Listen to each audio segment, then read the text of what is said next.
guys know it is Drunken Chat, son. Well. It's time to pop those bottles and flick those torches, ladies and gents. Here we are with DrunkenChatSon.com. We got a full house. I'm so shocked. I mean, we got some special balls and players up in the freaking house list. That means that we're going to have a very special program for y'all. We've got a lot of stuff to demonstrate to y'all, a lot of stuff that we can talk about. And once again, don't forget Thanksgiving's freaking coming up. So we don't know whether we're doing the show next week. Maybe like a Thanksgiving special. We don't know, but we're going to try and get as much out of the way as possible. Gentlemen, introduce yourselves. Hi, everybody. I'm on time. Fucking Rasputin. the one that they always try and kill. You can fucking try and poison them. You can fucking shoot them, but you can't freaking kill them. That's why they call me Titanium Rasputin. I got the beard and the inner channelings. But no, this is Ultra Maximus here, everybody. Good to see everybody here. I'm very, very happy to be joining you guys for an on-time launch of the show. It's been a while. It's been too long, but basically what has happened is I've had a lot of things going on in life, and I got to a few weeks back, if I got into a car accident about 3 weeks ago now. And then, I tried to go and get a rental car, go to work, but I am not allowed to work with the rental. So I am now out of work. So shit's fun, everybody. But I am here to get away from all that shit going on and just have a good time. Fucking Ultra. I knew you were going to win that shit, dude. What shit? You didn't see it? What? You know yet? No. So we gave away a book on the Hot 10. Oh shit. Really? Yeah, but I don't know if you want it or not, because we just gave it away twice. But if you want it, it's yours. It's a Noctera trade of Noctera #1, and it's Pay it forward, man. Pay it forward. All right, that's what I think. I'm sitting on a ton of Noctera myself, so it's okay. I that's what I figured, dude. I figured that. I appreciate it, but that's cool that I won. Right on. Yeah, I could use some good luck. It's, I was like, motherfucker, I knew Ultra was It was like the first hit too. It was like Max. He was like, Ultra. Sometimes, sun shines on a dog's ass some of the time, man. I'm saying. Yeah, okay? here you go. H&H Comics Ultra won the Noctera. Well, passing it on to Yi, Mighty Wizard Yi. Hey, how's it going, everyone? Just doing my thing on Whatnot this Sunday. With what I'm selling all Spawn books, so that should be fun. And you can catch me on the flip side in Comic Book Food Chain. I'll pass it on to Brian. What up, peeps? Go check out Sound Guy on Kickstarter. Go give some money. What's up, Big Remo? Big Remo at Big Remo on Instagram. Saturday nights on Comic Hall Crew, 8:30 Eastern. Find me on there. Shooting the shit. Drinking some of this Indiana Jones right now. Nick fucking Hart. What's up, brother? Kid? How you guys doing? Man, we've been missing you, brother, man. So, I mean, the first time we actually met in person was at freaking Baltimore fucking con. We only had, 30, 40 seconds together, man, but it was great to fucking see you, brother.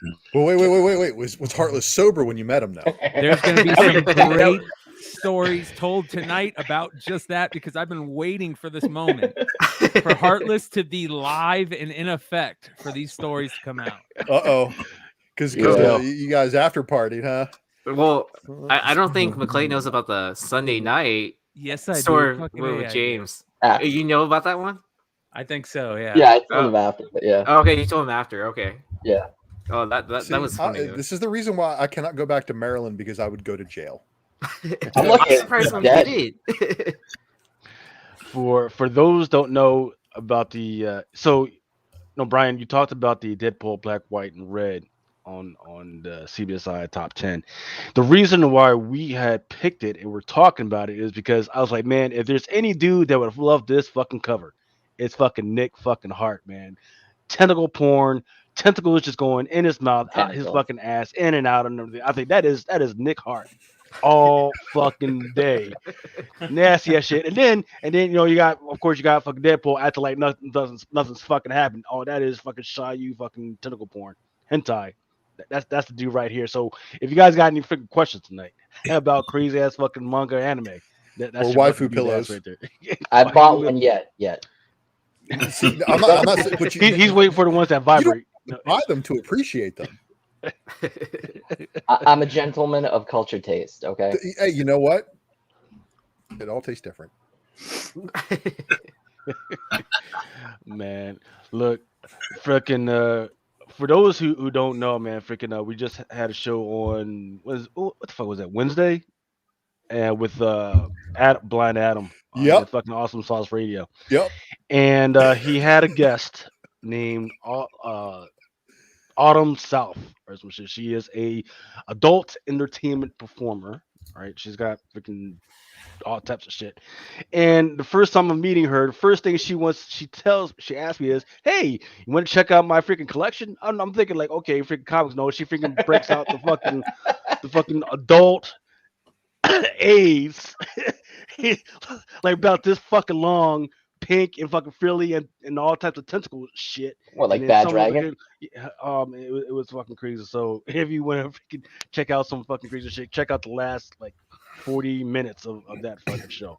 That was a good show. I was able to catch of it. I did catch it on the on Blind Adam's channel. So Adam's always trying to freaking break up my happy home, man. Fucking got me on with fucking porn stars and shit. Where's Adam tonight? I don't know. He if he wants to jump in, can just let me know and I'll send him the link. I'll keep an eye out for him in the comments. Oh, then Heartless, you forgot to pass it. Oh shit, yeah. Pass, bro. My new favorite person in the world, James. I had a blast with you in Baltimore. All 3-4 nights. So I'm at the Ninth Wonder on YouTube. You can catch me weekly in my cover picks show. Shit. Oh man, that was a fun crossover episode we had on Flipside.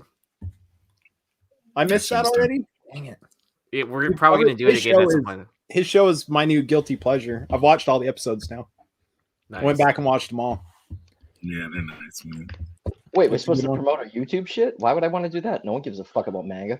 No, I was promoting. YouTube shit.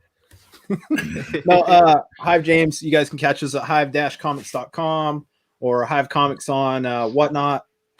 Yeah, or Instagram or Twitter or wherever in the hell you want to find us. We're there. Just giving away books on whatnot. I know. Did you see me start that auction at $7 because some dude in the chat asked me to? No, I put up a once in future one per store. It's a 9.4. But I said, I'm like, are any of you guys interested? And some dude's like, how much? And I'm like, you just name a price. And he goes, $7.14. I'm like, all right, $7. Start. Is that like code for something? No, I don't know. Fuck. How much did it sell for? Did it sell for $7? No, it sold for $50. Okay. It was a 9.4, but yeah. Covered. I could have broke it and sold it for more. I could have broke it out of the slab and sold it for more, but no, I did good tonight. 3,200 in sales, so it's a good night. Good night. Right. Bought my floors. I paid for my floors in my house tonight. How long were you on for? I was on for a while. I didn't sell a ton of books, but the thing is, I had so many graded books that like people kept wanting me to go back through them. I went through all my graded books probably 4 or 5 times, and every time I'd go through, there'd be 2 or 3 more people that would want them. So I sold like 12 slabs and I think 50 raw books. I was on there for a bit though. I was on there for probably like 3 hours. But I mean, I got through the raw books in an hour. I did 30-second auctions on them and went through them quick. It was just the slabs took a while. Did you sell the LaRocca variant for the Darth Vader 3? That's why I was saying that's why I was saying he was giving away books. That hurt. That one hurt. What did you sell it for? $650. Ooh, that one hurt. Starting bid. That was like the starting bid price. Yeah, it was starting bid. No one else like 3 people asked for it, so I threw it up $650 and it didn't move. So again, how many live people are watching right now? We've got 57. 56 on the YouTube. Yeah. 57 people right now just heard how great of deals you Yeah. can get on Whatnot. They're out there. They're out there. I mean, I did 3,200 in sales, but I sold. I mean, I got rid of four grand in books. You know, there was deals to be made, so it was good. It was good. It's the same people. Like I've got one buyer. He comes to all my shows. I've seen him on some of your guys's too, but the dude knows. He knows how to snipe the good deals. And I keep telling people, like even in chat, I tell him, I'm like, if this dude is buying something, it's because it's underpriced. If you see him bid on something, guys, it's because it's underpriced. He snagged $40 books tonight for $15, you know, and he was doing it. He does it every time. And I'm like, good on you, man. Good on you. There's also it might be the same dude who is figured out the cheat code with it where he snipes good books, but he buys like 50 books. Yeah. In every sale. Jeez. And guys, I'm trying to find his name. Inferno Man? No. Inferno Man buys up like half my lots. He's smart, every time man. Yeah. No, it's this guy. He goes by Kurt on there. I'm pretty sure it's Kurt Schreiber. He's one of our customers at Hive. But the dude, like every sale, man, he hops on there and he snags any book that goes way under. That dude's snagging them. If they're $10, if he's got room to make $10 or $15, he's buying the book. Yep. How do they find you guys on Whatnot? We're just at Hive Comics. You can hit us up on Facebook. We drop links on Facebook before we go live. So you can find us on Facebook and we'll have links for you, but you just search Hive Comics. You'll find us. It's the same with the rest of these guys. You guys will find them. Give them a search. Yeah. I'm under the Flipside account. Yeah, my Instagram, Yeezy Yee, is the same as Whatnot. And Ultra was yours. Same, Ultra Maximus. Somebody said Hive Comics sold a Kanto number 2, 1 to 10 for $13. Did. Dang. Deals. I saw the X-Men Blue 21 raw, the Stephanie Hans was at a 1 in 50, right?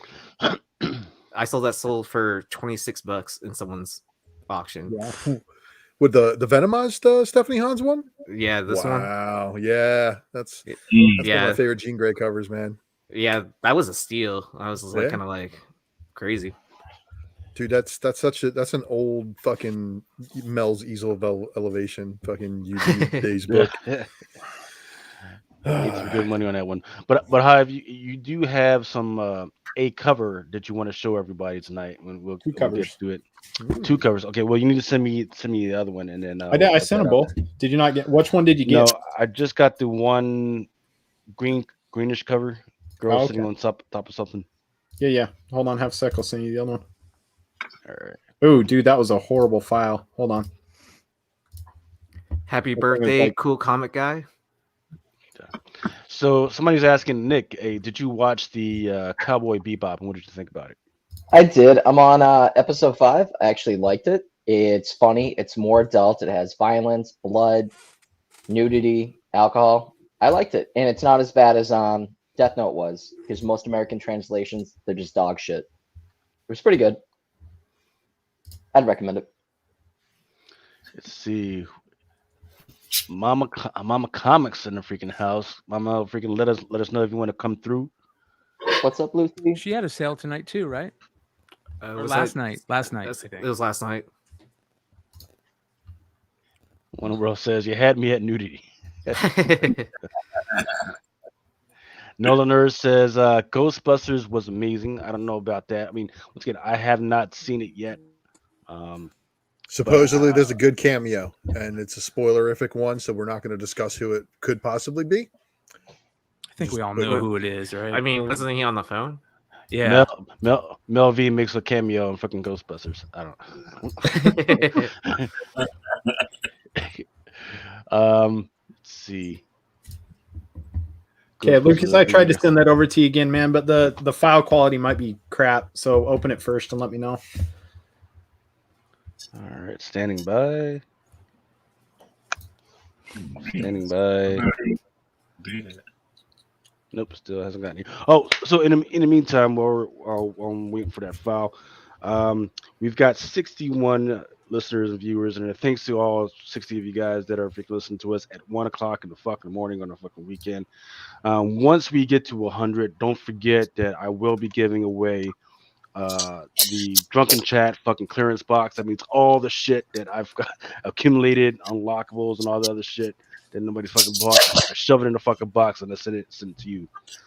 So just waiting for us to get to 100, and I'll fucking spin the fucking muffin wheel and get that fucking box out of here.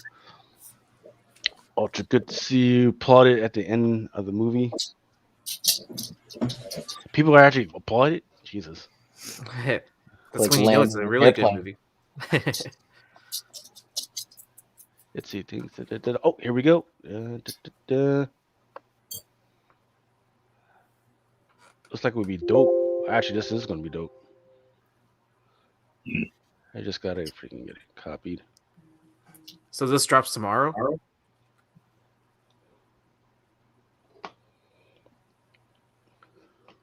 I think you're muted, James. Yeah, I can't hear you, James. Sorry. 2 p.m. Eastern Standard Time. The Stray Dogs cover is going to sell out really quick, like our last one. I'm sure of it. Because of that, the Evil Ernie one's going to go. We're going to drop that one like 10 minutes early so people can add it to their cart in preparation for the Stray Dogs release in case they're trying to grab both. That way they don't have to like do 2 separate orders because they're worried about missing out on something. You know, because that's the worst. And then we got to go back through and we got to combine shipping and stuff. So it's easier for us to do it that way too. But yes, we got 2. All right, let's do. Yeah. All right, so what do we got here, James? That's Evil Ernie. That's our John Gallagher variant. Fuck yes, dude. And that was So actually is this a number one with John Gallagher. So is this for issue 1 available as well? This is issue 1, right? But I think on that one we've got ratio sets and CGC and SIG series available. Hey Jimmy, which issue is quite this a few for? options for that one. Jimmy, can you hear us? And that's the new Evil Ernie series starting up at issue 1. So should be a pretty good one. James, can you hear us? Limited to 500 copies, and then we've got 50 medals. Is he fucking with me right now? That one as well. I don't think he can hear us. That'd be a good one. I think he doesn't know. Hello, James. Turn your volume up so you can fucking hear us. I can't hear you guys. What is going on? We know. Oh no. Oh, Jesus Christ. Check 1, 2, 3. Well, it's good that it's probably going to be issue 1 because Evil Ernie, I think, is that one property This is sick. that has been missing from like horror comics in general. The fact that Dynamite has the license to Evil Ernie right now is great. And it's so Evil Ernie is based on this kid who's a high schooler who's like a total dweeb, and then inside fucking he transforms into fucking Evil Ernie at night and shit, dude. Like it's just fucking perfect, man. And this Gallagher, you know, home run, obviously. So Okay. So there's that, and then he's got another one. Yeah, I got you guys now. Oh, you can hear us now? Okay. Yeah. I won't even tell you what happened. It's embarrassing. cool. No worries. Yeah, we won't want to talk about that. Okay, so you got this Evil Ernie issue number 1 Gallagher, and it says there's also some medals. What does that mean? So if you guys haven't seen these before, I've got some. I can show you real quick. So they're metal variant covers. So they take it's usually plate aluminum, like thin plate aluminum, and then they print over the top of it. The effect you get from it is it's pretty killer. You say you got one? A second, I'll show you one. So are all 500 going to be aluminum? No, just 50. Only 50 of them are metal. So 500 virgin variants and then 50 metals. Oh shit! And then I've got some. Where are they? Oh well. Good lord. It's gonna look nice on the eBay sales page. Here's a metal. This one's slabbed, but it kind of give you an idea of like. Yeah, dude. All these metal variants, the premium metals that Dynamite have been dropping. If anybody has been into their LCS when they get them in, I've been able to take a look at them. Holy shit, some of them look amazing. Yeah, the That's sick. colors on them are insane. So Okay. for all you guys out there that are Rose Besh fans, and if you're not watching like an FOC show and keeping track of all of these variant covers that are coming out, you got a couple of medals already to chase from some of her, and then some of these other ones too. Merca and Dolfo's had a few recently over there, Dynamite too, including in the series that she's writing. That Rose Besh one, if anybody missed out on those, let us know. We've got 20 of them coming. We didn't Dude, miss out on them. Mel has been bending over, flipping over, tables almost, diving through bins and shit and looking on racks for that 1 in 40 from that fucking book, dude. So if anybody in the live chat can track one down for the Mighty Mel V, he's been chasing that one. Sure. Like to see him find it. All right. 'Cause I can't find it. Wait, was it for the NYX 1 in 40? For Nick's number one, yeah. Yeah. Nick's number one was I thought- crazy of a book. I thought Mandy gave him a link for it. Might have been gone by then. I don't know. Mm. I don't know. I'm not sure if he got one, man. Like, busy life, that kind of stuff. All right. Yeah. So I haven't really been able to catch up with him. So what's this there, James? This is Stray Dogs Dog Days issue 1. This is a 30 Days of Night homage done by the one and only Ben Templesmith. So, because if you're going to homage somebody's cover, you might as well see if they're available, right? Jimmy, I'm gonna need you to run a poster of this for me. I love it. I'll see what we can do. That's art. I need a I'll see what we poster. can do. I need a poster. Yeah, honestly, I can find out. The creators of this series have been super cool with stuff like that. There was a fan that went to him wanting to do like tumblers, like water tumblers and stuff like that for the Stray Dogs group on Facebook. And they were like, yeah, that's fine. They got the okay for it and everything. So they're pretty cool stuff like that. They like that people love their book that much and love the artwork that's attached to it. So, Dude, imagine if this was like black light or glow in the dark. yeah, it would be insane. Awesome. Nice. It would be insane. This is a shared exclusive with us in RLCS, the Nerd Store. So we'll both be dropping it at the same time tomorrow. Hey, real quick, I gotta say something. Patrick, my man in the live chat, dude, you are usually on point with a lot of things, but I gotta tell you right now today you are so wrong about that, because if you didn't hear the news about ScarJo, how part of the settlement that she got was either producer rights on a Marvel female film, and it has now been rumored that she's attached to a fucking A-Force project. ScarJo ain't going nowhere. So when people doubt about what the fuck I was saying way back in the day, and I talked about it, and he was like, "Well, she's an actor." Like you forget, she's got on the money Black to Widow produce shit, movies. and most of it she had. Yeah, well, she has not just actress rights, but producer rights as well. And while everybody was talking about the fucking fact that she got fucked over as an actress, no, that's not what she and CAA were fighting over. They were fighting over the fact that they weren't going to get a lot of money because they were double dipping because of the production rights. Mhm. That's where a lot of the stuff came in. And now they're like, well, okay, now because you got to remember when they just settled. She didn't win shit. They settled. And part of the settlement is that she's going to be able to do more production rights. Now, whether she's going to be able to double dip in those future productions, it really doesn't projects, matter, because if she it does, does. if she gets the one A-Force project and it turns into an A-Force movie and it's successful and it draws in audience from both, from all, basically it draws in an audience from everywhere. She's going to be like the 50 Cent of Marvel Universe. She's just going to be producing little shows, you know what I'm saying? And I bet you all of the major female-led shows will have her as an executive producer on. Yeah. She'll be able to put in promote them. Basically what Ryan Reynolds is doing for the Deadpool product. And here's how I see it. I think there's going to be a House of A and a House of X over at Marvel eventually. And they're going to need people who are dedicated to each. Basically, you got your Avengers and your other heroes, and then you're going to have your mutants, and that's basically the Marvel universe in a nutshell. You can fight over who falls under what house and what production studio this is eventually going to be set up.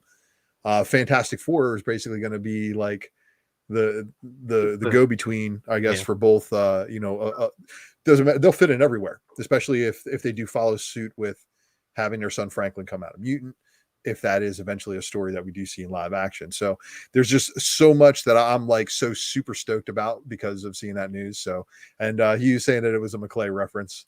So how she's fire and she's burnt. Hey, so I see some of the listeners in there, and I'm glad some of those guys are in there right now because I wanted to address something that's been happening with over the last 2 weeks regarding certain missing books from the pull box. What's been happening is, in fact, I think I did send you guys the emails about that stuff. Is that look, some of the books were not there, or they were just all jacked up. So I put in a trouble ticket, and Diamond says that hey, they're working on it. It's just that the delays because of the ransomware and all the other fucking bullshit is holding that up. So if you're wondering where that stuff is coming, in fact, I sent you the email that I got straight from Diamond explaining what the fuck is going on. I don't like the fact that it's taking a fucking month or a month to 3 weeks to fucking fix this shit, but that is what it is. You know what, Lucas, though? To be honest, at least you can get damage replacements. Just right. So here's the real big problem, right? It's like I get the shit's all jacked up. Like for instance, the shipment that I got that was very, very late this week was all fucking jacked up. And the reason why I hate doing replacements is because okay, I put it in a freaking system and then I forget about the shit. Right? Like I've and then the shit fucking comes in later and I'm just like, okay, and then I freaking go into the fucking system, and just like this week, their dashboard was all jacked up. So people ordered shit, it came in, and I'm looking through the fucking dashboard to see who ordered, and I'm like, okay, I must have fucking ordered it randomly because I thought it was gonna freaking be a hot book. You know, it's just a weird thing, and it's making the Diamond dashboard unreliable right now. So definitely freaking. If you guys get a freaking chance, freaking definitely check out the drunkenchatson.com and order through there if the book's available. If it's not, let me know. But definitely freaking, I gotta freaking get out the fucking pull box right now because that shit is fucking jacking me all up. But yeah, man, freaking 8, Jimmy, man, this is a fucking beautiful fucking cover. Both covers are fucking awesome. Between this, I didn't even realize this was fucking Evil Ernie when I fucking put it on there, man. That's fucking awesome. The detail on there is fucking awesome. And then this one right here fucking gives you fucking goosebumps. Yeah, we're excited to be working with Gallagher again. Like we're excited. So it's been cool. He's got his own little thing going on now. He's doing some in-house variants with another retailer up in Canada, and they hit us up, and because of the relationship we've got with them, and they don't have anybody in the in the States, just up in Canada. So they asked if we wanted to partner on some books, and they hit us up with Evil Ernie, and we're like, hell yeah, let's do Evil Ernie. We're all about that. James, when was the last time you worked with John Gallagher? Was it crossover? He's been doing our DOTs. Oh, okay. Right? Yeah, but he did most of the DOTs, the layouts for most of those were done 6 months ago. You know what I mean? Like even the ones that just came out recently, he did those months and months and months ago. So for us, it's been about 6 months, even though the last book that we put out that had him that he'd done a cover on was only a month ago. But yeah, for us, it's been about 6 months since we've worked with him. So it's fun to be working with him again, though. He's a good dude. We enjoy it. Yeah. And yeah, Templesmith's the GOAT, right? I mean, he's awesome on stuff like this. And to have him homage, when we went to him to homage his own cover, he loved it. He was so excited to do it. So nice. Yeah, it was cool. It was really cool. Zombies and vampires be damned. That shit scares me more than anything. Is fucking rabbit ass fucking dogs. I can tell you that. No, I'm with you on that. I'm with you on that.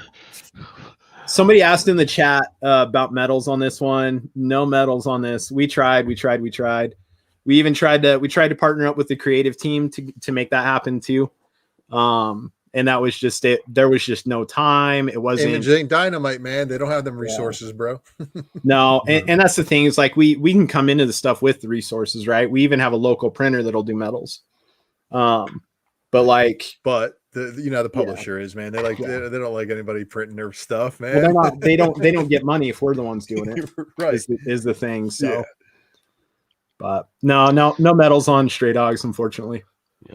But Dynamite does a metal book like I think every release right now. Every book at least. I'm seeing a premium metal variant almost every every FOC. So it's very very neat. Yeah, looks like some of the listeners are not feeling the A-Force angle on this one. You say that up to down 7, and you know what? There's a lot of people who call that one scene in Endgame, basically, pandering. But there's also a lot of people who are like, we want to see more of that. And Marvel executives heard that. ScarJo not being able to be a part of that because her character was dead.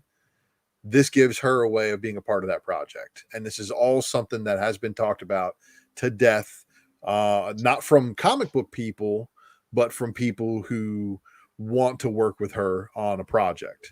And you can see all over Twitter, you can see it all over, other interviews and stuff like that. If you follow like Entertainment Tonight and any of those other crazy places that have that red carpet stuff that I don't watch any of. Hollywood Reporter, all of that. Yep. Yeah. So Edwin, no foil on this one either. Image is pretty tight on cover treatments right now because of the paper shortage and stuff like that. And their stance on damage replacements right now makes a foil a risky proposition to begin with anyways. We do 10-point cardstock covers though. So this will be a cardstock cover. But that's about the best we could get out of Image. And that took a lot of doing to get cardstock covers. Cool Comic Guy saying that he would love to see a Friday the 13th Stray Dogs little pup with knife and glove. Mama Comic is saying 30 Days of Night is one of her favorite movies. You know what? I would love to see Mama Comic do more like horror reviews on her show, man. She's freaking awesome. You know that started, what is it? It starts tomorrow, right? What's that? In like Haines, Alaska or something like that. It's when the like 68 days of like no sunrise. It starts like tomorrow. Oh, like the actual event. Yeah. That's kind of like half the reason why this cover even came into existence is we're like, that's coming up, isn't it? Like that'd be kind of cool. Yeah, we didn't know we were gonna hit it on the day. Like that was kind of a surprise to us, but we're like, dude, that's coming up. Like that 30 Days of Night shit's coming up. Yep. Dre at Barnhouse. Man, you got to freaking break that up for me, brother. Says, hey, A-Force is going to be down the line if they pursue it at all. In the meantime, isn't there is it an Adam Hughes cover that's out there? What's the one in 50? I forget which one. Yeah, I have one. Hold on. Yeah, it's either a 1 in 100 or a 1 in 50 for A-Force #1 that has what's her name from the Inhumans, Medusa. Yeah. And that's Adam Hughes. Yeah, it's tucked away. I thought I had one sitting here. Stephanie Hans has one. There's a bunch of variants for #1. There's 2 1 in 25s, I believe, a 1 in 20, and some other stuff. Yeah. I like that Hans one. That Hans one's awesome. Yeah. Eric Herr is asking, are metals printed the same as the regular covers, processed inks, etc.? No, it's totally different. I would imagine not. Like, yeah, it's totally different. Yeah, you have to basically attract the ink to the metal to make it stick. Also, it has to be treated. It's just like painting a car, you know. You have to apply, make sure the metal is basically like probably completely clean. Yeah, they treat it and then they do they treat it with a special coating and then they do a coating over the top. We actually got one. It was like a year ago. We did one. It was super crazy expensive, but we did one for Kaiju Score. That was it was a hand screen printed, or no, it was machine screen printed, but it was like an 8-layer cover. That's sick. And so it actually had depth to it. It's the craziest thing. But it was stupid expensive. We'll never do it again.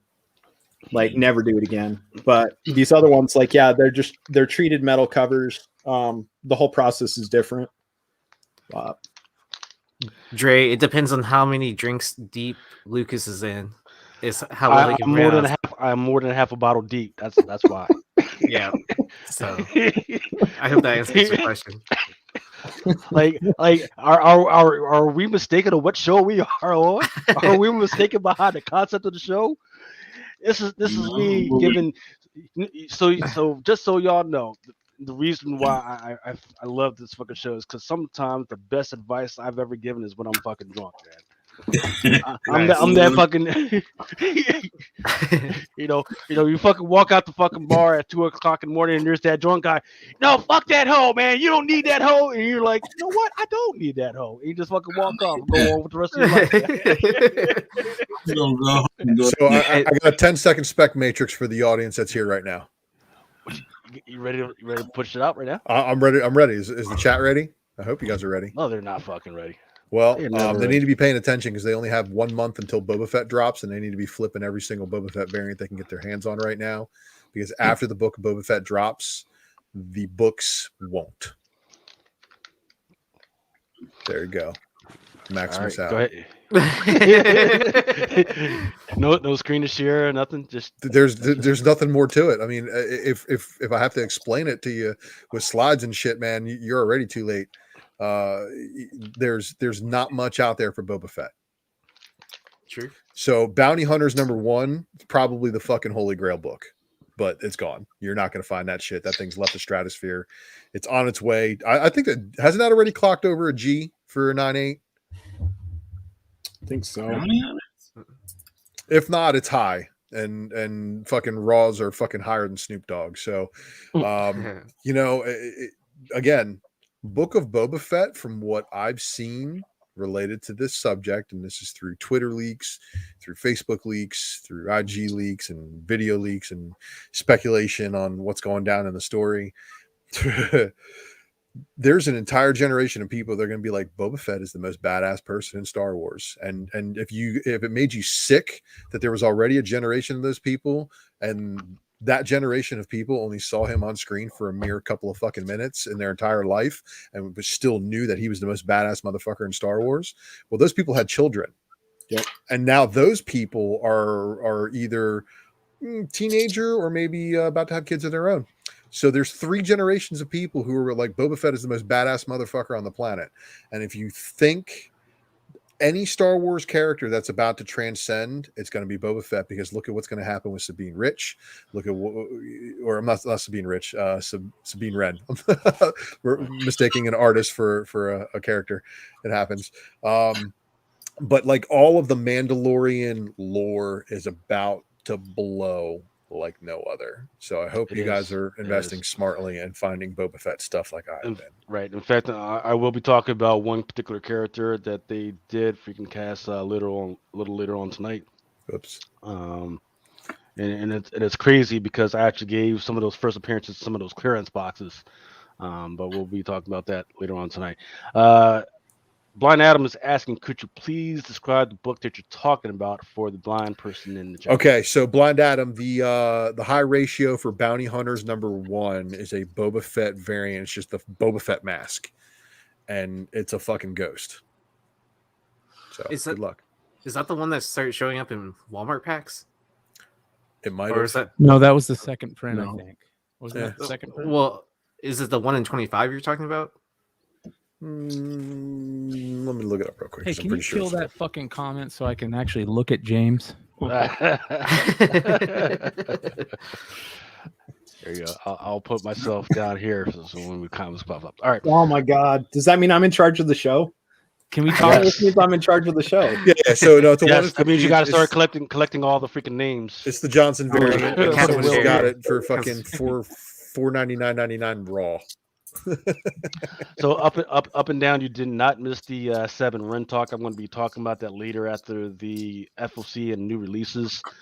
Chad Cave says, and this was always the shit that freaking does piss me off about some of the stuff. It said, hey, that it makes him sick that the first appearance of Afro, who has done shit in the SW, goes for as much or more than the first appearance of Vet. Can I explain that real quick? Yeah, sure, I actually have an explanation for that. Go ahead. Shoot. Okay, so as much as people like to think that it's people our age and older that are making the comic world elevate financially, right? It's young professionals. It's the early to mid 20-year-olds that are doing the moving and shaking in comics on this level, not on the major keys level. That's still us, right? Those guys watch the animated series. They know who she is, and they know who Afra is, right? A lot of them, they're not watching the old Star Wars movies because you look at it through the lens of 2022 movies, right? They're great. They're great for the lore. They're great for us, right?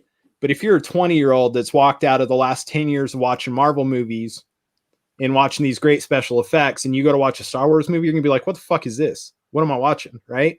So a lot of them are not exposed to that. A lot of them are like, Boba Fett, cool. Like, I know he's a badass bounty hunter, but like, I don't know much more, right? So to them, like, he doesn't mean much. Wait until this next series starts, right? And that's when they're going to care more. And that's when you're going to see Boba Fett far surpass what Afra is. Okay, that's when you're going to see it. You haven't seen it yet because the people that are buying books right now, they're not buying, like, that's not their guy, right? That's our guy. That's not their guy. It'll be everyone's guy, including my 11-year-old son's guy, here in another 6 months. But that hasn't happened yet. So yeah, it makes you sick now, but if you own the book, just be happy it hasn't happened yet. And if you're in a position to buy one, be happy it hasn't happened yet. And right? you want the direct. 6 months from now, though, you're going to be like, holy shit, I wish I would have bought 10 more of these. Right? Because everyone, and for the next 10 years, my kid's going to know that Boba Fett's a badass, right? When my kid's got money, he's going to be coming back to buy this book. So this book has got legs for days and days and days and days and days and days. It's a generational book now. It hasn't been up until this point. It hasn't been a generational book. We love it. We cherish this book, but our kids won't. Now they will. 6 months from now, they will. This will be a key for everyone. Dude, they've only got 1 month. I'm just saying. You got 1 month. Yeah, you get on it quick. We just sent ours in. Hive bought one from our LCS. He got a collection in. We were the first ones to peek at it. We snagged a good copy. We just sent ours in because we're like, shit, we do it now or we miss the train. And then we started talking about it. We're like, what train? We're holding on to this shit. Yeah. Actually, you know what? I've got one better for you. You know what we're doing with ours? We're actually throwing ours in a charity auction with Whatnot. I just remembered that. Nice. Oh, nice. That charity auction that some of us been talking about. The one with Big Leg? Yeah, that one with Big Leg. Ours is actually going into that. I just remembered that. A fucking man. Yeah, there you go. Shit. Yeah, I know Drew from One Comics threw in one for Sean's first charity auction. Yeah. I mean, he only had 4 books. And then shout out to Inferno Man because I think he's the one that bought up the entire lot. Okay, that dude's a stud. Sean's gonna have a lot more books this go around. Oh yeah, it's gonna break some people's fucking minds. It's gonna be so crazy. I still got to send him our package, but it is loaded. It is loaded. Yeah, I need to gather up some stuff to send to him for that. Well, he's coming to Houston, so I might just give it to him in person. I don't know. It'd probably be easier to just mail it to him. Yeah. Oh, I feel horrible. I told him I'd send him something. I got to dig tomorrow and send him out a couple books. I always got some good shit left over. Can we talk real quick about the thing that I really want to talk about, or am I breaking it? Or do I need to wait? Nope, go ahead, man. Go right on ahead. I've been waiting for Nick to come on the show for a long time. Buckle up. I'm glad the stories are so good. It's been like a month, hasn't it? Month and a half. It has, bro. It's been a while. Yeah, It's been a while. 3 weeks, something like that. Yeah. So all right. So just to set the scene for everybody, you guys all know we all met up in Baltimore. A bunch of us met up in Baltimore. So I got a one of those like dinette room, or the rooms with like a extra, like where you could shut the door to the main bedroom, and then it has like a couch and a kitchen and all that bullshit.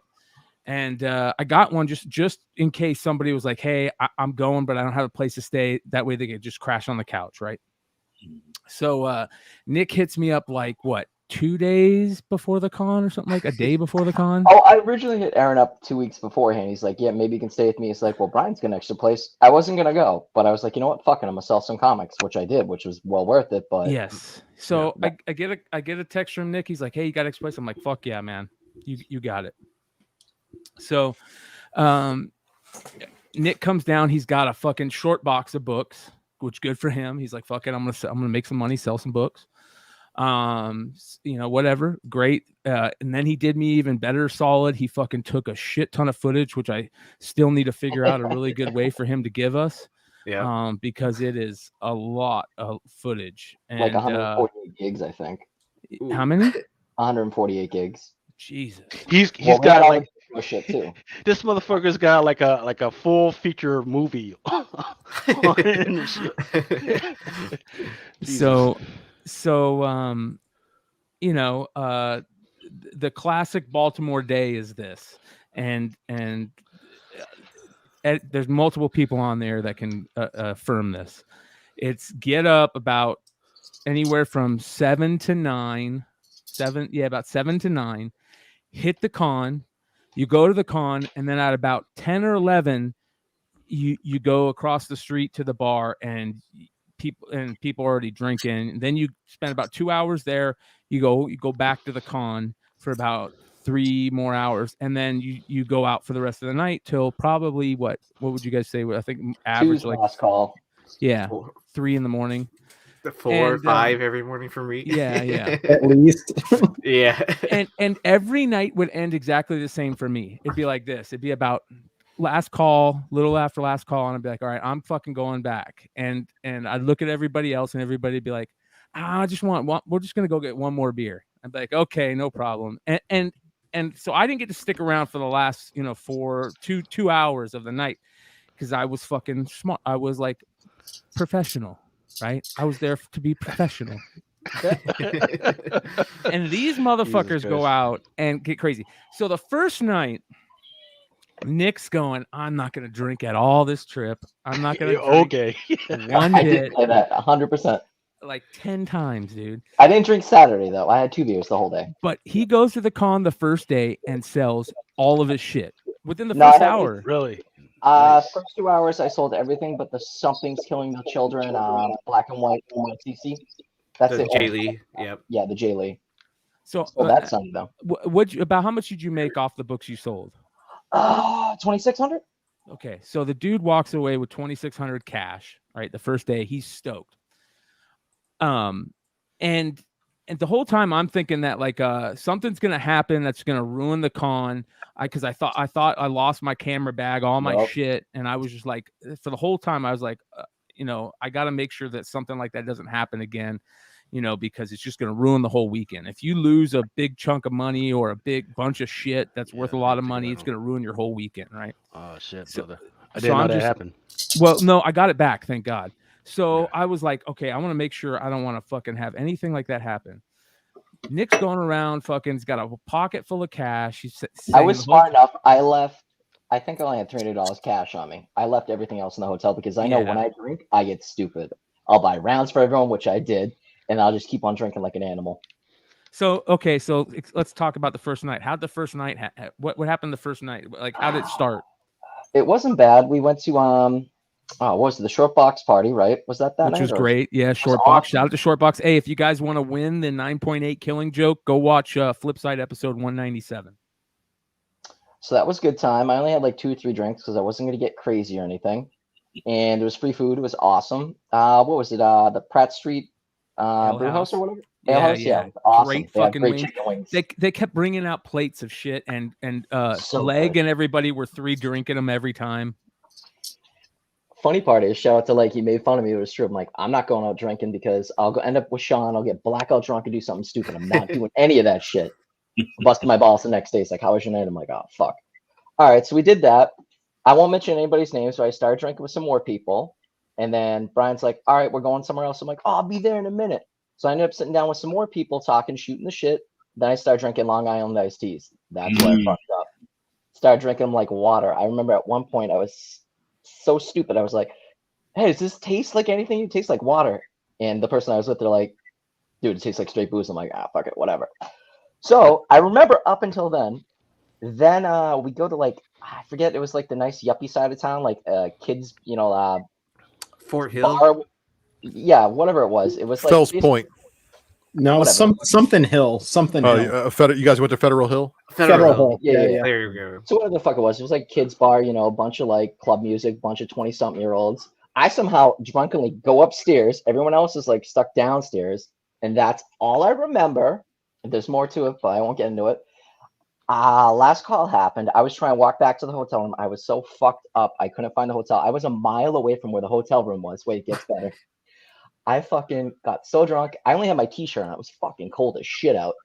I ended up sleeping in front of a storefront for like an hour and a half, 2 hours, because I was too fucked up to walk. Luckily, I didn't get robbed. I lost my phone.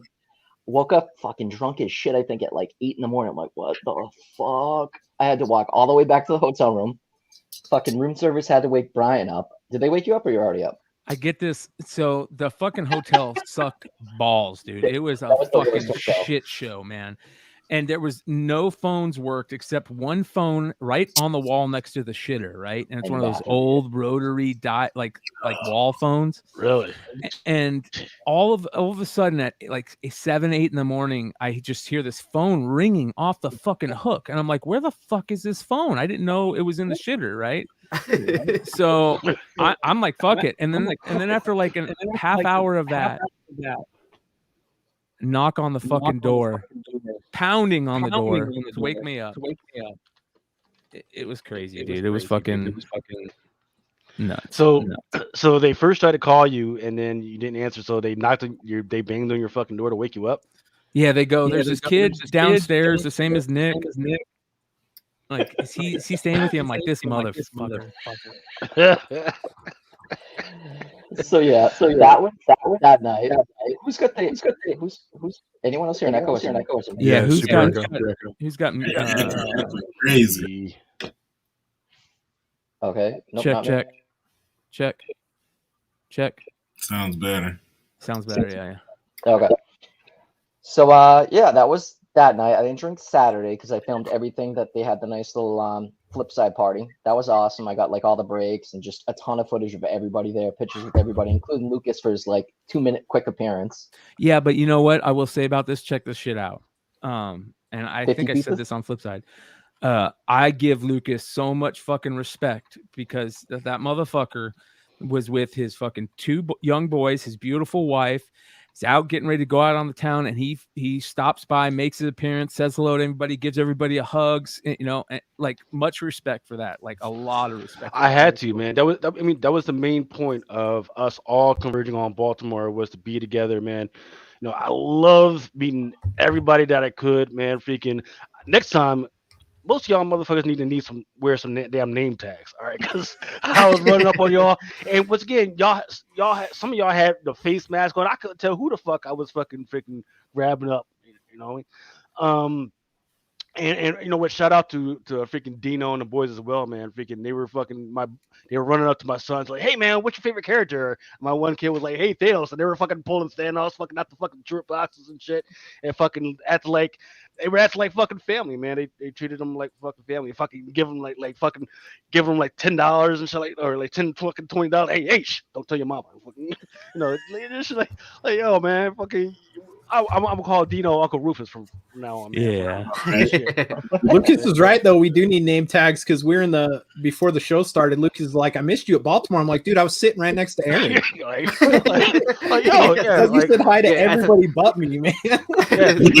Look. I thought if you were at Baltimore Con and you see, I'm telling y'all right now, if you were at fucking Baltimore Con, you saw some short fucking fat bald dude fucking doing like this at you for a second, I'm not fucking trying to rob you. I'm just trying to see if I fucking know you. I'm like, what? Hey, yeah. Hey, I wanted to show you real quick what I did with my short box backpack. I did this the other day. Nice. Oh, nice. Fuck Nice. yeah. Hell yeah. And when I found this out, I don't know if you guys knew this. Did you know the Girl Scouts have a comic book writing merit badge? No, that's No. cool as shit. What was that? Oh, That's I found that out. You I'm can like, put I'm ordering patches one on, of those. dude. Yeah. Give So me it's one. gonna get all patched up. What about the Boy backpack's getting all Scouts? patched up. All right, Boy so Scouts do not. There's an art. Did you guys merit want to hear about badge. Sunday after too? Or not? yes, this is this is my favorite part because Nick already the whole night that he bailed the first night, like I was texting him like this. I'm like, where's this motherfucker at? 'Cause My phone I'm was gonna pass out. Oh, Finally, I'm like, and he lost his phone, so he wasn't getting any of my fucking texts. So I think this kid's half dead. You know what I mean? Like, Oh shit. he shows up in the morning, yada yada. Saturday goes on. Saturday's a good night. We had the big flip side thing, and then we went out after that and even hung out more. And then I don't think anything crazy happened Saturday No, Saturday night. was pretty chill for us. Was that the trash beers for you, or was that Friday night? Wait, I think Friday night was Because when we hit up the casino because we had. Was that right, James? Or was it No, Saturday? no, dude, that had to have been at least Saturday. All the nights blended together. Yeah. There was no, So day, I there was no way that was no. It couldn't have been Saturday either because Jonathan didn't go out Saturday. Yeah, was so it had to be Friday. Yeah, it was Friday Yeah, because it had to like have been Friday. yeah, because we were out drinking in the Federal Hill area, and then someone got to go beers. Was that you? Yeah, that was a bad idea. But yeah, Okay, yeah. So there's a backpack full of beers, and then everyone's still like hyped up, and we're like, fuck it, let's go to the casino. And so we hit up the casino, and then I want to say that was Saturday night because everyone had you had the short box backpacks. it Or was might that have been Friday? Saturday. No, It that was might have been Friday. Saturday. That was Friday Friday night was the short box thing. Yeah. Okay, so it was Friday night, and then what happened? Oh, so I'm carrying the backpack, and then they're we need to check your bag, and they're like, oh no, like you can't bring these beers in here. We're like, okay, so I set them in the trash can, and then we go gambling, and what was it? We all ended up at a blackjack table. This kid had this under 21 badge, like where he did not know how to deal blackjack at all. He didn't know how to pay out, and so the pit boss was overlooking him. And then they ended up giving us extra money throughout Dude, the he entire kept giving night. us free money. Yeah. And if they do that at most casinos, it's your money. Once they hand it to you, it's yours. It's their loss. Yeah. So like Sean should have lost like $200 or something like that, or $150. Ended up walking out with like $200 or $300. And then what was the other thing? Sleepy was playing with us, and then the dealer hit on like 18 and then busted, and then so he started paying out everyone, and then they realized, oh crap, we fucked up, and then they just ended up taking everyone's money, which didn't make sense. I would have called pit boss. Fuck that. That's what the pit boss told them to do. So yeah. But anyways, they ended up giving us extra money anyways. And then who was it? So we leave that blackjack table after everyone got paid out, and then Jonathan was like, "Oh, I have a feeling about like red on a roulette table." I was like, I hyped it up. I was like, this guy never gambles. Let's all throw our money on red. So they let us go over the limit. Yeah. What? Because y'all put like Limit was 500. We dropped down. It was 200. We dropped down. Hive dropped down like 500. Yeah, and then everyone else dropped down money on top of it because we'd won like we'd come up like between Jonathan and I, we came up like $300 on blackjack. So we dropped it all on red, and then we all ended up. He hit it. We all ended up doubling up. Are you fucking for real? Yeah. So we walked out of the casino. We walked in like Hive walked in with 200. We walked out with $1,000. Yeah. Oh, and so we're so wasted by this point, and then we're like, we still want more beers. I was like, let's go back to that trash can. So we started pulling out the beers from the trash can, and then they're like, you can't leave with those. I'm like, well, fuck it, we're gonna drink them right here. So I started cracking them open and then handing one to each person, and then they let us sit there and drink like 2 or 3 of those beers each. So there's a really good photo of this. It's out there. If you see the photo and you actually look at the photo, you'll see the garbage can, and Jonathan and Leg and I think Aaron are in the photo. If you look about 7 or 8 feet behind them, you'll see the security desk, and they're just standing there watching us as we're just drinking them, dropping them in the can, grabbing another, cracking it. So that's why we scream out trash can beers. Trash So, can yeah. beer. I wonder if those guys are working there and go, this never happens in San Diego Comic Con. So then Sunday night was fun as shit too. Oh yeah. So Sunday night, because we all had to leave, because I asked Brian, because I drove out there anyway, so I didn't give a fuck. He's like, hey, do you want to drive me to the airport? I'm like, yeah, you're cool with me staying there. Fuck it. I'll give you a ride. He's like, all right, we got to be up at like 5 or 6. I'm like, dude, no problem. I'm not getting wasted. No big deal. So I get a nice little buzz going on, and we're walking back, all of us, the Hive crew, and all of us are walking back to the hotel. And they're like, Nick, you should come out for one more. I'm like, nah, I can't get drunk. Brian will fucking kill me. Brian's a sweetheart. You're like a mom, though. I was like, he'll fucking kill me if I go out for any more drinks. I was like, all right. So then we were out of water. I'm like, all right, we need water. And Brian needed tape because he was taping up all the shit. So I'm like, fuck it. I'll go to the store and go get, tape. Whatever. No big deal. And I knew that was going to be the last time I saw Nick. You saw me, though. So, like, I'm walking around for 20 minutes. Everything's fucking closed in the area. So I'm like, shit, whatever. So fucking James hits me up. He's like, what's up? You coming to the tequila bar? I'm like, fuck it, whatever. There's probably a gas station or something open down in there. My GPS wasn't working, so I couldn't do an Uber. And he's like, well, you bought drinks last night, so fuck it. I'll just get you an Uber. I'm like, all right, cool. I'll go out for one drink, go right back. No big deal, right? Just one drink. That's the last bit of words. Hey, I'm just going out for that one fucking drink. So Nick Hart is like a alcoholic gutter from PCU. No, so the problem is you get so Hive's bad, right? And Leg's bad. You get us together, and that's what happened this night. Leg and his brother came to hang out with us. Oh, like, hey, let's go show you these places. And it was that's a fun night, though. It was a fun night. Yeah. Well, Sleepy brought some crazy guy. Sleepy and Leg and Dino and his wife and Leg's brother all go to the Baltimore game, and Sleepy they all decide to leave like a little early because the game was a blowout, and Sleepy decides to stay, and that's the last anybody hears from him for 6 hours. Gone for fucking hours. Yeah, we like the last stuff too. Sean goes, I go, hey Sean, when's the last time you saw him? He's like, oh, he was passed out at the game. I'm like really passed out? He's like, yeah, passed the fuck out, drunk, passed out. His name Sleepy for that? Yeah. Dude, shout out to fucking Jared. Sean's brother-in-law is the fucking man. He's hilarious. Doesn't know anything about comics, but he's the coolest motherfucker. Yeah, and they just kept on buying rounds of shots. Like Brian even took a shot and he doesn't even drink. Like they forced it was crazy, dude. Oh yeah. So anyway, was that Peterson or something like that? Fireball. But Brian, be honest, did you even feel that shot? Dude, it wasn't one shot. It turned into probably it turned into 3 or 4. It turned into 3 or 4 because I'm sitting next to Leg on my right. I've got James in front of me, and then Jonathan is next to him, and then all of a sudden you just be sitting there, and 10 shots would show up at the table every 3 to 5 minutes, and. Yeah, and we ended that night with shots of Hennessy or something like that. Yeah, the Henny that was nasty. And you guys can see that on Instagram also. That was the mighty Casey fell that night. So, anyways, we go to the tequila bar and meet up with them. And James is like, "Oh, I already got you a drink. Do you mind?" I'm like, "Oh, it's cool, whatever." Slam it. So fucking Jonathan was like, "Oh, I gotta go. Was it a cigarette? No. You said let's go one more bar." So we went to was it a tap house or something? Yeah. Went to the tap house. That was pretty cool. So Jonathan went to go get cigarettes, and I was like, shit, I got to pick up water, and I got to get tape and get the fuck out of here. That was the plan. I'll do one more beer. That's it. The second to last beer. That's it, right?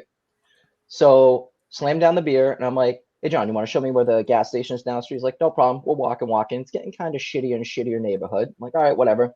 We just turn around. We see this smoking hot fucking white chick. We're like, it's fucking hot. Yeah. So anyways, we hear, excuse me, can you help me? We're like, what the this is something out of a movie. We're like, what the fuck? We're like, yeah, what's up? She's like, I'm really drunk and my phone's dead. Can you walk me to my buddy's house? And we're like, all right, cool. Yeah, we'll walk you there. So we walk her to the house. She's all fucked up. Our buddy lives in a trap. six big black dudes roll out. Hey, cuz, can I help you? Like, bro. But yeah, she was banging on the fucking door, screaming and swearing and shit. I'm like, yo, he's not coming. The cops are gonna come. Do you want to come back to the bar with us? She's like, yeah. So I give her some water, get her phone charged a little bit. So it's the last call, last call, like 2:00. I'm like, yo, do you want to come back with us? You want an Uber? She's like, can you walk me back to his house? He's a piece of shit. He doesn't want to fuck me, blah, blah. I'm like, that's on you. I'll walk you back. All right, What? Cool. Yeah. So she was going to the whole details. I'm like, Did you jump on that grenade or what, man? Like speed it up. I would have, It but wasn't not. a grenade, dude. Yeah, was it a It grenade? gets even weirder, right? So Wow. I give her my hoodie because I'm a nice guy. She's freezing, she's dressed in skimpy tight clothes. I'm like, all right, here's my hoodie. So I'm like, I'm just gonna walk her back. I forget my GPS is fucked up, right? Still get phone calls whenever I'm walking. So fucking James is trying to find me. He's like, yo, slow down, bro. I'm like, this bitch is like speed walking to this dude's house. Like, I'm just following her to make sure she doesn't get killed, I want my hoodie back. So James finds me like 10 minutes later. I'm talking to him like, do you want an Uber or whatever? She's like, I'm good. So James walks up. He's like, hey, do you want to? She's like, fuck you. You're being rude. I'm talking. He's like, I'm sorry. I'm an asshole. He's like, Nick, let's just leave her. He's like, by the way, sweetie, can you get his sweatshirt back? She's like, I guess. And I'm just like, wow, what a fucking bitch. She's like, we're like, whatever. And we just walked away and got an Uber. So yeah, that was kind of weird. I get back and Brian's like, what happened? I'm like, yo, this drunk girl. Oh, I was on the phone with Brian because I finally answered. She was slapping me. She's like, fuck you. Brian's never talked shit. He's like, leave the bitch. She's crazy. Just leave. Did you get your sweatshirt back? You could hear the chick hitting him. Yeah. I was like, this bitch is hitting me. I'm like, fuck that cunt, dude. Like, and I'm just what trying to the be nice. fuck? Dude, You're not getting any pussy tonight, Nick. Trust yeah, me. I know. And if But I was you still trying are, to it's get probably gonna make something fall off. Well, anyways, Just we saying. got back. It was great. I slept for like 2 hours, and like when we woke up to leave, because we were just parked right across the street, it was great. We see Sean and his fucking brother-in-law. They're all fucked up still. I'm like, dude, I'm like, Well, they went Like, to the club that night. yeah, they We're went out down the late. street. I forgot all about that. I kept on screaming, "Let's go!" And I'm like, "I'm good, dude."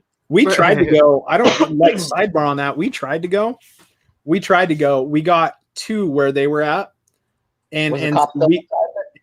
and we walked apparently too close to some young gentlemen that were out in front of the club, and they were about ready to shoot us.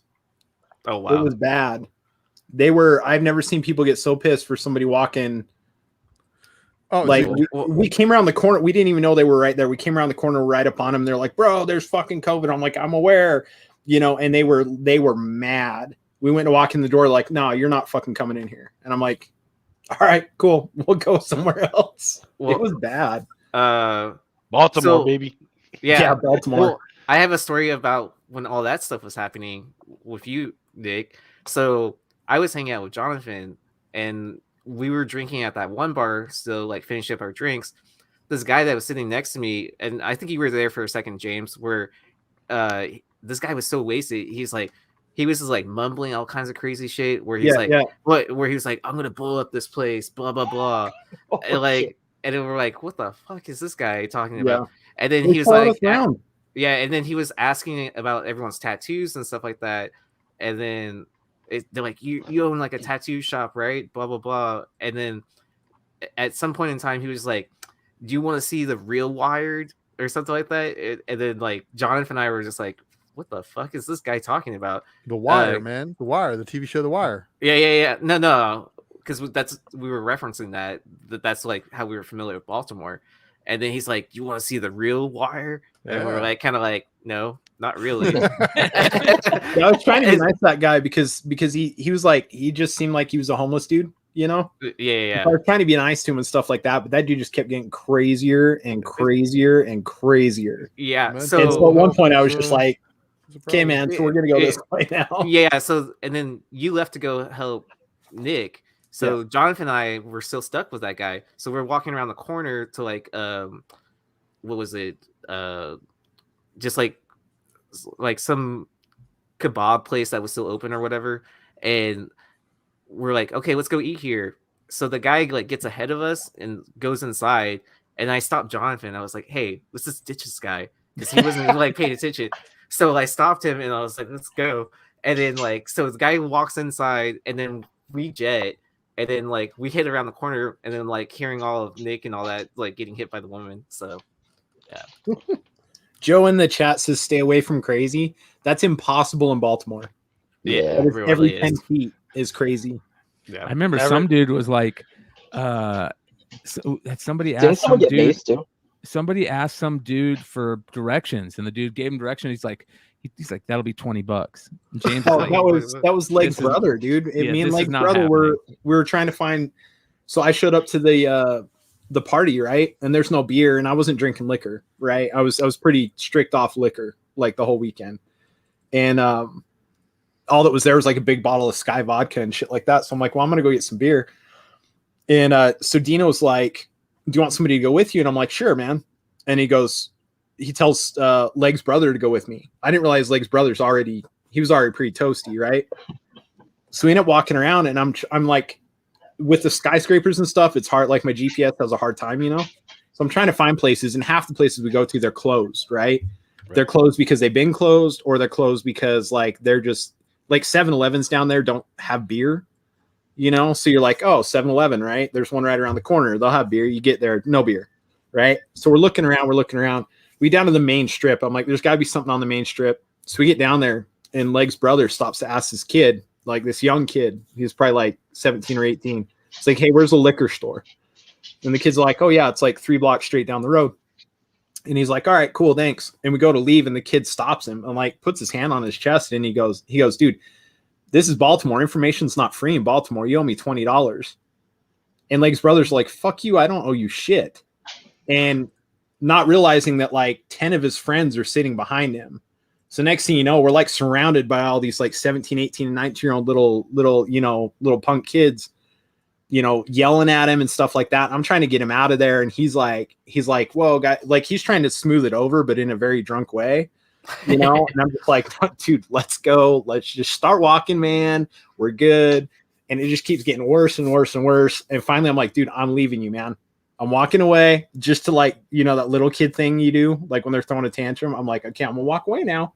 You're gonna come with me? Or you're gonna stay here? So start to walk away, and he's just not coming. So I'm like, fuck, man, I got to go back around and get him. So turn back around and go to get him. Finally, like these girls that are with the group are like, get your boy and get out of here. And I'm like, I'm trying. And they're like, no, seriously, you don't understand. You need to get him out of here. And I'm like, no, I understand. And I'm trying, So I grabbed him like, dude, we really got to go. And he's like, okay. And I think he heard the seriousness in my voice, and we left. And I'm just like, holy shit, man. So we get like halfway back, and he sees a bar that like he's familiar with. And he's like, well, I'm going to sit here and have a beer. And I'm like, all right, cool. I'm going to go to the liquor store that we finally found. I'm going to grab some beer and head back to the party. So I go back to the party and stuff and tell Leg where he's at, and everything's fine. Like it's the bar they'd been to like every night up to that point, So the bartender. It's where we ended up going to later that night. But yeah, it was crazy. That shit got crazy. Yeah, it was nuts, man. It was a lot of fun. Yeah, I mean Baltimore, man. I don't even fuck with Baltimore like that, man. Again, if you're gonna roll out in Baltimore like that, you gotta roll like 6 or 7 deep sometimes, man. Yeah. So you're saying getting drunk and walking around aimlessly at like 3 a.m. is a bad idea, or sleeping outside? In Baltimore, yeah. Yeah. I did it. Fuck it. I made it. You merely adopted the dark. I Nigga, was born motherfucker, with you it. was getting your ass wrapped by a woman. She was getting ready to steal your sweatshirt and everything. I got my Fuck you sweatshirt. Don't play like that. Give me that phone. I'm gonna sell this phone. Yeah. I vote. See, Mojo. I vote for I was Rose born City outside of New York Comic-Con. and grew up outside of Baltimore, so I got Yeah, both worlds. Somebody in the chat talking about I want to punt these kids. Man, do you know how these 12, 13-year-old kids look nowadays? What was that? Well, the crazy thing is like we walked by that spot every night. It was a chicken spot. What was that place called? Maryland Fried Chicken. Yeah. Right across from the convention center, right? Yeah, it was a Yeah. chicken spot, and it had this stoop that was a big stoop, right? And every night the same group of cats were just chilling around this stoop, right? And every night you'd walk by them. So I think at one point they recognized us, you know what I mean, and quit and didn't want to fuck with us anymore. But you could tell they were like, Was that the chicken place next to the 7-Eleven? Yep. Look, Okay. I love the Baltimore hub, the Inner Harbor, because it's got a lot of stuff that's like really close to everything. But you gotta remember, that shit is only 6 blocks away from the trap. Yeah. All right. So hey, I want to get away from Mama. I'm gonna go over here. In the meantime, I'm gonna rob these drunk white dudes. That's where it's gonna fucking roll, man. Yeah. Like, and Safety in numbers in Baltimore. Safety in numbers. Yeah. Yeah. Shit. I just gotta be fucking. I don't fuck around with I have delivery to the hotel room, man. Bring my liquor, bring my food, everything. Yep. I ain't leaving. that's what I'm saying. Next time we do I'm it, leaving this motherfucker straight to the airport. Well, sometimes it wasn't that bad because From, you're walking around with people like Leg and oh shit, and, fucking you Leg's know, a fucking Leg. And see, if I was hanging out with Leg and fucking Brian, I might be cool, man, because those motherfuckers are fucking giants, man. They look Well, like make it look like you got Yeah, security or something. like, yeah, man. I was like, first time I met Brian, I was like, hey, Brian, hey, what the fuck? Like, oh, that's what I hung out with. Shout out to Trial by Gods, Nate, who's he's on Instagram. A lot of you guys know him. He's been on a couple shows with us. I went to a football game with him over the weekend. And that's the first thing he said. He goes, "Damn, dude, you're fucking tall." And I'm like, "Yeah, dude." and it's not just like Ultra's the same way. Robert Fordham's a fucking giant. You know what I mean? Like there was Tony, a lot of us. Yeah, Blue Green Artifacts. He's tall as well. Yeah. Yeah, it was crazy. I was just happy to be taller than Nico. Yeah. I don't know if you're that intimidating. That old dude was about to roll you up, Aaron, about cutting the line and shit. Oh yeah, yeah. I forgot to tell about that story. I mean, meeting Lucas, like, so I showed up early. What was that, Friday? Yeah, Friday morning, and then I'm walking through the line, and then all of a sudden I look up and I was like, "Oh, that's Lucas." I was like, "What's up, Lucas?" And then this is like probably like 30 minutes before they're gonna open the doors so you can get your tickets, and then wait like another 3 hours before the con actually opens. And then so we were just chatting it up, and then some guy behind him was just like kind of like, "Hey, you know there's a line, right?" I was like, "Yeah, I'm here talking to my friend. Like, I'm not gonna cut in front of everyone. Like, anyways, like, does it really matter? Like, it's got like in the 3 meantime, hours." there's like three different fucking types of lines, right? There is the line for regular tickets, there's another line for VIP tickets, and there was another line for press pass. So you don't know what type of fucking line the dude was in the first fucking place. So dude should Yeah, he was freaking out so about now that. if you're one less person in, you're still getting in the motherfucker before everybody else. Yeah, I mean, like, the line was like probably like 20 people deep, probably. The lines weren't bad.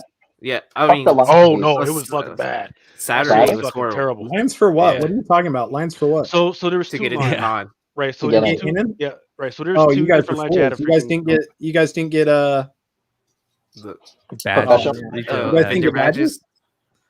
So we don't need no stinking badges. Right. So well, I had that's I go had a ahead. press badge. I had a press badge, but you still fuck like if you had like family or whatever, they're just not going to fucking real. So so in the meantime, there was another line for what was the orange bite for the COVID shit, right? So if you wanted to get in and prove that you had COVID, which in theory is a good idea, but they were allowing people to freaking get rapid COVID. tests. Yeah, they were allowed to get the vaccine and get in that way, right?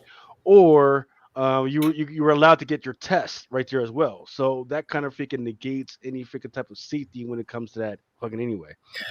I mean, were the instant tests, the instant results? Yeah. Oh. It was like fucking. It was like you sat there for like 10, 15 minutes. They sent the fucking results to some fucking lab offsite, and then you had to wait maybe like 10, 15 minutes, and then they fucking got it back. Yeah. It was a joke compared to New York. New York was like, it was strict, but it was like 20 minutes in and out. It wasn't too bad. Yeah. Yeah. Well, My I goodness. get a marijuana recommendation. Walking in and walking out. Well, the funny part was, like, even after all that, I ended up getting into the convention early anyways. Like, somehow I just walked into the door and no one stopped me. And so I went to like Phil's booth to say like, "What's up?" And then I went to the Tails booth and then like helped them out. And I was walking around to like all the vendors before everyone else got in anyway. So I was in there. Like, I thought you and were a then- vendor. well, yeah, No, you could walk into Baltimore was like that. You could walk in like they walked us in without badges. We had I think Dino came out and met us. Yeah. And walked us in without badges. It wasn't even a thing, And then he walked us up to the table. Because we'd bought badges for the show, right? But he walked us up to the table and he goes, "Do you guys want to just pay like $60 more and I can get you extra booth badges? You guys can get in line in the morning." We're like, "Fuck yeah!" So we went spent an extra $60 and just got booth badges. So we were in there 2.5 hours early every day. Yeah. And then that's what I'm gonna have to do next year, man, because that's the type of access that is normally for VIPs and shit for that VIP bet, but it's not fucking worth it anymore. It's even before that though. Like you guys see it if you've ever been like set up a booth at a con, all the wheels and deals, like all that stuff happens before the show even starts. All the big boy books, they move before the show starts. It's other dealers selling to other dealers. And that happened all on Thursday. Like, there's several dealers I heard that were making like, thousands of dollars just in like. Well, it's also because a lot of these guys open up shop. They go to a con the first day, and they got a list of shit that they got a customer base that's looking for it. Exactly, and they go to the first places they can find these things. They swipe them before anybody else gets their hands on them, and then sometimes they'll be like, "Oh, I didn't find you one at the con, but I made an extra $1,400, and maybe I'll get you one next time." Like trade's a big thing too. Like dealers will come up and be like, "Hey, I've got a customer that wants that book or is looking for that book. Come by my booth, see if there's anything you want to do like a cash and trade for." And that happens constantly before these cons go on. Yeah. And then a book gets hot the weekend of the con, and then they're like, I didn't find you one. One thing I did notice though is me selling all my shit. Like some of the deals really helpful. Like I had graded books, with like my Peach Mocha with the sketch on it. Nobody wanted to buy it. But one guy's like, "Oh, my buddy, like they're helping me out, walking me over to other booths. They're like, hey, you want to buy this? You want to buy this?" So I mean, it was really nice. It was different. What are you talking about? That cherry Pop-Tart you had? Yeah, I still got it. Nobody wants to buy it. I don't want it anymore. That's I don't crazy. want $600 for it. Well, it's because you probably want a lot of money for it, and people. I paid, I think, $400 for it. It doesn't matter what you paid for it, man. It's people are willing to buy. Yeah. Speaking of what people are willing to buy, let's get into some of this. I'll be right back. I'm gonna go smoke.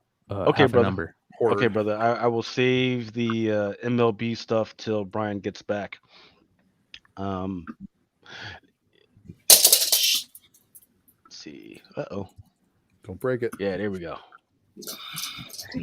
Hey, so for those that are willing, need to know what this is the FOC stuff. So this is the stuff that should be out within the next 3 weeks to a freaking month. And what you can do with this information is you can go to your local comic book shop and talk to them and say, "Hey, I want this book," or "How much is it going to cost me to get this book?" Or you can go online and find your favorite website and freaking look at what the prices are and all that other good stuff.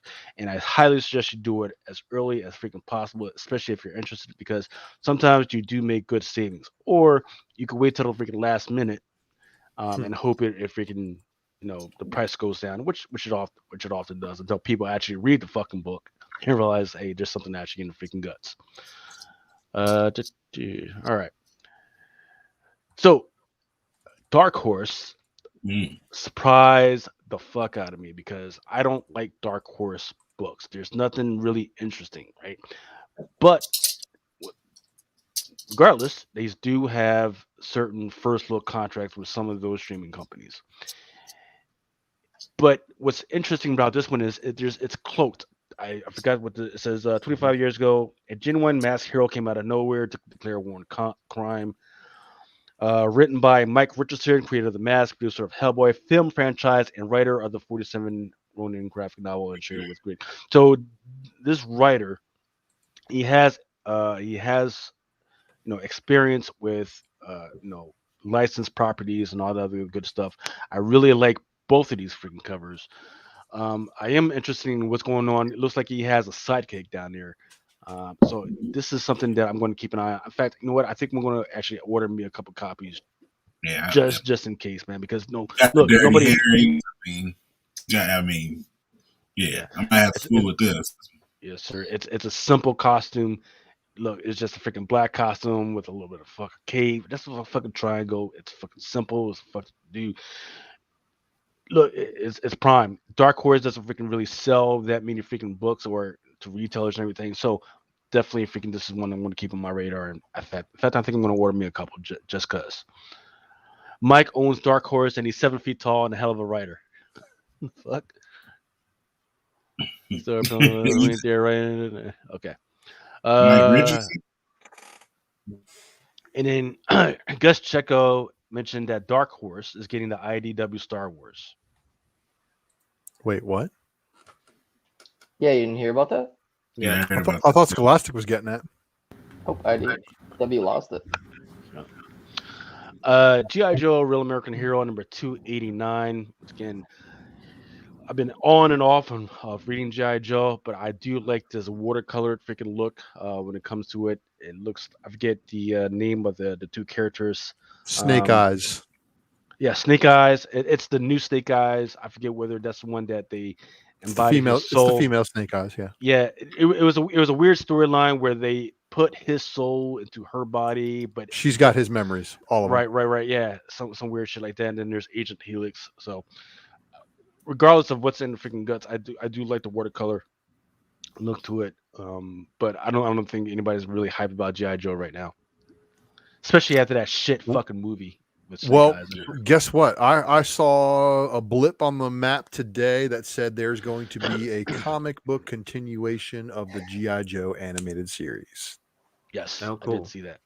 Well, the crazy part is too, like some of the big books like G.I. Joe number 1 and 21 haven't dipped down in price that much. Like even though Snake Eyes movie was total bust, yeah, I expected that to happen.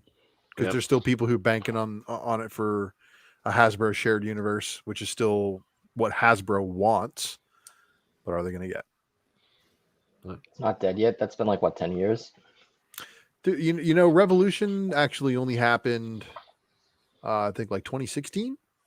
Really?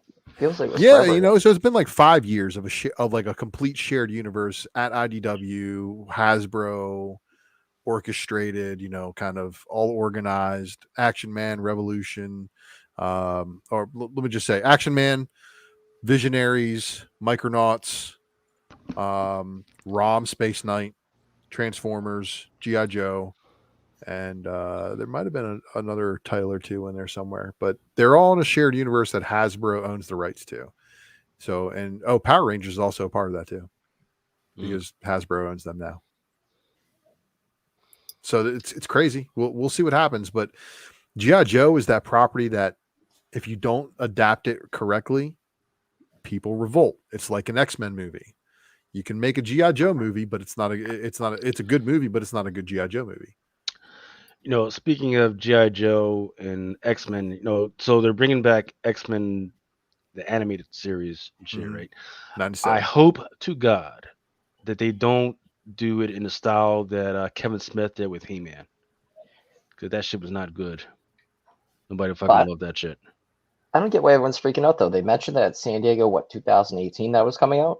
It's not like anyone didn't know it was coming back. What, the X-Men animated stuff? Yeah, I didn't fucking know. Yeah, you know, I talked about it a couple years ago. They repackaged it on Disney Plus for people, so that's when you know people get into it. We've heard that they've been trying to revive that because that was the one X-Men property that had basically a huge audience and a lot of support for. And we're all grown up now, so they're stabbing us in the nostalgia. What do you think of the title X-Men 97? It's basically because it's the 5th season. Yeah. And I get that because X-Men 92 was the first one.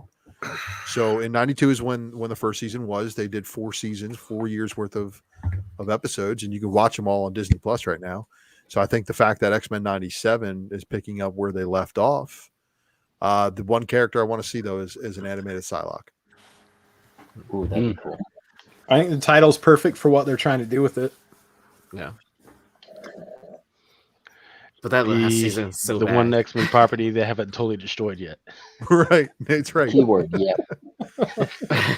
Well, I mean, again, if they're going to give us the original lineup, remember Morph was saved eventually, and he did come back. You know, he's a little twisted. So I mean, there's a lot of potential there, and that's actually the one character out of that X-Men Adventures stuff that people are gravitating towards. Is the reason why everybody's going ham over issue 1, and I don't have any. Yep. I have no copies. Yep. I'm mad at myself for that. So what we're looking at is Teenage Mutant Ninja Turtles ongoing number 124. The one to the right is a 110. Not too shabby. I don't know why. I actually like the one that's in the freaking middle, and that one's just the cover A, Ken Jering. They're kind of skulking inside of a gargoyle type thing. I actually like that one. The lines need to be a little bit clearer and straighter, but I still like the concept of it. Now, is that where it says the variant C? Is that why Scotty Young was doing turtle sketches the other day? I don't that think that's Scotty a Young? Scotty Young. No. I Oh, would you have to mean look at Child? yeah. Okay. Transformers number 38. There's 3 different covers for that one. The one to the right is the 1 to 10 Ramondelli. But you know what? They only show on Previews World the B cover, which means this one might be delayed. So just preparing you for that happening. But the Ramondelli, so Livio draws dark artwork. He does very, very dark stuff. So this is when he shines, when he puts a lot of light on top of his negative space, and it comes out looking like that. It always looks good. It does look good. I definitely love the concept. But the bright blues and purples on that cover pop like whoa. Damn. It's the one negative variant that actually kind of makes sense of what they're doing with it. Oh, Definitely love this cover. Glowing Energon, bro. You should see what happens when I drink Energon. Your poop comes out freaking glowing. Oh, dude, what was you guys ever seen the Baby and the Boys? What? You know, in the Boys when the baby opens its eyes and it's like, it's blasting shit. Yeah, that's like that. Holy fuck. So so Spawn is turning into Spider-Man, where they've got a whole bunch of freaking titles coming out in one fucking week. And Spawn Scorch number 1 it's just got a whole bunch of variants out there. I don't have the art for it all yet. In fact, I probably should check. I'll check later. I do like the one to the left, which is the King Spawn cover A by Barons. It's definitely a freaking awesome cover with the fuck. Because look, I'm a fucking zombie Homer, all right. But other than that, there's nothing special coming out of it yet, other than the Scorch number 1. It's supposed to be the first appearance of this whole new Spawn team, I guess. But we'll see what's going on with that one.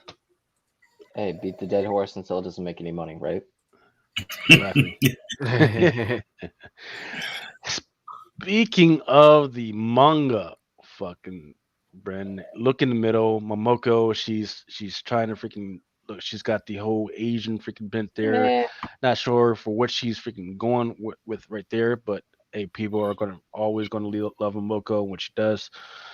Amazing Spider-Man number 85.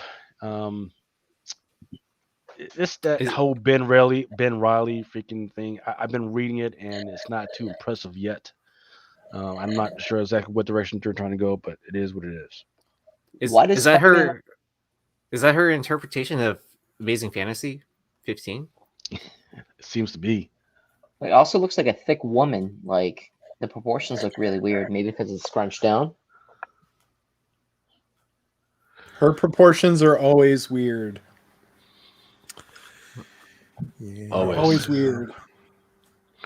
Defenders number 5. I have been reading this one. The reason why there's not an incentive for this one, but the reason why I pull this out is because the solicit says, hey, Doc, Strange, Ragtag, Defenders race their final trial in the third cosmos, where the concept of good and evil are, blah, blah, blah. But when the masked raider's identity is finally revealed, will the truth be their salvation or undoing? So, don't know if this is going to be a new character or probably just an other character just put on the mask. Don't know that yet, but I definitely think this is something to keep an eye out for. Who read Marvel Comics 1000? I did. Besides Lucas. I flipped through it. Yeah, I think I flipped through it too. So shout out to Gary Nusser, the comic perspective on this one. He is one of the only other people I know besides Lucas that has read some of these things and follows what's going on with the Masked Raider. His identity will be revealed in this issue. And Lucas, I think it's somebody we know. Yeah, I think so. So from some of the other stuff that I've been reading from Al Ewing, yeah, it's definitely somebody. I think it's somebody we know. Who can wear the Eternity mask and not go completely batshit crazy? There's a few characters, but once again, I think one of those characters was in Marvel 1000, so that's what we have to keep an eye out for. So, in the meantime, Moving on to Strange Academy number 15. There's 2 covers. Of course, people love the Umberto Ramos stuff. 14 and hasn't dropped yet, though. When's 14 come out? I don't know. I fell off like around 11. Still good? 13 was really big because this dude right here, Gaslamp, he shows up in there. But Art Adams gave us a magic cover with 2 very wonderful assets. Sounds awesome. For value, if you know what I mean. And this right here is just continuing along the lines. But there was a very good origin story in 13, but I think 14 got skipped over, man. Academy 14. Unless it comes out soon. Not sure. I'll have to keep an eye out for that one. December 8th, yeah. So it is 8th. actually it's every 2 weeks, I guess, because this one's it's supposed to be the 15th, I think. FOC for the 15th. Well, we'll find out. But yeah, number 4 is supposed to come out before this one. But right now, as you guys know, releases are sketchy. Yes. So wait, it's bi-weekly now? No.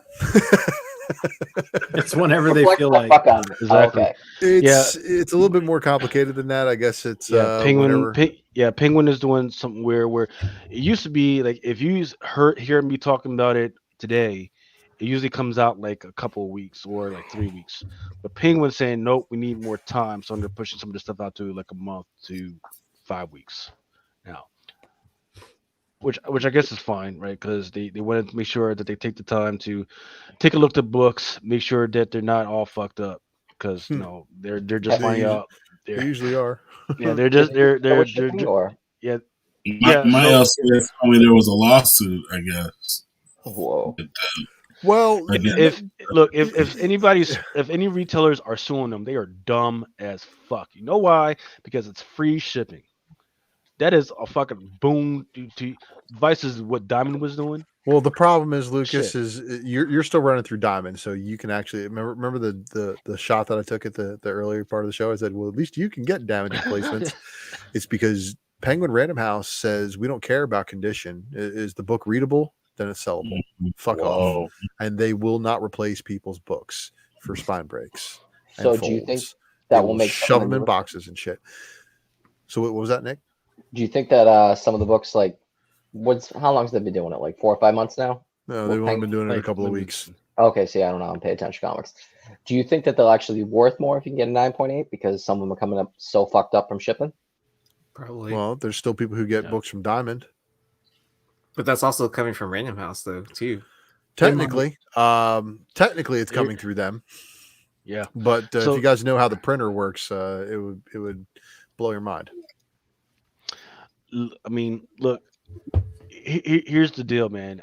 The books that I have personally been receiving from Penguin Random House have been good and great. You know why? Because when you order it from me, I put in that order immediately. So if fucking Nick freaking orders fucking 5 books from me, I put it in like that, and that's how Penguin Random House sends it out to me. And that box is separate from every other freaking order that I put in. But if I order like 50 to 60 freaking books, then it comes in a fucking big ass fucking box. Then the chances that all the books are going to be in there are going to be fucked up is higher. And that's that. In the meantime, IDW is going to be starting to distribute through Penguin Random House pretty soon. I think in December, I believe. Yeah. How is Diamond not dead? Well, because they still got everybody else, right? Give it a year. They bought a company too. Give it a year. Right, and they're doing Funko Pops, and they're still doing cars in the meantime until Fanatics freaking takes over. And they're still doing a previews catalog of all of the items that are coming out from all the publishers, plus all the action figures and toys, and all the other merchandise from the warehouses. So, yep, they are huge. So for now, but in the meantime, orders through Diamond have been more jacked up than usual. I don't understand how you do it. I don't understand how you have fewer responsibilities and more stuff is jacked up. So here's what's going to happen, right? Penguin's going to devalue Diamond by picking away for the next year or two, and then they're going to buy up their infrastructure. It's going to happen. It's the smartest business move on the planet. You find a company that's got a monopoly, you start picking away at it, and then when you've devalued them enough, you take them over and you create a new monopoly. It's exactly what's going to happen with Penguin. They're going to do it. And all they've got to do, as far as a retailer perspective, all they got to do is do it better than Diamond, right? And you slowly start moving accounts. So in fact, I think I talked about this last week. Their eyes are a little bit bigger than Diamond right now. They are Penguin Random House. They are concentrated on Simon and Schuster. Simon and Schuster was actually in talks to do DC at one point, but that fell by the wayside because of all this other stuff. Simon and Schuster is like number 2 in the freaking country when it comes to not just comic books, but graphic novels and Manga. real big books. Yeah. Oh yeah. They're big boys. They're big boys. The only thing is there's a lawsuit by the Fed right now that's saying if they do that, it would be too big. And it would greatly harm the ability of writers to actually make money because there would be no competition and amongst all the big books. And there's only like 4 or 5 like real big publishing joints. So that's in the hopper right now. So your assumptions are correct, but I think they're concentrating more on this lawsuit right now. They don't want to get into they don't want to take over Diamond completely, because if they do, there might be another lawsuit just like that.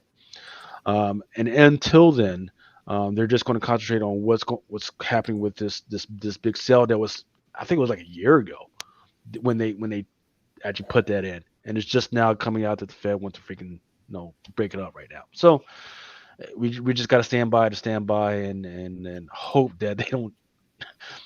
Look, I gotta understand, for a retailer to get free shipping on stuff, that's a freaking big boom. It's huge. It's huge. Forget 60-70%. What's 60-70%? You're 60-70% that I'm freaking scratching for if my shipping, if I'm paying $100 on fucking shipping. Yeah. So look. Well, it's not even that. Like it's even bigger. Like that's a lot of money for you. But like imagine the bigger players. Like imagine what that means for businesses like Midtown or Mile High Comics. You know what I mean? Like that's a huge, like that's like their employees' wages for the month. Yep. By not having to pay that shipping. Like it's massive. Like we're getting ready. We just teamed up to do a Marvel book, that I can't get into yet.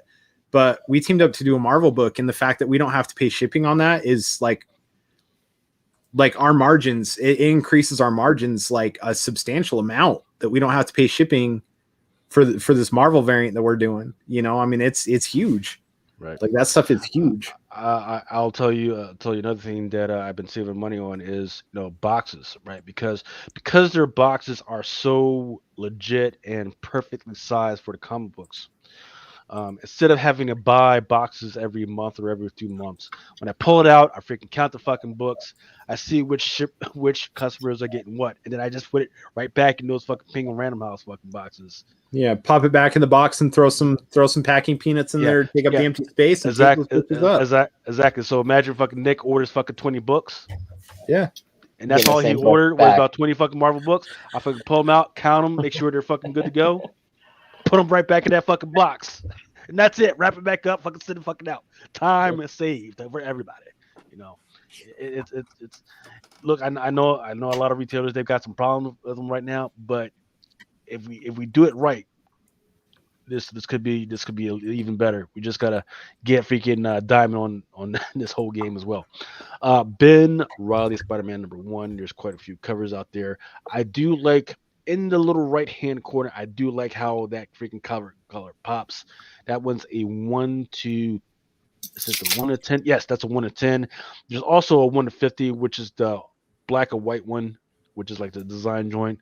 The only thing that I don't like about it is that I've seen Spider-Man in each and every one of these positions before.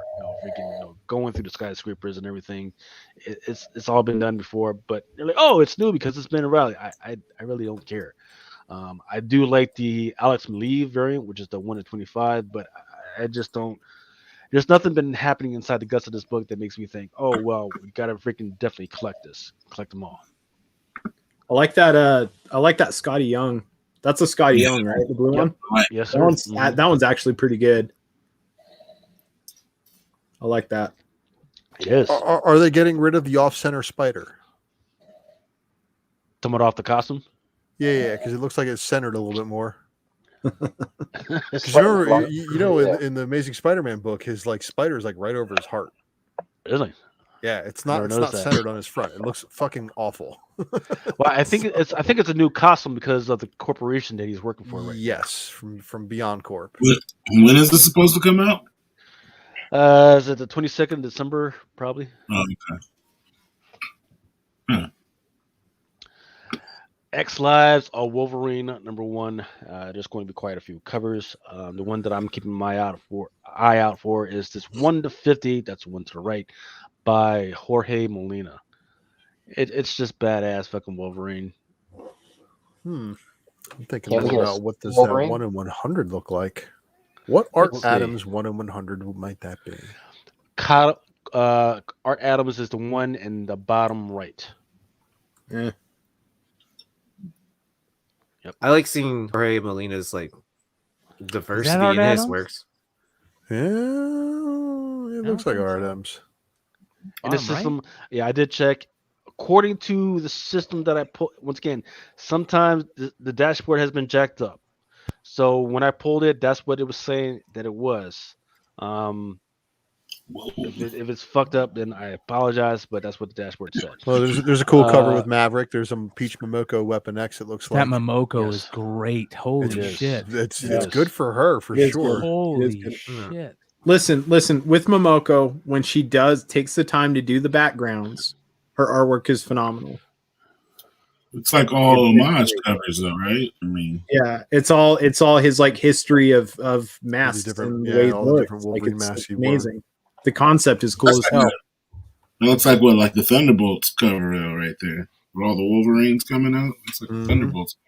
Thunderbolts #1. Please tell me that's a Russell Donnerman cover. Yeah, like Weapon X. What is that? 66 or 77? Whatever. The Champions one. I think that's wait, Nakayama. Lucas, who's doing that Wolverine cover? That's bottom row #2 in from the left. Nakayama, I think, right? Yes. Is it Nakayama? Okay. Is it Nakayama or is it the Bagley? Or is it Rob Lim? Or is it Costra? Can't really read the signature. It looks like the Nakayama signature. That's the only reason I'm saying it because it looks like the DNA from here. Maybe I'm wrong. Let me see if I can pull this up. Who did the top right anime 80s Wolverine? I like that.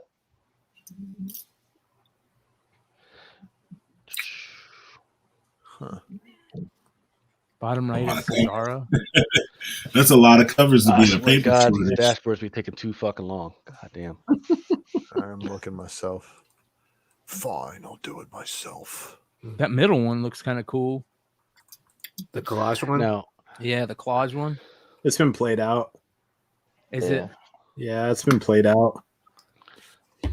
Excellent. Oh yeah, because they've done one now for like what Venom.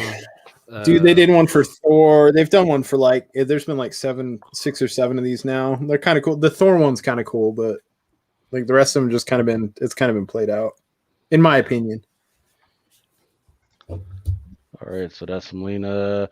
The second one from top, that one's the Bagley trading cover. So there's a new one that I don't have on there. Oh no, it's on there. It is Ron Lim, I guess. Chat's saying it's Ron Lim. Yeah. Yeah, Ron Talking Lim about the second one from the bottom. on the bottom. Yeah. Yeah, that's Ron Lim. The Art Adams. Okay, so they updated the dashboard. The Art Adams, which is the 1 in 100, that one is the top one, second to the right. Second, the one in the snow. Yes. Yeah, that's the one I want. Shit, now I gotta That's buy a hidden gem. So that's I'm looking at all these covers here too. I'm like, which one is the most quintessential Wolverine looking one? Fucking Canadian wilderness in the snow. They're back to Weapon X. The monster. Yeah, Weapon X, but he's wearing the newer Wolverine outfit instead of the old one, Yep. Yeah. The manga Oh, style when he one. was out there, he didn't have no clothes on. Remember? was The the manga weapon. style one. That's a 1 of 25. That is by Nuck. It's nice. That's good for a knock cover. Wait, which one Well, was that? The top right one, that's got the Madripoor. Oh, okay, okay. That's 1 in 25. Yep.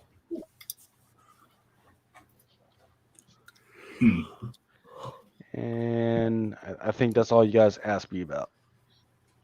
I'll find the Maverick cover. Maverick's boss, bro. Maverick. I don't see any Maverick in here. Oh, he's second one from the right on the bottom. That's him shooting it up with Wolverine and the old. That one is the old team gear. That is McGinnis. Mm-hmm. So that's all the Team 7 prototype looking gear that Jim Lee designed for Maverick that he stole and lifted and used in draw over at Team favorite image. That was my favorite Wolverine. My favorite Wolverine action figure. That was his really? Suit. Yeah, oh yeah.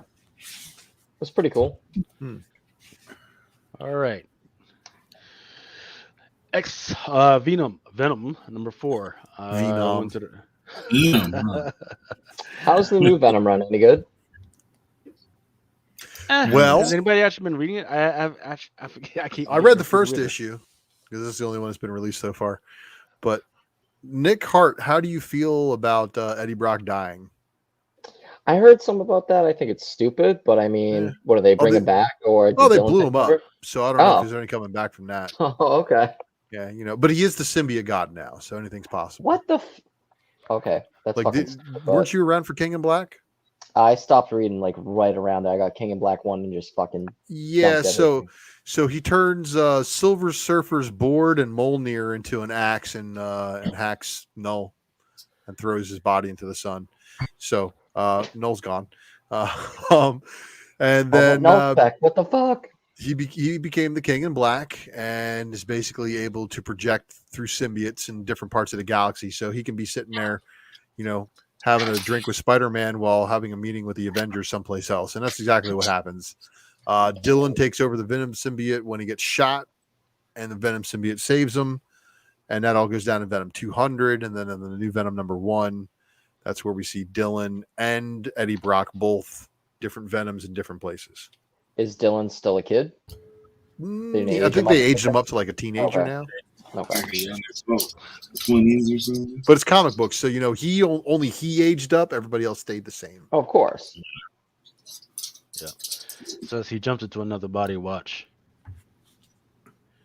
Well, they go into that, Nate. They say his body's gone, and he basically. But his body was like everywhere. He had like 50 Eddie Brocks running on freaking different planets and shit. So well, he had different symbiotes that he was controlling for sure, and then that one that told him that weird message and murdered a whole bunch of people in front of him, and then he's like rocking a new Venom symbiote too, which is weird. So like Dylan has Venom, but Eddie is still a symbiote. It's fucking weird. Artists should get paid less for rip-off covers. They fucking men. It reminds me of the foreign edition. Yeah. From Italy. Don't you think, hey, on that Venom though, don't you think that'd look better without trade dress and shit? That one in the middle? Which one? Yeah. The one in 25. I don't want to see it at all. Yeah. I'm tired of that. I don't want to see it. That's the Fuck classic that shit. homage variant, isn't it? All right. Yeah, but well, how many times hey, has it been done? 10,000 fucking times. Yes. Hey, hot take. Don't check our website in like a month then. But here's the deal. This is a direct release. This is what makes it different than store exclusives constantly regurgitating the same, poses and ASM 300s and or Spider-Man 1s. It's Marvel doing it, so it's a little bit different. Yeah. But I think if they swap the black to white, that would look so much cleaner. That would look cool. Then it would be Agent Anti-Venom. Yeah. Don't give him any ideas now. Though. Just the background, maybe not the. Yeah, the background. Not his colors, just the background. No, not his colors. Yeah, I'm talking about that solid black is for like the 300. Change that to white. You get well then shit that would you're look awesome. no fun. I thought you were talking about changing the symbiote to the white suit, no. so it could be Agent Anti-Venom. But anyway, it's weird because again, it's on a Venom book and it's coming directly through Marvel. It's going to be a open order variant. but will they order it? Like, have you guys been noticing a lot of open orders have Hit or been miss. fucking eclipsing some of their incentives Yes. as far as artwork quality and then aftermarket, like people wanting? Like, it's been wild to watch. Yeah. Especially when it comes to some of these DC books. Mhm. I don't know what the fuck's going on. ASM 301 homage. Yep. You just okay. Well, it looks like it looks like it looks like a McFarlane, and it looks like that artist just like kind of traced his work. Yeah. I It's take all Photoshop, baby. All right, so that is the Yarden classic homage variant, right? That's not the Myers 1 in 25. Yes. If that- it's the it's the Yarden classic homage variant. 1 to 20. Okay. Wonder what the 1 in 25 is going to look like. I think let me check real quick. I think that is the 1 in 25. Yeah, I think that is the 1 to 25. Then which that's is- Tyler Kirkham. That's what explains the spaghetti strings here. Venom number 4. Oh, so excuse me. That is not the 1 to 25. There is a 1 to 25. And that one is going to be by John Boy Myers. Yep. Yeah, he did the Venom 3 variant. He did there's also a local comic shop day that he's doing of that Venom variant.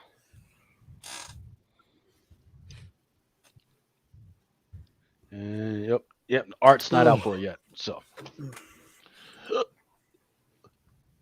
all right. Coming from Indie Publishing Ablaze, He Who Fights with Monsters number 4. Look, could somebody get on the phone with Ablaze and tell them we don't want this shit? You know, you got to kind of establish your fucking story first. It's fine for issue number 1, but by issue number 4, I'm not buying 30 of your bullshit fucking story, because especially, I mean, look, the covers don't even look that fucking good. The D cover's the best one. Every time they do a Marvel homage or DC homage, it's their best cover. Yeah. I don't know what to tell you fucking think with this one, but And they all look like Fantastic Four covers too. I don't know.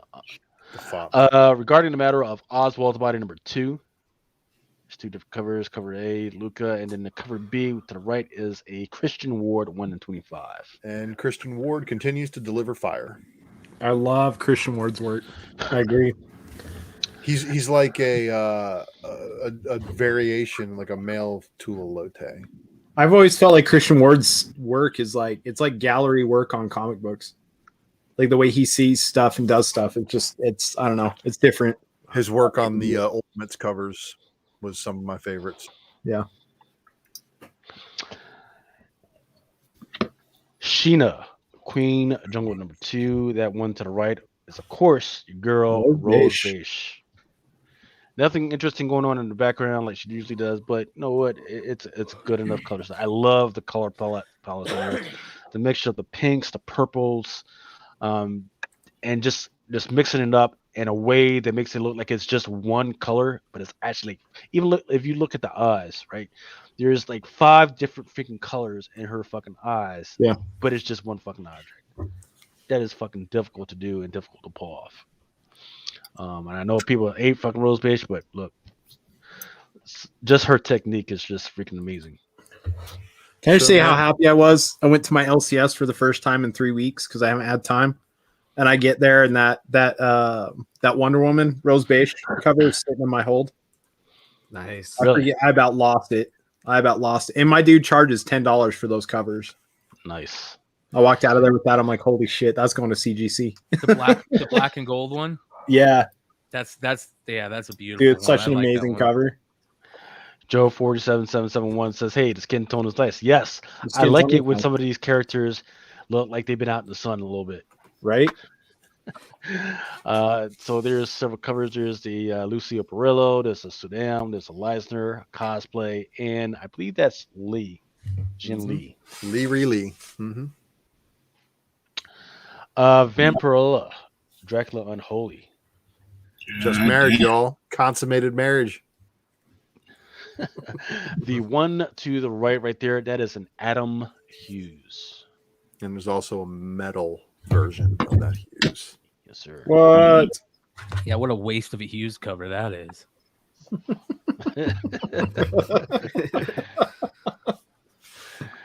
If I was working at for Vampirella at that time and he turned that in, I'd be like, bullshit. He paid you for fucking Adam Hughes titties like big, not fucking. You have to use a They're big. magnifying glass. She's just riding up front, bro. God, he did that awesome Vampirella. What was it, like a year ago? He did a really awesome Vampirella book. Yeah, I have Phenomenal cover. Actually, I should have grabbed it. Cadillac hearse with fucking Vampirella throwing up fucking Crip signs out the side of it. She's showing the wedding ring. Is what she's doing. Saying? Like, yeah. I want to see. I'm not sure. Is it a middle finger or the wedding ring? It's one. It's the middle finger. If you look the digits 1, 2, 3, yeah, it's the middle. No, her other hand. She's throwing gang signs with that right hand. No, she's got a couple blood. A couple blood while she's running over the grave of Charles Price. I got you, Big. I know what you're talking about. Bonnie and Clyde with Tupac. You know what I mean? Of course, there's a selection by Lucia Perel, Rose Beige. That's the one top second. That's fucking gorgeous. I'd buy that. Yes, it is. That's cool. Linsner. I don't know, man. These Vampirella covers, man. I'm not really into that stuff, but they've been kind of growing on me. Yeah, look, a couple of years ago they had some news that they were going to try and adopt Vampirella, but I haven't heard shit from them since then. So, well, they continue to kill it in the cosplay section. Well, Prio's covers on Vampirella have always been great. Whatever Prio does cover for Vampirella, they're awesome. A midget? Is that a midget right there? A midget the one the cosplay? The one the cosplay? No, the first one on the number 4. No, the rest of her leaves are covered up by Dracula. Oh, okay, I'm like, damn, they got a little mini Vampirella on this motherfucker. Look, Big Remo, your predilections and the stuff that you like to watch in the dark is well noted, but I don't think Dynamite's ready to go that way.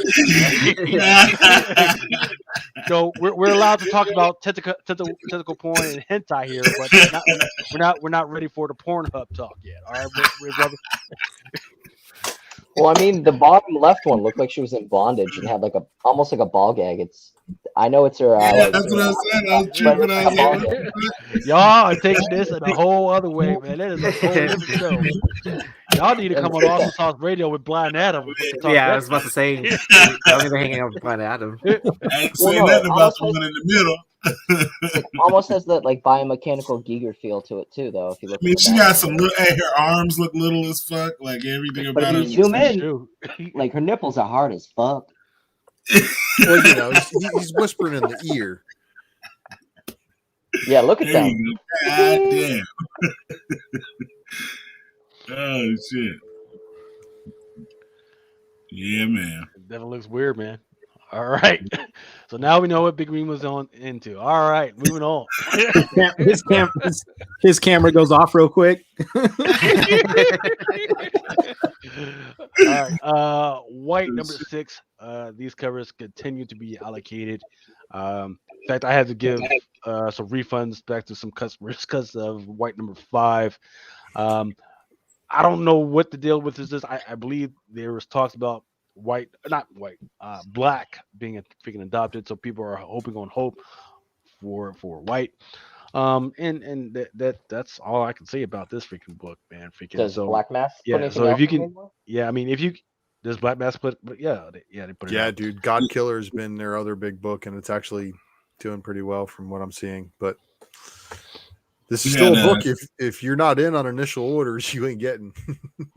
Sorry. Definitely get with your LCS on that one. A couple months back, we had Kwanzaa Jeffro on our show. He just sent us all issue 1 just the other day. Really? The first print. Yeah, he just sent it to us. He just got it the other day. Shit. Dude, can I just say, like I've met a few of the, I want to say 3 of the people that have worked on this book. I met a couple of them more than once. They're the coolest comic creators, like the most down-to-earth comic creators I've ever met. Like some of them are just they're just awesome. Like I will continue to support their work just because of who they are. Not even just the book. I mean, the books are great. The stories are well written. Black was an amazing series. White's been pretty good. But like just from a creator standpoint, you know, people like they'll support artists every cover they do because they want to support the artist. I'm that way with this creative team. Like they've done some really cool stuff. I'm excited to see what they do after White. Really, And I'm excited to see if they keep the team together and they put out more books. I'm excited.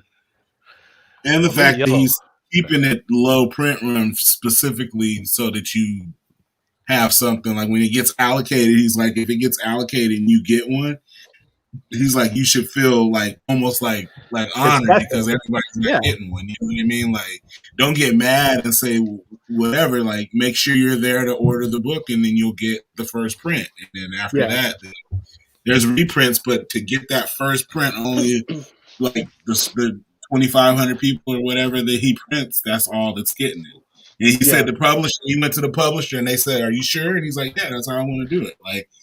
Believe me, they wanted to do more before the paper shortage. He said they were like, "Dude, we'll print way more," but he was like, "No, I want to keep it small." So that's a good idea. So, all right. Gun Honey number 4. I am all caught up on the story, and it's turning to shit.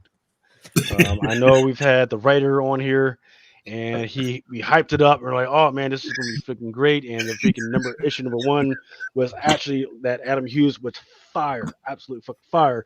But now the story is just fucking shit. Well, it's the final issue, so we'll see if it redeems itself, huh? Yeah, it's got a long, big fucking hole to fucking dig out of, man. It's oh man, look. Like, can I ask why is she even wearing a jacket in that one there? Like, what's the point of it? Covers nothing. Just choked somebody out and killed him, and that's what she had to go that far to get there. You know what I mean? I mean, that's a fashion statement. That is not even an article of clothing at this point. Well, I mean, the steering wheel blocks the nipples. So I mean, yeah, but what's the steering wheel? She doesn't have nipples. We've already decided that. She never had nipples to begin with. Oh, you're talking about the last one. I was talking about the second all of them. All of them. They're not even the same girl. Okay, they're guns. Good. None of the girls in Gun Honey World. No chicks in Gun Honey World have nipples. They're all different, except for the one on the Adam Hughes cover that he drew. Because they're there, if you look at the Adam Hughes cover, they're there. It's just not colored. Yeah. Jesus. Human Target number 3. Look, Stanley art germ continues to do it again. It kind of reminds me of the Inhyuk Lee freaking White Fox in the color palette and everything. I don't even know who this character is. It's Wade from Marvel. Just kidding. it does. But here it is. Close enough.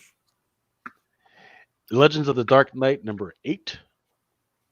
There is a 1 in 25. That's the one to the right by Jorge Fornes. It doesn't look particularly special to me, but check out Christian Ward's B cover, bro. Yes, sir. Yeah. Well, that should have been the 1 in 25. I'm sorry, Jorge, but Christian's got you fucking beat. Killing it by far. Fucking killing it. Nightwing number 87. What you need to know is that the 1 to 50, it's 2 different freaking covers, right? So the covers to the right, those are 2 different freaking covers. You have to buy them back to back, and then they actually freaking connect. Don't know who decided to come up with the scheme, but there's nothing particularly interesting in it. It's like him getting into his freaking costume while he's running up the fucking fire escape. And that's it. So would you have to buy 100 of these? You have to buy you have to buy 50 of cover A or B. And then So they should be cheap for the set, is what Lucas is trying to say, because it only takes one incentive qualifying of 50 copies to order both copies. But you need 2 though. So are they trying to get you, like, if you buy one, you get the next? Ask your store what's up, because they didn't have to order 100 to get 2 of them. Yeah, if you met the 50 ratio, you would get an option to buy 1 of each, correct? Yeah. That's what I'm saying. Like, do you get 1 of each, or are you going to have to pick between the 2? And so they want you to buy 100 so you can get. No. You like so for instance, like you would buy a cover the retailer had to buy like 50 a cover A. And then they had the option of buying 2 or not 1 of each of the 1 to 50s, right? And So they could buy 1 of each, right? Yes. Okay. They could buy So both. they're both 1 in 50s. Yeah, yes. They could buy both. Okay. And clearly, the wing's going to be the one people want. He's in his boxers, so I mean that's going to sell, right? Well, I mean, you have to have both of them. I wouldn't want one. No, would you have just to want have them in both. boxers. Let's say, imagine the problem with going to your LCS and only getting 1 of the 2. Like, what the hell are you Yeah, going to do that's for resale on that? It's like I can only afford 1, so I'm gonna buy Yeah. the Knight. Or Yeah, whatever. like Yeah. So if they do a one with Batman, are you going to be able to Batwing? do? You can do a Batwing or a Wingman. Ah, Ooh, you know, it'd be cool. You know, it'd be cool Batwing? is if they did a connecting variant like that, but it was different ratios and they all kind of connected. So like you could interchange them, right? So you could have the 1 in 50 and the 1 in 10, and they still connected some way, or the 1 in 50 and the 1 in 25, and they still connected. It'd be kind of cool. It would be. Kind of cool.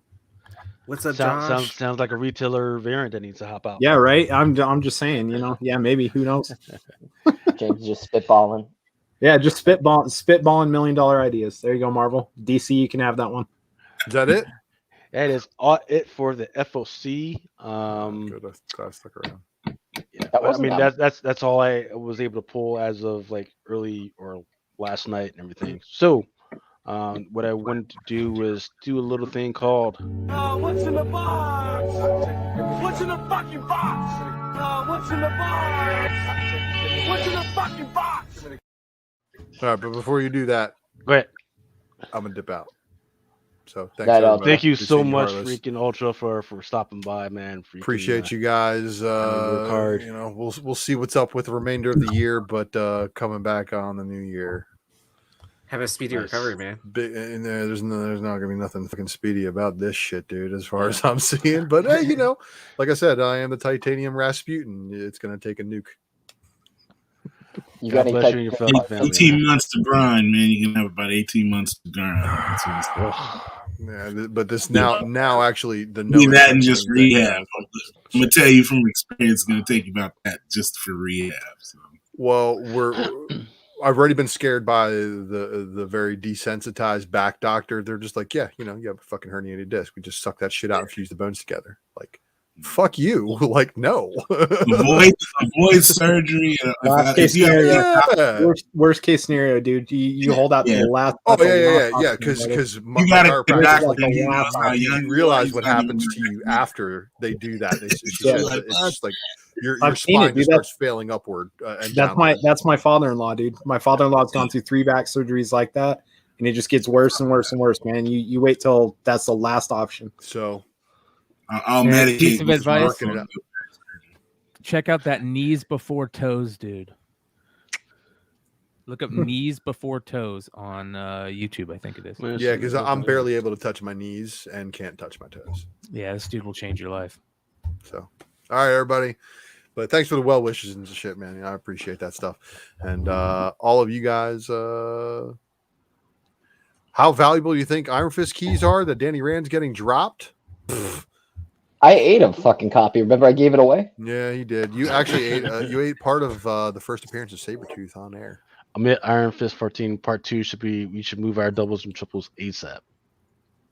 I don't know. Marvel Premiere 15 will always be a key. What happens when Danny Rand comes back with an Iron Fist like power just without the Iron Fist name? Yep. Remember the end of the Netflix series that was really fucking weird with 2 guns that glowed? Like, what the hell was that shit all about? Oh, was that the Defenders? I didn't finish it. No, that was actual was it Defenders? Oh, I don't know. I stopped. Whatever the last Iron Fist show that had him coming back from wherever he was, and he pulled out the 2 weapons, and they glowed like chi. It was weird. I think that was. I hate saying this to people that Finn are like. Jones. I hate saying this to people that have like dropped out of a series early. But if you're gonna go back and watch the Defenders, skip the rest of it. Just watch the last 2 episodes and you're good. Jesus. Last 2 episodes are decent. You'll be all right. But hey, on FOC stuff, I know we're done with FOC, but you guys can always catch me at the Ninth Wonder on YouTube, and I do the Cover fix. yeah, I do cover picks. It kind of covers some of that FOC stuff, you know. So you guys can always check me out on YouTube at the Ninth Wonder. Awesome. I'll be sure to We do look for that. weekly, man. It's a weekly show. It's fantastic. We do. What we you got do there, good stuff. Lucas? It is the Goodwill Haul. To answer So your as question, you guys know- Uncle Roman, you can give me all of them books if you want. If you don't want them, I'll take them. All right, yeah. You can hand them over to me, Uncle Roman. So I'll take that's a good serious- care of So them. Goodwill so as y'all know that I heavily always look through Goodwill to see what they got, and every once in a while they've got like these $30 auctions, and I pitch it in, and a lot of times I do win. All right, So I gotta go before I there's, get like- mad at all the stuff Lucas is about to show. Yeah, there's nothing so far. There's nothing. I mean, because so See, far I brother. don't see anything. There's like some fucking Later. Crystar shit. Oh yeah. You Yeah. know, stuff that I read that nobody else does that I like. Let's see. I'll catch you guys later. Marvel's And on that note, See you, Ultra. Marvel's Secret Wars shit. Let's see. Oh, it's like the whole fucking run. Holy shit. Marvel Superhero Secret Wars. No It's damn. literally the whole fucking run. Including 8. Let's see. 7, 9, 10, 11. No. Everything but 8. Well, Yeah, that shit That's was still Yeah. good. That's huge. 7, Yeah, but 4, one's like Oh, hitting pretty Every big. book in and that it's run yeah, sounds number really great. 2, nice. number 1. Yeah, that's a big Yeah. book. Battlestar Galactica. I can send that to fucking the Ultra. He likes Battlestar Galactica. Let's see. Yeah, somebody really likes Battlestar Galactica. What the fuck? Team America shit. Were you the one that America. won the TMNT lot? That was like Okay, here we probably go. like two months ago. 18, number 1. Nice. Yeah. I just found a set of that. That's cool. Man, this fucking pile is fucking huge. 4-pack, like a little plastic 4-pack. I had it had all 4 Old issues. Hawkeye number 1. I'm waiting for him to pull out the Chuck Norris. I got some Alpha Flight in here. Oh, shit. what do you got? All 80s comics in that lot? Yeah, it looks like it. Let's see. The only thing about these fucking Goodwill joints is that, they don't bag and board your shit. Micronauts number 1, second series. Oh, here we Well, go. at least they don't put like random Transformers stickers on. number 1. Nice. Oh, nice. Which print is it?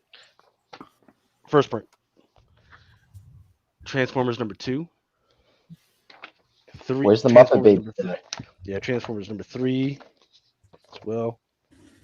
I don't know if this is anything. Return of the Jedi number 4. Yeah, it's first Emperor, I think, right, in the U.S. Yeah, that whole miniseries jumped up in price. Return of the Jedi number 1. Yeah. Nice. Tarzan Dark. I could see some Star Wars books showing up for sure. Dark Crystal number 1. That's nice. Is that David Bowie's first appearance in comics? Just the Skeksis. Peter Parker. Oh, Particular wow. Spider-Man. That's Yo, I nice. want First, that. first Spider-Ham, yeah. Yeah. You Nice, giving he these did away, good. Lucas, or selling them? Say You- what? You bought Are this you for giving them away or $30? you selling them? Mm-hmm. I want that Peter Porker. Hit me up later. Do they only sell, or you can only bid on ones locally, or you won this online and they sent this stuff to you? Yeah, I won it online and they sent it to me. Oh, wow. Phoenix the Untold Story, Alpha Flight number 2, Tales Well, of Asgard. I saw This the is box a here. nice Frank Miller cover. Well, that's cool. I don't know if you guys remember that cover. Yep. Well, I saw how they shipped the. So did they put them like in Gemini's actually? Like, What? No, Or it comes was- in one big box. Yeah. It, It's it just like- comes in one big box in this bag. Oh, sounds good. John Carter, Warlord of Mars, number 1. There's I think 28 or 22 early Frank Miller. Yep. Kazar, number 1. Spider Woman, number 1. Nice. Ooh. oh wow. did good for West $30 Coast there. Avengers #1. Nice. The Falcon #1. Woo! It's his first solo story. No, Woo. it's not. This one is one I really like. I think this makes it worth the $30. Power Pack #1. Here we go. So, us #1. Galactus Origins. So I don't know if Brian, if you that's a good remember us one. talking about this one. Like, Yeah. if you need to know what's really going down with old boy, or like the whole origin, this one is a really great freaking book. And then All-Star Squadron #1. Nice. Wow, that's a nice cleanup for $30. Yeah. Yeah, I mean, at that rate, it doesn't even matter what kind of condition it showed up in. All right. I mean, obviously higher is better, but It's awesome. Right. So Brian, the MLB, were Mhm. you tracking what was going on with the awards? Yeah. So Bryce Harper won the MVP, which I called. I don't know if it was on this show or where it was. That's a safe call. What Almost. are you talking about? He didn't make it to the All-Star game. He was shunned in the All-Star game. You know what I Yeah, mean? we still Bryce That's just Harper, man. yeah, Yeah. they don't like him, but he's still good. It's Yeah, hey, but- history dictates the future with athletes and stuff like that. Like that shit happens all the time, though. You see that all the time. They'll have an off year, but people are still like, yeah, but they're still like one of the greatest of all time. Yeah. You know. And then Shohei got the other MVP, which there was no chance. Even though I'm a Vladdy guy, there's a no chance Vladdy's gonna get that. And if he would have won it, I would be calling bullshit all day, every day. yeah. Yep.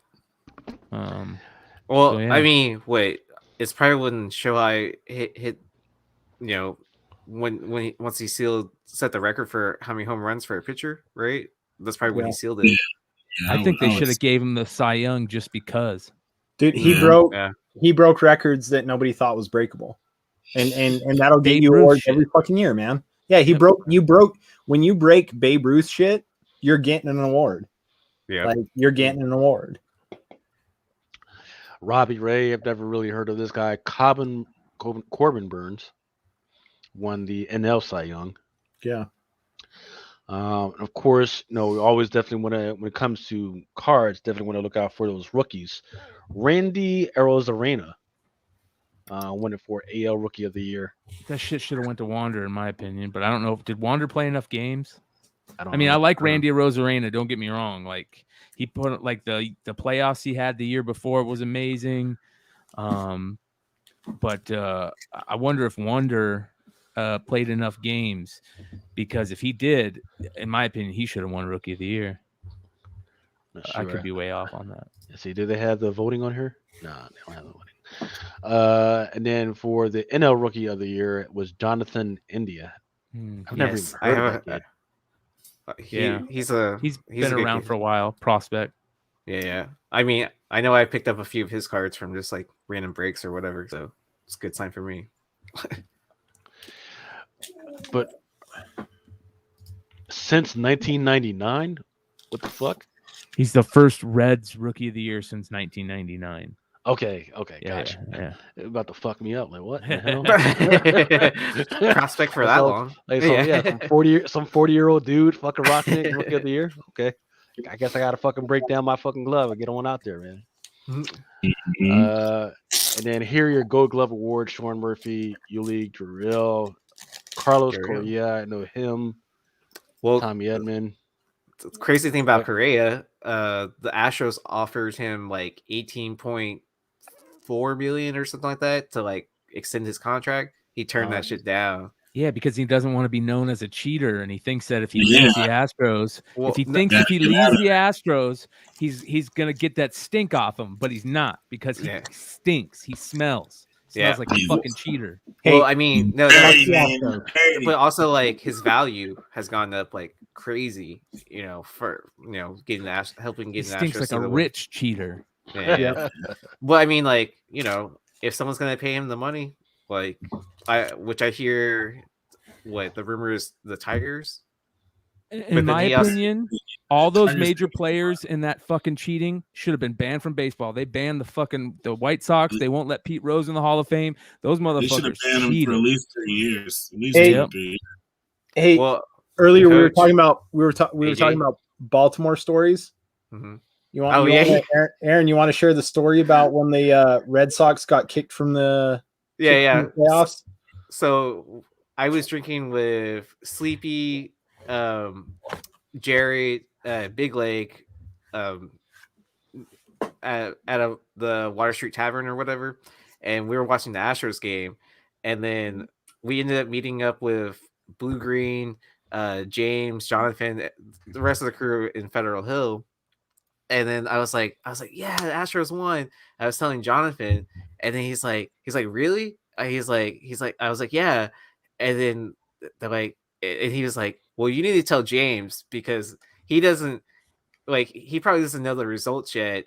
And then so we're all pretty wasted at this point. And I go up to James. I'm like, James, the Astros won.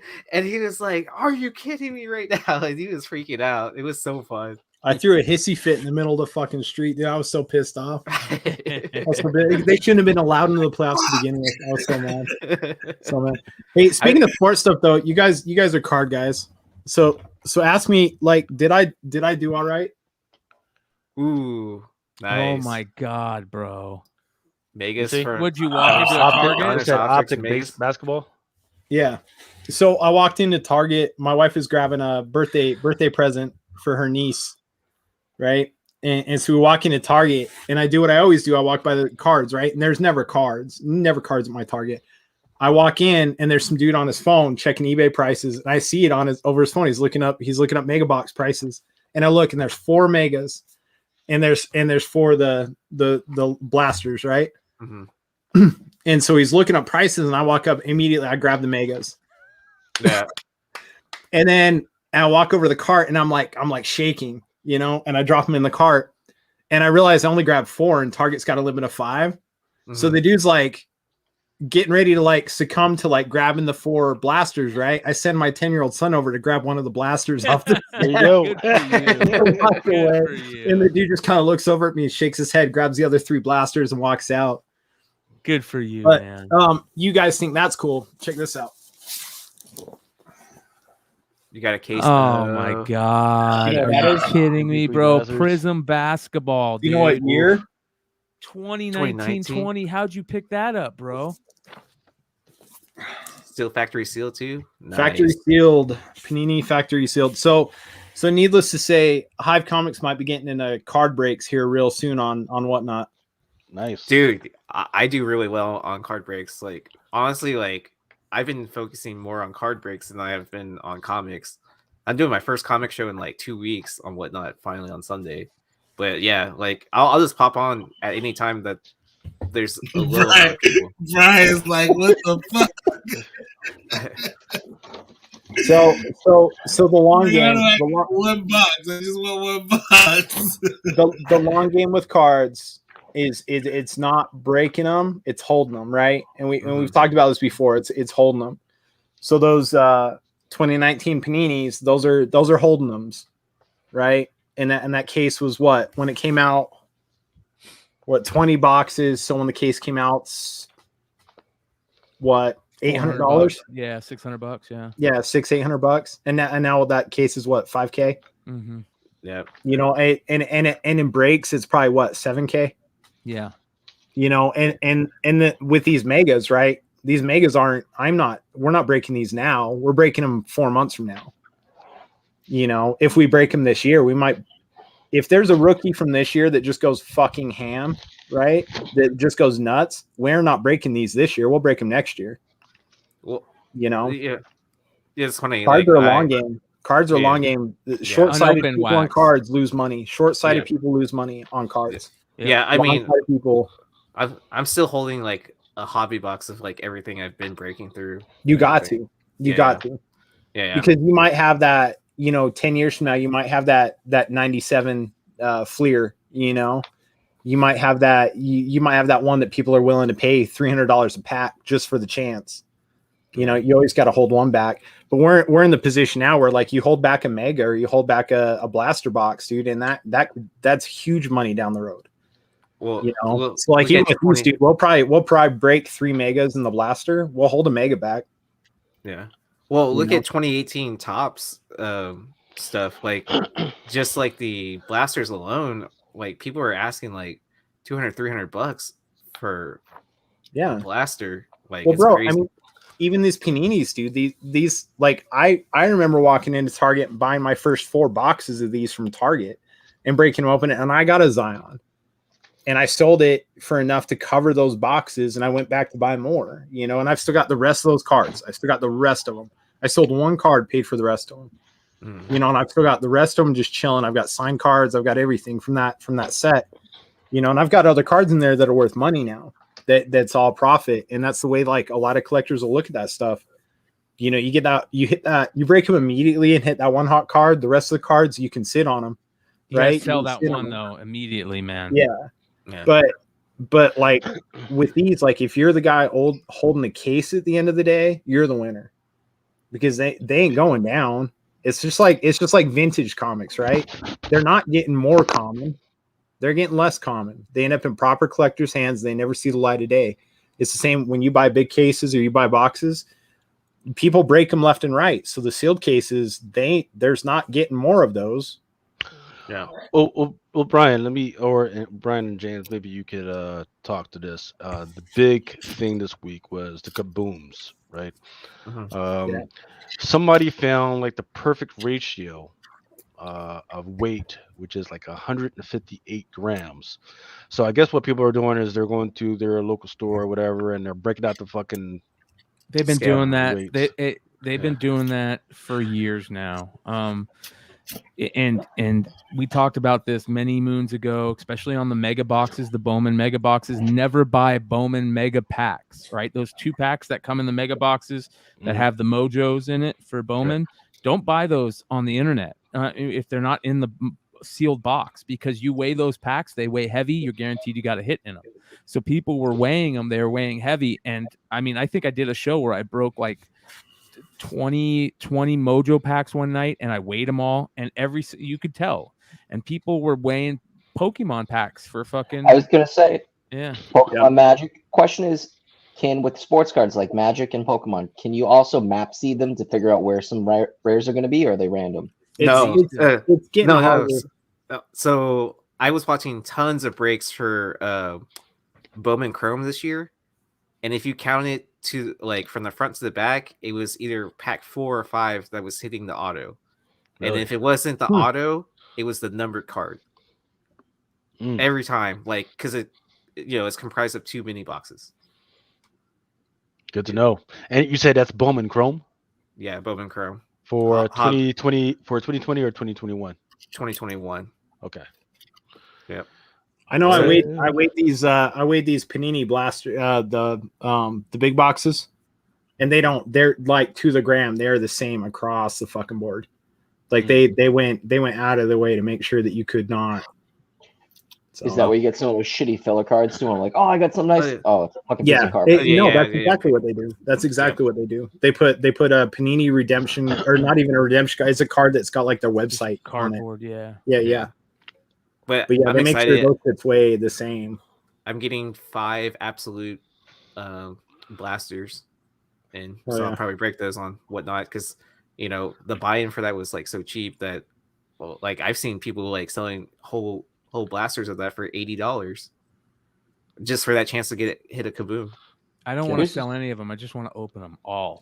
Open all of them. Dude, it's hard, man.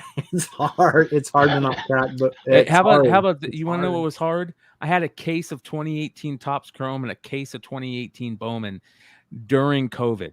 Oh my God. Did you crack it?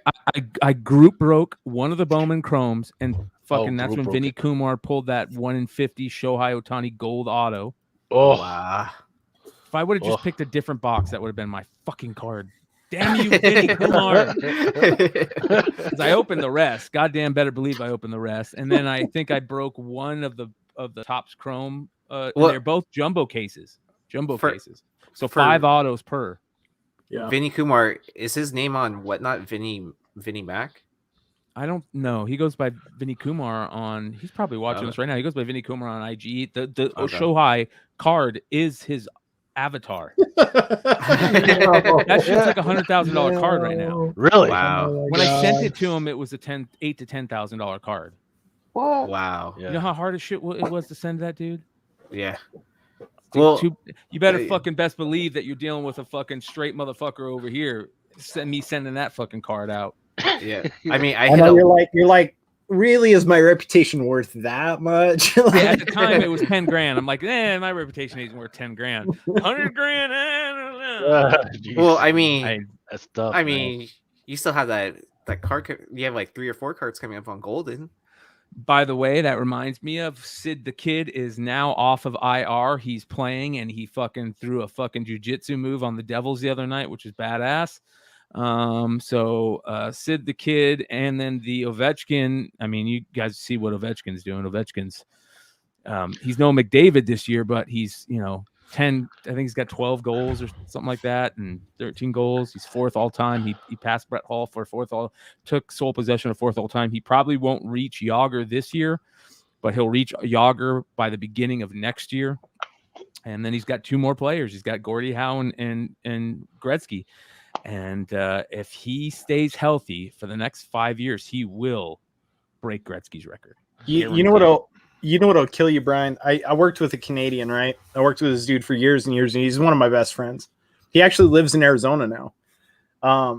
But so I worked with him as a mechanic for years and years and years. And when Connor McDavid came into the draft, right? He's like, this dude's hot shit. And he's buying up rookie cards left and right of McDavid. And he's like, dude, you need to get in on this. And I'm like, dude, I don't fucking do hockey. I don't do hockey. I barely do basketball and baseball. Like I'm not into sports cards anymore. I'm into comics, right? And he's like, you need to buy these cards up. Right. And I didn't listen. So he got diagnosed with MS 2 years ago. And he hasn't been able to work since. Like, it hit him hard. He'd been undiagnosed for years and years and years. So he's been laid up. He can't work. He's just been selling off McDavid cards for the last 2 years. He bought his family a nice little house in Arizona. Like, the dude had a box of Connor McDavid rookie cards. And he's just been like, anytime a bill comes due, they sell off a card. They're good for 2 months. And he's been going. He rock hounds now. Like, that's his thing. He goes out in the desert. He cracks open rocks. And he hangs out with his family, just selling McDavid cards. And I'm just like sitting there going, God damn it, I should have listened. I hit if you don't listen to anybody about hockey cards, you listen to the Canadian, right? And I was like, nah, I don't, whatever. So I did a break on the triple threads tops. Woo! So this is Mike Trout triple relic, jersey and bat out of 36. So wow, dude, that's killer. Yeah, I mean, like, I keep on hitting Trouts, so I'm not complaining. You hit Trouts at that break at the. So I did a break myself on Whatnot. I hit 4 Trouts out of Chronicles, like 2. Like, there's like 2 in one pack, 1 in another pack, and then What you got there, Big Green? Was that Kobe? Kobe rookies. That looks like Kobe. Kobe nice tops. Yeah, good stuff. You know, what's the upper deck, man. Upper deck. Yeah. That's still the one pack that raw that still hasn't gone freaking crazy to the point that it's like $500 to $600. Iverson. Yeah. Oof, that rookie. Dude, that 96 set. That 96 set is man. It's the only set you really need, man, and you'll get multiples. Yeah. Tons of them.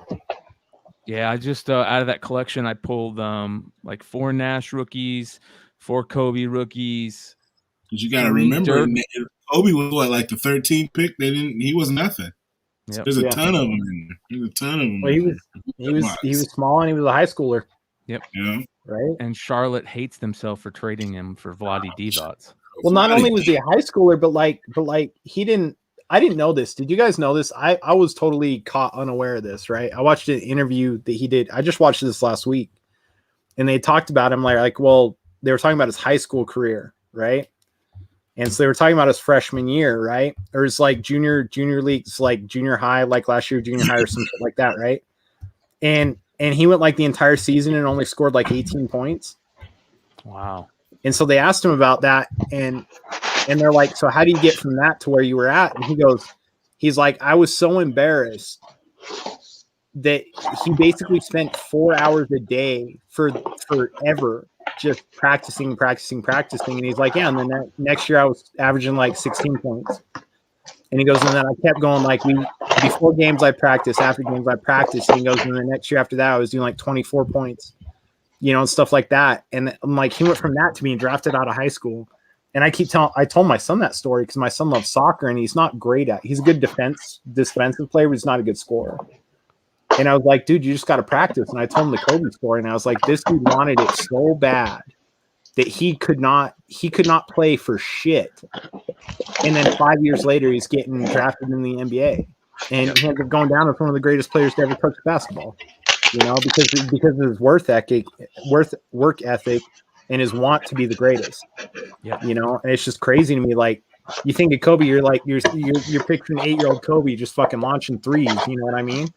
But like, to find out that he's like 15 years old and he couldn't fucking hit a free throw. You're just like, wait, what? Like, really? My nephew, he just goes in the backyard and he just sits there with the puck and he just sits there and flips it around on his stick. And you said he had a pretty big game last game, right? Oh yeah, man. He had, like, during the tournament, went to the CCM tournament in Chicago. He just got back. He scored like 8 or 9 goals and had like 7 or 8 assists. Like, whoa. His team was like first in their age group. They went out there and they were like, no one was paying no mind, and they dogged him. Like, my nephew gets approached by, like, I forget his coach played for the Montreal Canadiens. I can't think of his name, but he just retired. He lives here in the Bay Area. And they keep trying to move him to Canada. And my brother doesn't want to let him just go to boarding school so he can go play, because it'll be like secondary, like school is secondary. So what I didn't know is when you play hockey, like, the draft is the last ditch effort for you to get into the league. Like, everybody that plays college hockey, like, they're like not considered washed up, but like, it's their last shot. Not like, anymore. You're already on the teams already want you and draft you when you're like 15, 16 years old. You know what I mean?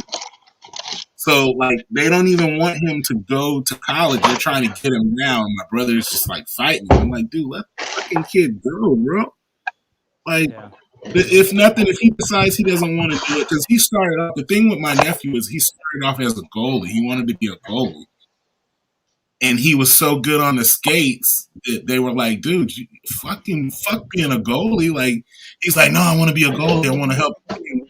Dude, he was the best goalie for his first 3 years. And the guy who was coaching was like, dude, you can't waste yourself on, being a goalie. Like, that's admirable, but they were like, dude, you're too good. And ever since then, they put him as forward, dude. He was just killing it. And he's just getting bigger and bigger, you know what I mean? So, yeah. Who's moving shit around? I think it's Nick. Oh shit! I forgot I wasn't muted. Sorry, guys. Fucking killing me. Fuck. Yeah, but like he's tearing it up right now, man. Like he just sent pictures from Chicago, man. He was just like, everybody's talking about him, so he's known now. So like they know about him in Canada. When he was younger, they were trying to get him to go and play for this traveling team that was like, basically he would play hockey all year long, and school would kind of be secondary. You know what I mean? It'd just be them. That's changed over the last probably 2 or 3 years now. Time where a lot of more kids, especially so.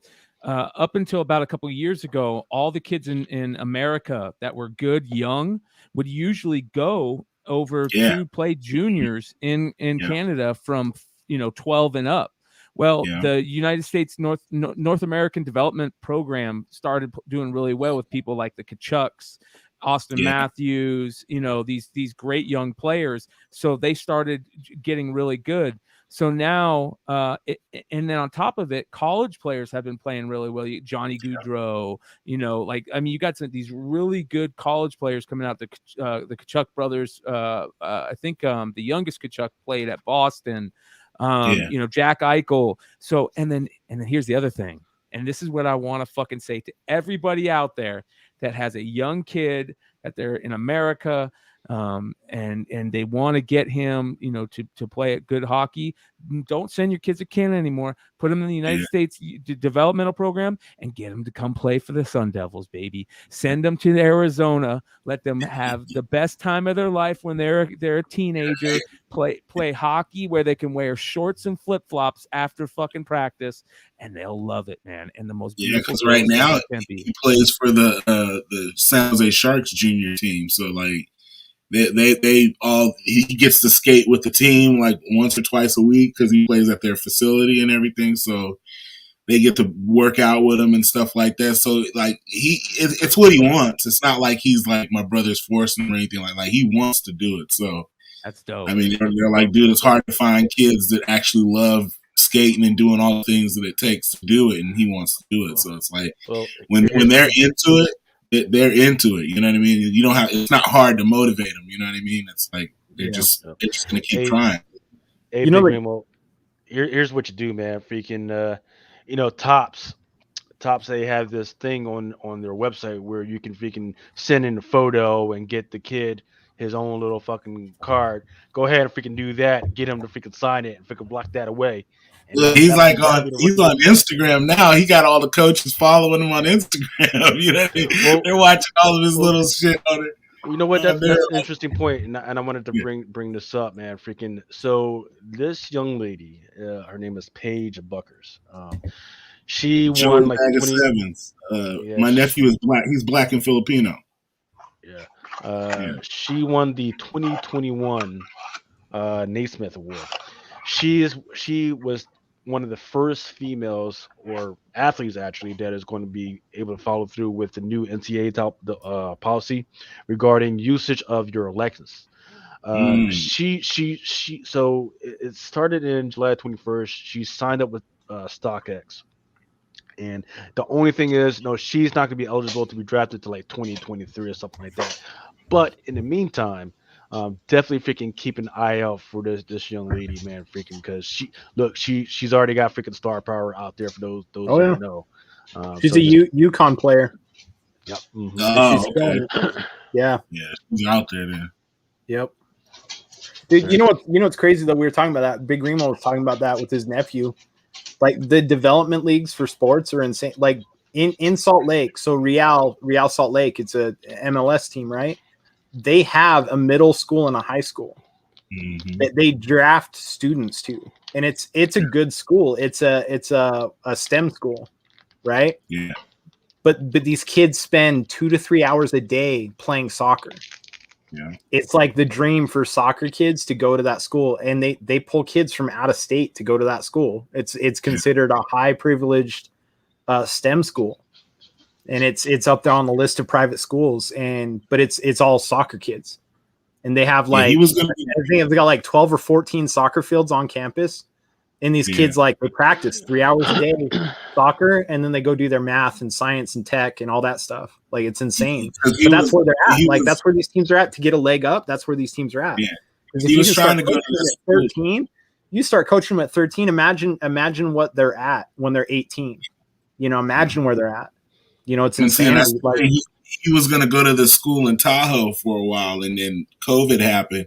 And during COVID, man, like, them motherfuckers didn't stop. They were so stubborn. Like, they were still practicing and like, catching COVID and shit. Like, my brother caught it. Like, my sister-in-law caught it because they were still traveling around, going to Colorado, doing all these underground tournaments. You know what I mean? Like, they were literally, like, calling up other leagues and like, hey, dude, let's just get, you know what I mean? And this is before all the vaccinations. So motherfuckers were coming back with COVID and shit. The whole teams were getting sick. I remember before COVID kicked off, we had this tournament in Tahoe, and dude, everybody got sick. Both teams. This was before COVID though, but all the teams got sick. Like all the kids they got like the flu and shit. And I remember I got back and I wasn't sick, but I was just watching all these kids get sick. And I'm like, this is crazy. You know what I mean? Because it was like nobody could get healthy. As soon as they would come back, the next like group would get sick. So That was like the Dude, beginning of it. Since then, I it can was only just, imagine, man, because we think about football and basketball and how much dude, air those you locker excel, rooms man. are filled with a bunch of But little dirty ass kids. but I mean, you're on that fucking ice rink, man. The fucking snot Yeah, coming out of your fucking nose, putting yeah. that shit all over fucking ice, Mhm. man. Shit, Yeah. Well, man. the college I Getting- work at, all the kids that were in sports, they had to get tested 3 times a week. Yeah, Like, and that's like coaches and everyone too. Like, yeah. they're all up in those hot ass fucking locker rooms, all that fucking moisture and shit. That shit is fucking disgusting. Bunch of I gotta. dirty ass sweaty kids, man. Hey, hold on. ahead, man. Go ahead. I got it ready to bounce, but I want to talk about a couple things here real Go ahead. quick, if I can. So, I went down this rabbit hole, right? Of I bought some books. There were some Morbius books, right? And they were the final issues of that Morbius run. And so I went down the rabbit hole and started looking for some of those hard to find end of run issues. And I found some good ones that I want to show some people. These are War Machine, right? So be on the lookout for these. Sorry. Stand by. There we go. So Alright. this is issue 25 right here, That's a nice cover. right? This is crazy. Like, and they look weird. That's how I noticed them, right? This is number 21. Wow. Okay. Right, and then this is number 22. Is that Iron Man on there? Yeah, that's Iron Man, and that's War Machine next to him.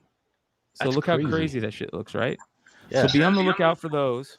I think 25 is the final issue, as you can see, final issue. So that's a really, really tough book, those final issues. Those are some What dope number covers, was though. that? What That number was, was that? 21, 22, and 23. 25. This is final 25. issue is 25. Okay. Really, really, really tough to find these. So again, be on the lookout for these. And then this is Warlock, right? And I've talked about this before. Whenever you see those square numbers like that, you know that it was a weird time in Marvel. Pick those up. Those are good books. Those are either at the end of the run or short printed books. So this is Warlock and the Infinity Watch. This is number 20 or number 35, number 36. Number 37, 38, Warlock and Infinity. Yep. Okay. 39, 40. And then I think this is the last one, 41. All right. All Or right. 42, sorry. 42 is the 42? last one. Yeah. Okay. So be on the lookout for those. And then finally, I am going to have a crazy whatnot sale tomorrow. It's all books based on like recent Disney Plus news. So be on the lookout for that. That should be around probably like 2 p.m. Eastern, I think, is when I'm going to start it. Okay. But so I was getting ready for market report for Monday on Flipside, and I got to show you this shit. This shit tripped me out, and I want to find out for sure, is this 100% money laundering? Okay. This is a figure, a LeBron figure from a set of toys called Goo-Jitsu. And this is the LeBron Space Jam figure for Goo-Jitsu. Look at this shit. This shit is going to blow you away. What? No. So here's right. So here's 53 what, bids, 33 bids, 31 bids. right. So What's so here- sold? Yes. Well, they are sold. I don't know if there's so These are here's what's sold. interesting, right? I have been tracking this about maybe 3 months ago or something like this on TikTok, What the hell where is this? people were taking the heads off of some of the Space Jam toy. dolls. Yeah. And people couldn't understand why, and it was because, well, they would get a few, and then the ones that they couldn't buy, they would go in to the box and take the heads off of it to make sure that there wasn't enough, for everybody else. So I thought that was kind of interesting. They and sell weird. for $25, but then there's also these 40, 4,000, this one's 49 bids for $6,000. 5,500. I get it. Some of them are 1 bids, but 32 bids, 10,000, 33 bids. But if you look at most recent sales, right? So I'm just doing shipping highest first. You go ended recently. What the fuck's going on? Back down to 25. What the fuck's going on? I don't get it. So I mean, the only thing I could think of is that the first ones, like the ones that were high as shit, those were like first wave, and then these ones are second wave. Like, yeah, but damn, really, $20,000, $12,000 for a little ass nondescript LeBron? Looks like you got it out of November 8th, $4,000. What the fuck? Was that during the whole Space Jam before it launched? Or I mean, I can't justify any of that. None of that. Right? No. Fuck no. November 8th, that was only like less than 2 weeks ago. Yeah, was like 2 weeks. Yeah, fuck that. That's well, and then you have all those other ones surrounding it that were, around $20. And there was people selling just the heads. You were right, Lucas. There was people just selling just the heads of this figure for LeBron. I was like, what the hell? But I couldn't believe that. Like, for example, like, watch this shit here. Let me go here. What's up, J-Sax? So let's go shipping highest first. Look at this. LeBron Space Jam toy head, $20,000, $15,000. Yeah, I don't get that. $14,000. Just the head, $13,000. What's going on? Look, this guy's got a 46 bids on a $12,000 for this one. Like a balloon? They took him out of his suit and blew him up. Yeah. Look at this. $12,000. Like, this is 1, 2, 3, 4. Benefits charity. Hey, those are write-offs. I don't. But 113 bids. Who's spending $11,000? Who's spending? This is 4 in a row that sold. Jitsu stretch toy. I never even heard of those things. Crazy. $10,000. And that's just like, what the fuck is going on? They're not rare here? At all. They're not rare at all. Yeah, you might go to Target and find those. So I want to know, like, for real, what is that? That if that can't be money laundering because it's so obvious, right? That is so fucking obvious. I mean, it could be.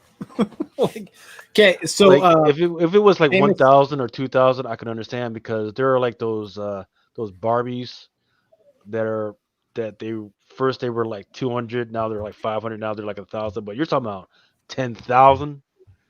You're talking about house notes, car notes. Yeah. That's not rare at all. Well, and then any transfer of $10,000, you get a tax form for that too. That once it hits your bank, right? Yeah, well, it depends on your state, but usually it's over like, was it $999 in my state? Some states it's like $2,000. Depends.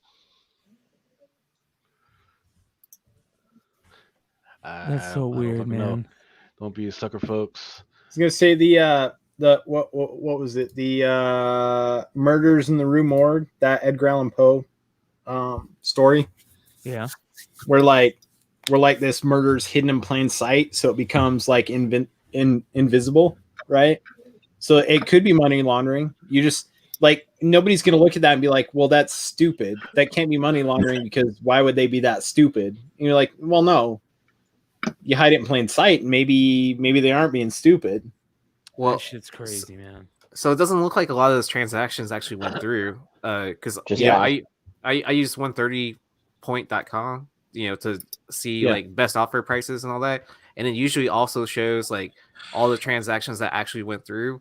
And I'm looking around the November 8th one, and I don't see anything that's like 12,000 or whatever. 10,000. So I wonder if like there's some Reddit community that's like, let's just go fuck with people and bid up these fucking crazy, like bid it up for something ridiculous. Bid it up. Let's get 2,000 people in this. That's because community. That particular LeBron. That's the greatest. James that's the greatest comment we've had. If I was a toy company, that's exactly what I would do. I would fucking go into some random Reddit rooms like, hey, have you heard about this fucking toy? Everybody's fucking selling out on this shit. And then of course everybody's gonna fucking run to their local Walmart, fucking Target, and fucking Buy buy that up that shit up. shit, I right? gotta have a case of these for later. Yeah. To sell for $50,000 down the road.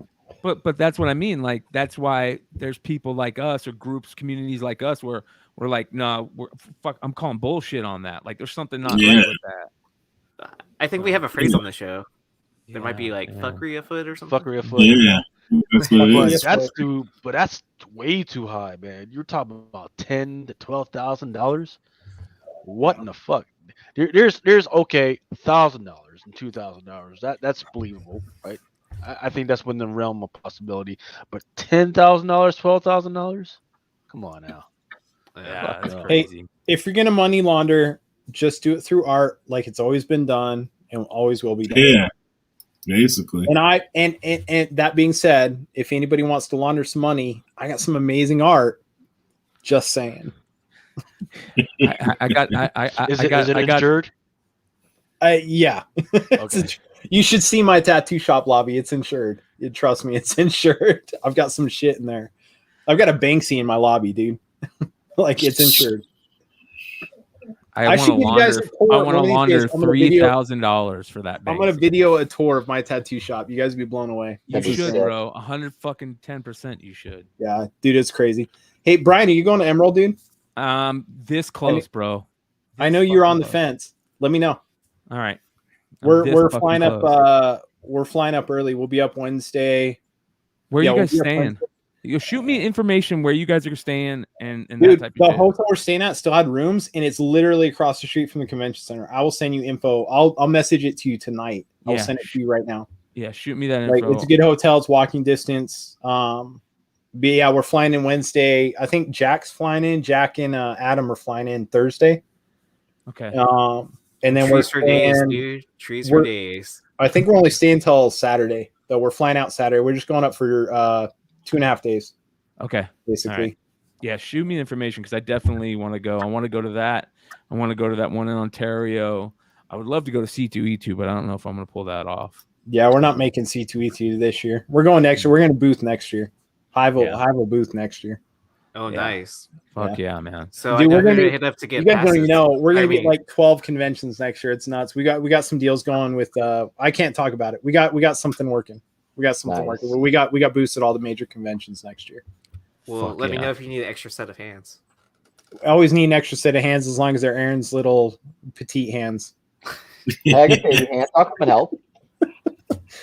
Heartless, you're always invited wherever we're at, man. I'll get a hotel. If you can get me in, I'll go. Fuck it. Bro, you just come hang out, man. That's all you got to do. All right. Oh, you guys do any East Coast cons? Because I'd be down for that. A lot next year, yeah. yeah. Heroes Con is looking like a must, right? Like that looks like a great con to hit up. Yeah, we're gonna do what's the one in Florida? MegaCon. Mega? We're doing Mega, New York, and Baltimore next year, Nice. and C2E2. So we'll be East Coast a bit next year. So hopefully by that time next year, I'm gonna be East Coast. I'm trying to move right now. That's why I did my whatnot sale tonight to buy flooring for my house. I'm trying to set my house up to sell it. So I'm moving to Tennessee next year. So Oh, I'll be East Coast, I- Jonathan will be West Coast, and we've got all the cons covered in between. Nice. Yeah, I think the two cons I plan to go next year are probably C2E2 and then also Baltimore for sure. And then I'm maybe one hoping we more. can move the meet and greet away from Baltimore. It's because everyone's on the East Coast. That's why we meet up at Baltimore. Oh, I know, but goddamn, there's got to be something better. Meet up- What's that? What's Yeah. that con in North Carolina? Heroes. Heroes, dude. Heroes. We I should. think do 2022. Let's make Heroes the meet. Let's meet do up, man. Heroes. Oh, okay. Yeah. I love North Carolina. I'd rather do North Carolina than Baltimore. Yeah. Baltimore's scary, man. I'll still go to I'm still going to Baltimore, No. but meet and greet. I'd rather do anywhere else. Anywhere else. Yeah. See, I think New York would be too big and too crazy. Like, I don't There's know. no- New York might New be York's fun as fun. fuck, bro. New New York York would be is fun. fun. Maybe we think should so? change it every year. Let's just change it awesome. every year. okay. Dude, did you guys That's see how a good bad Anime YNC or New York was today? You know how New York you get in and out like 20 minutes? People Yeah. waiting fucking 5 hours in line because they had 2 people checking for COVID and letting people in. Wow. Dude, I think the Whatnot guys were up there, or I think Jack was Yeah, up Jack there. said he was going. Yeah. Yeah, that's crazy. Well, if you had a press pass or you were a vendor, Might not have it been too bad. Yeah, you're right. You're right. But can you imagine? It's like freezing out here right now. It's like 30-something degrees. Standing out for fucking 5 hours. Fuck that. I know. I'm not looking forward to Emerald City in December. You know what I mean? Like that's gonna be chilly. So I gotta show Yeah, you guys something The real Pacific quick. Northwest. Yeah. I was going through shit. I was going through shit, and I had a box of the collection that I bought that I forgot about, and I found literally like every World War Hulk book ever fucking made, dude. Nice. All the fucking tie-ins, all the little, Sick. all the Planet Hulk book.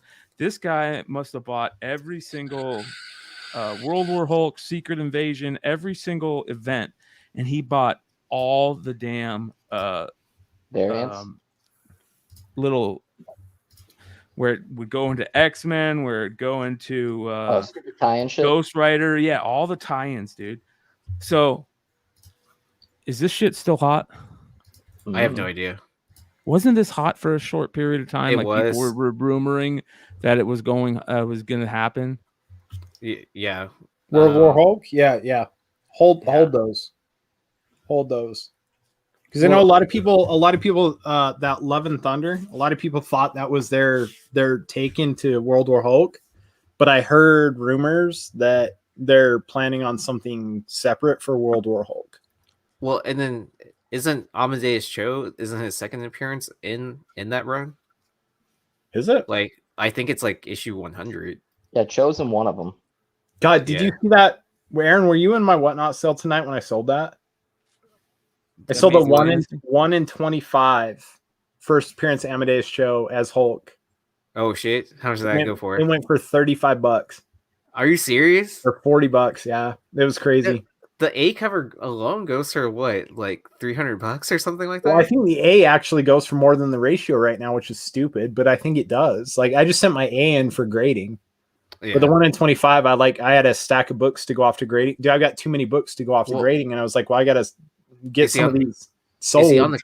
Is he on the cover like the 1 in 25? No, not like the 1 in 25. No, or okay. No, not like the 1A. Yeah, the 1A. He's on there as Amadeus Cho.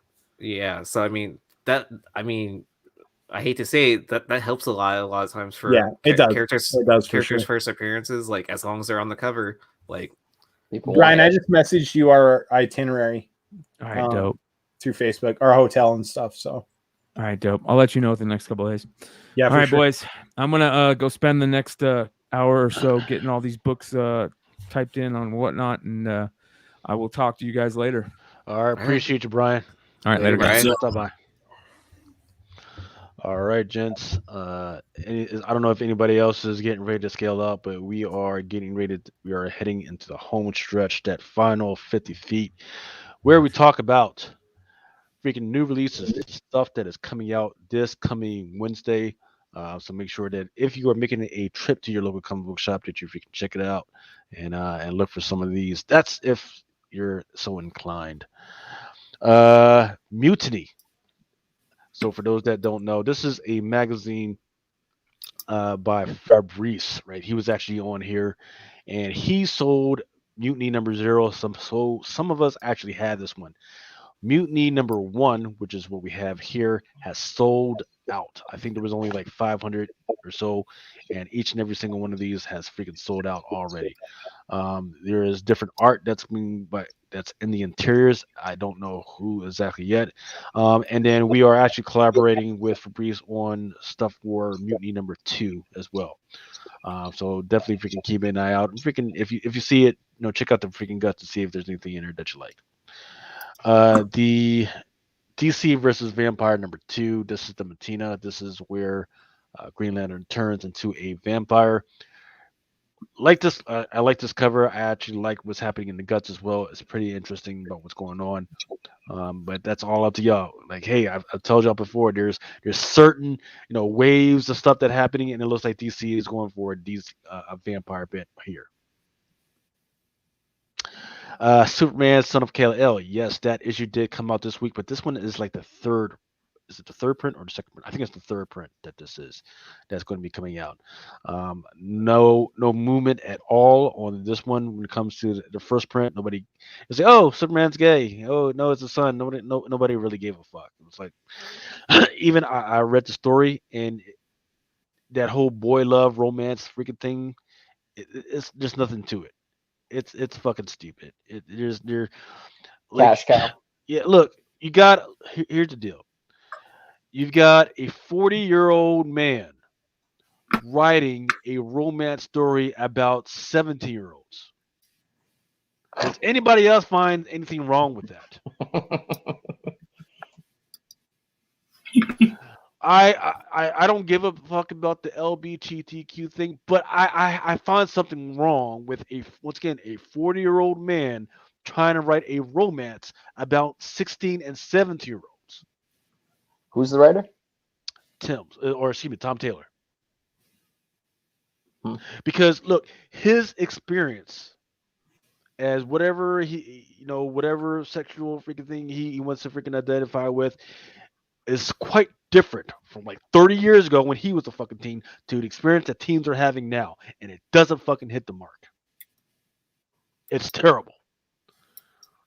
Superman Son of Kal-El is actually a pretty good book when it stays off of this, when it's talking about the weight of the soldiers, the weight on the soldier of John, trying to fill in the shoes for his dad and everything. It's great when it freaking does that. But when it fucking tries to get into this, come on. Why are we sexualizing freaking teenagers right now, or sexualizing kids? Reminds me of South Park Nambla.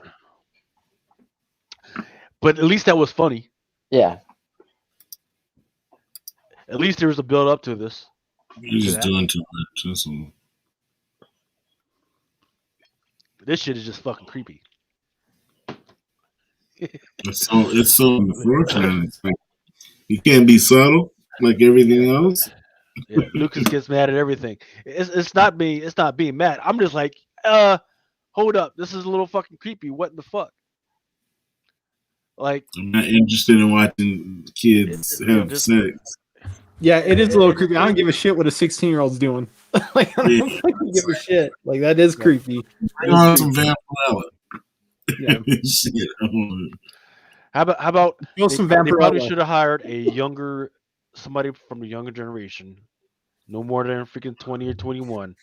They can write to the experiences that teenagers from the LGBTQ plus community are having now. Not some 40-year-old fucking dude. There's plenty of young writers in comics that are part of that community, right? Mm-hmm. There's plenty of them. And yes. So yeah, like if that's the experience and if that's important to you to put that out, to DC it's important to put that out, right? Then have somebody that's part of that community that hits that age vector, write the story. What are you doing? Like it's like having a Midwestern white person write the struggles of a black man in a comic book. Like, no, you don't do that. We actually had a young lady. Her name is her Instagram join is Harms on the show, and what she talked to was she was actually hired by DC to ghostwrite a bunch of stuff to share the experience, and she wrote it. She put the stuff in the freaking script, and then by the time it actually made it to the fucking book, not only was her name omitted from all the credits, but the stuff that she wrote in was just fucking scratched out. Wow, that's shitty. So DC and Marvel, they've got some fucking young guns out there freaking ready to write, but they're not utilizing, or they're not being utilized correctly. Yeah, they're using them. They're just not using them in the right way. Yes, I do. Because there's romance. You don't just throw two people in a freaking situation, right? There's fucking romance. It's fucking boring. Oh no! What happened to the old? So once again, I'm from I grew up during the freaking 90s and shit, right? And remember Friends? Yep. The will they or won't they of Rachel and Ross? 4 to 5 years freaking burnout, burn up and build up. When was the last time on TV that we had like a will they or won't they moment? So, as somebody who's watched Friends for years and years, I've always wanted to get this off my chest, right? You know, if Chandler had an STD, every single person in that fucking show had an STD, right? That motherfucker slept with everybody, including Joey. I'm sure he slept with Joey at one point. Hey, what happens while you're out in the woods camping? Is, you know, people don't get it. It's just that in order to freaking have a romance, I don't give a fuck whether there's 2 penises or 2 vaginas in the fucking room. In order to fucking get, if you're going to sexualize your superheroes, you gotta fucking burn it out right and build up the anticipation. So, for instance, like the Eternals bullshit that they're fucking pulling, right? Where they have a sex scene that just comes out of fucking nowhere. There was no build up of, oh, will they or won't they? Are they in love? No, it's like, oh, she was dating this guy like 500 years ago, and then the next thing you know, in the next fucking scene, they're fucking getting it. It's fucking boring. There's no romance in comics. No romance in comics because the fucking writers don't know how to fucking write it, and I get that, dude. I get that. Well, I almost wonder if it's part of the fact that like a lot of these writers, they know they get pulled from these stories at a moment's notice, right? Ooh, hold up. Wonder World just made a pretty good point. Yeah, he did. They took a 12-year-old, so technically John is only 12. Yeah. Well, I was just gonna say, you know, with manga love stories, boys' love is huge. Like, absolutely, they're trying to get into that market. Absolutely, but they take their time with it. But they take their time with it and they make it make sense. There's been a couple of art. There's been some really stupid fucking stories out there, and they don't fucking last. They're not put in with like heavy freaking characters, but they give everybody time to freaking get used to the characters and how they act and everything. This will be a flash in the pan. Well, I don't know about that. No, they're doing the whole Justice League queer thing. Well, I was gonna say it's funny. Like you can still find the issue 1 in Walmart packs. Like I saw one the other day, and I was just like kind of I was like kind of like I don't care about this already. I feel issue 1 in Walmart pack. Oh yeah, issue 1. That's issue 1. Yeah, because the yellow cover.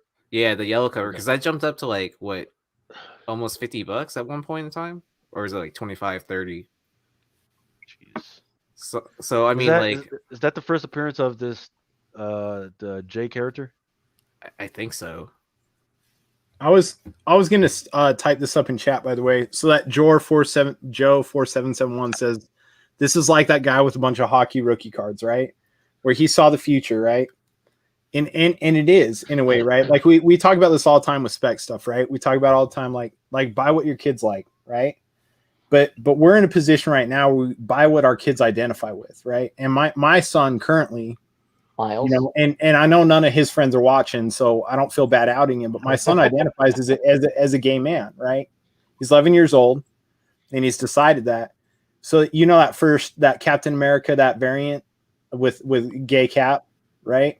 Mm-hmm. I've got 2 copies of that. I sent one off for grading for my son to add to his collection. That's fucking awesome. These are those books I'm buying for him because he identifies with them, you know. But the way they're going about it is not the right way. Yeah, that's the thing I'm saying is like if he's telling you like, hey pops, I want to get this book. Yeah. You know, you get it for me. But them going out of their way to do that is the only thing. I think he finds what he's looking for. You know what I mean? Like I appreciate the message. But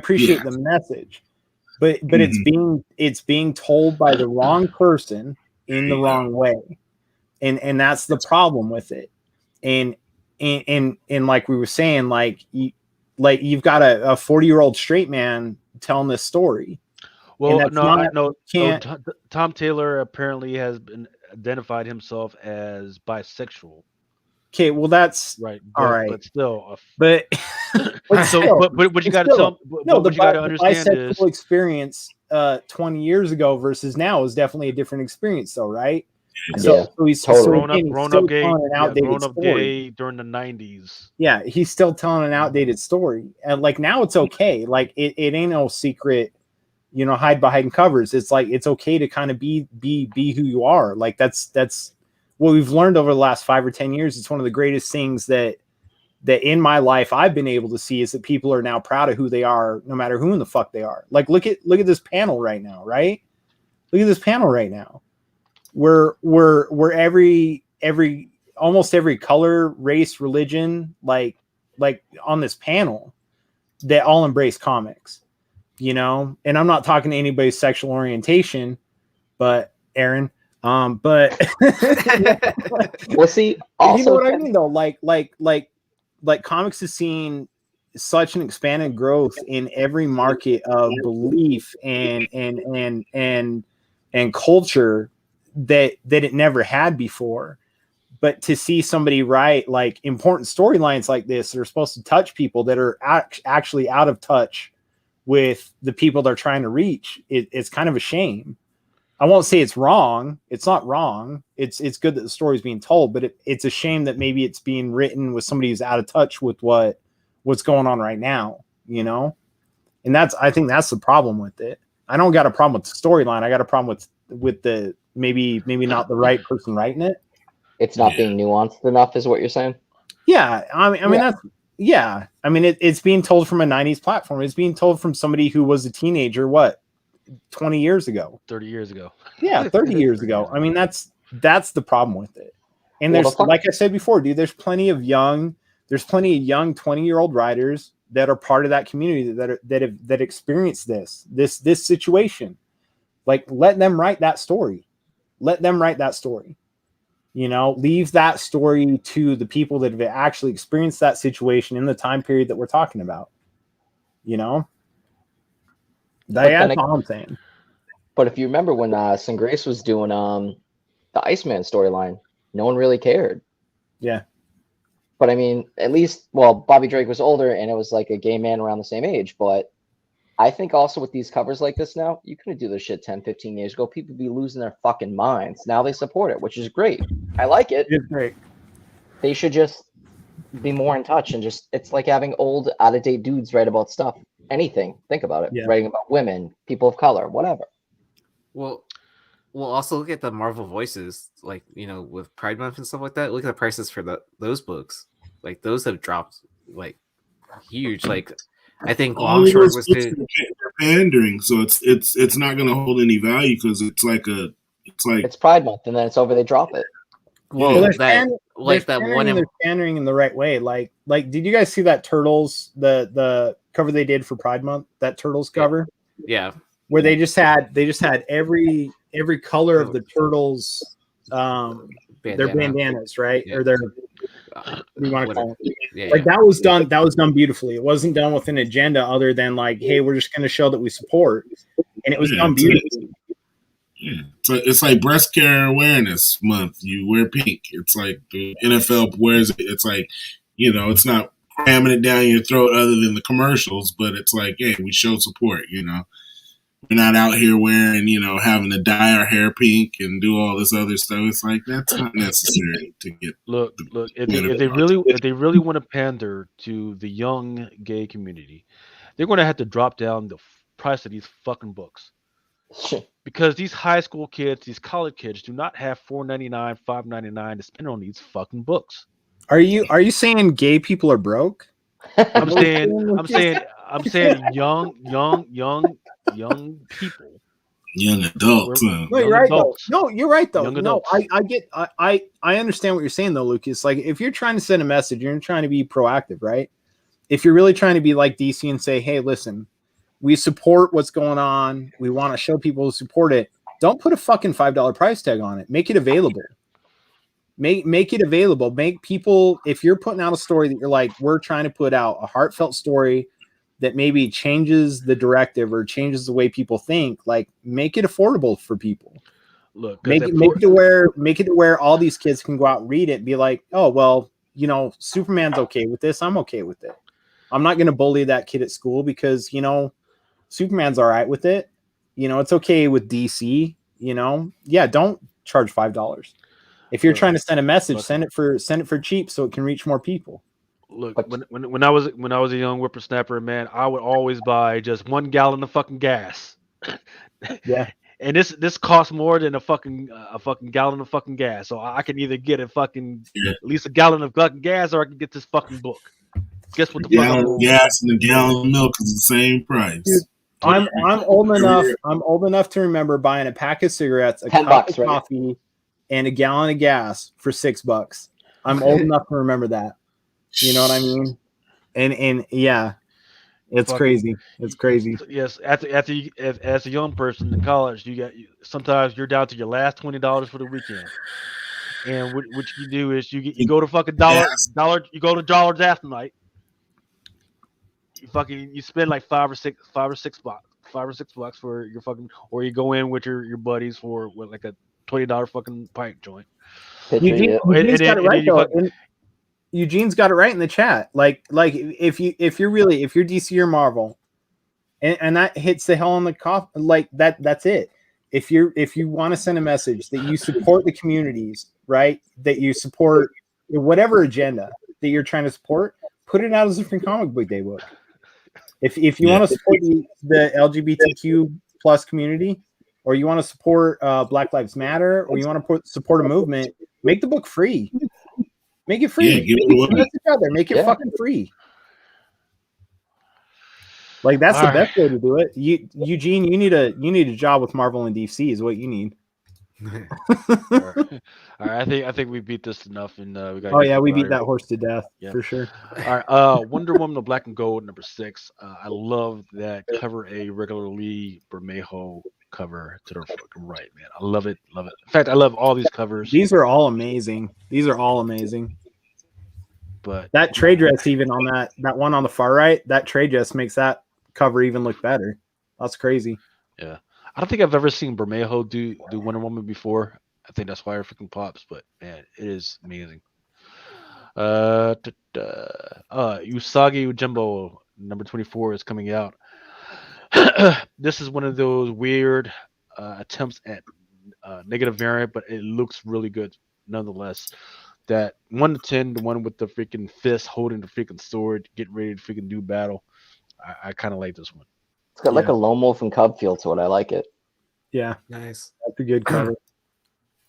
Yeah, and I cannot stop picking up those Lone Wolf and Cub issue 1s. Like I keep on finding them for. Oh, the floppies, not the Tonkabons. Yeah.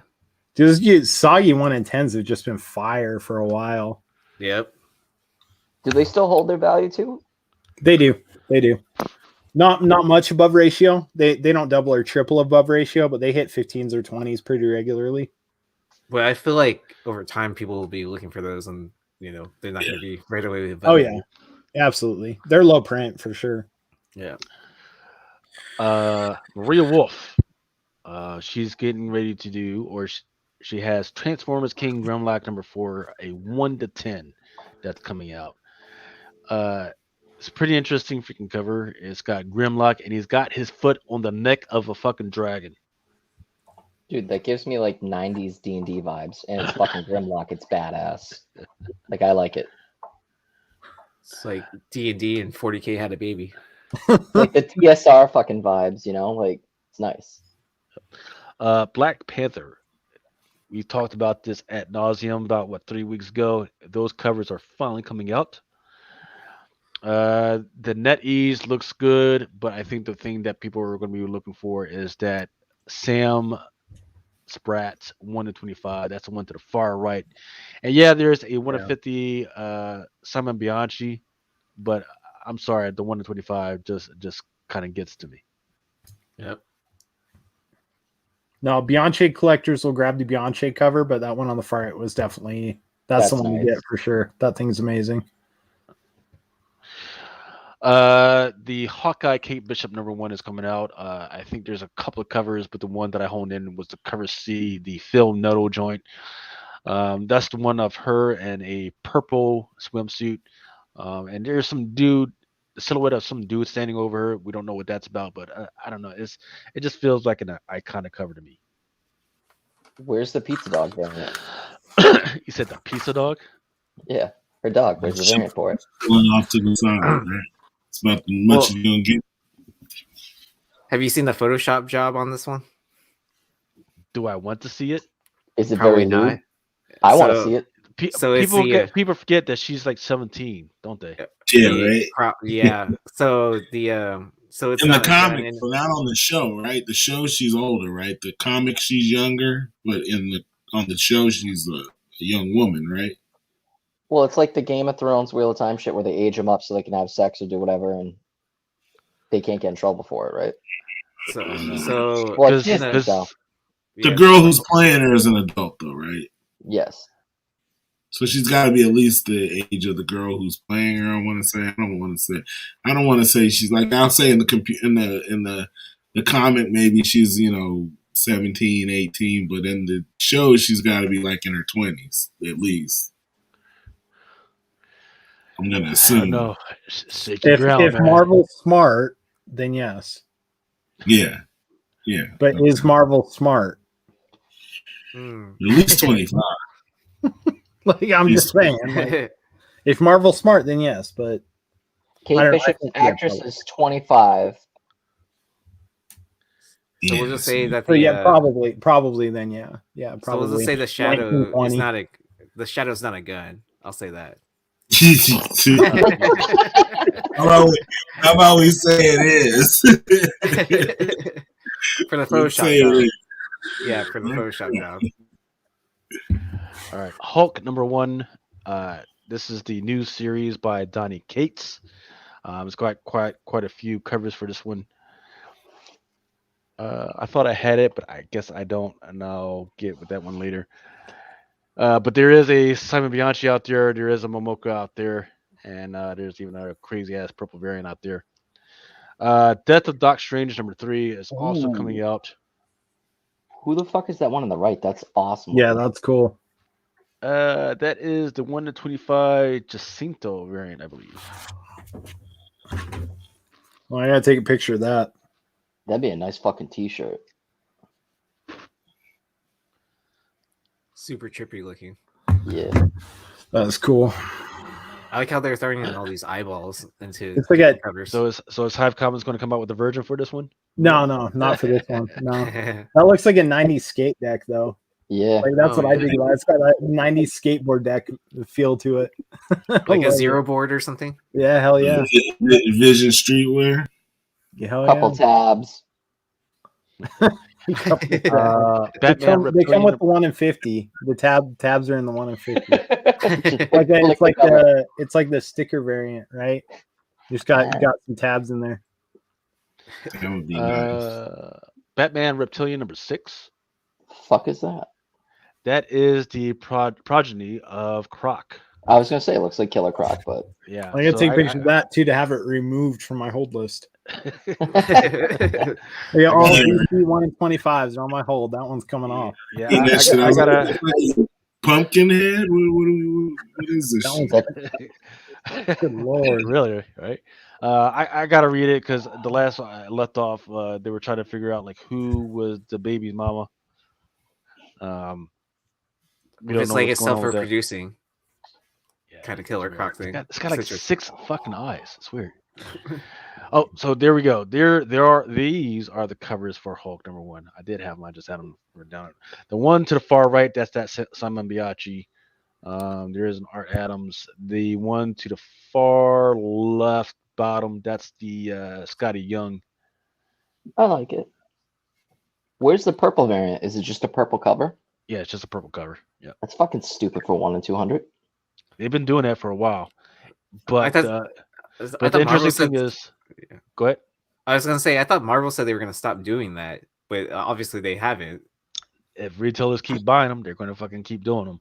Yeah. And And in the the design meantime, variant is so ugly that I actually want it. So do pick up the Bianchi but leave the purple variant alone because I guarantee you within a year or two, that you're gonna find that joint for like $30 somewhere.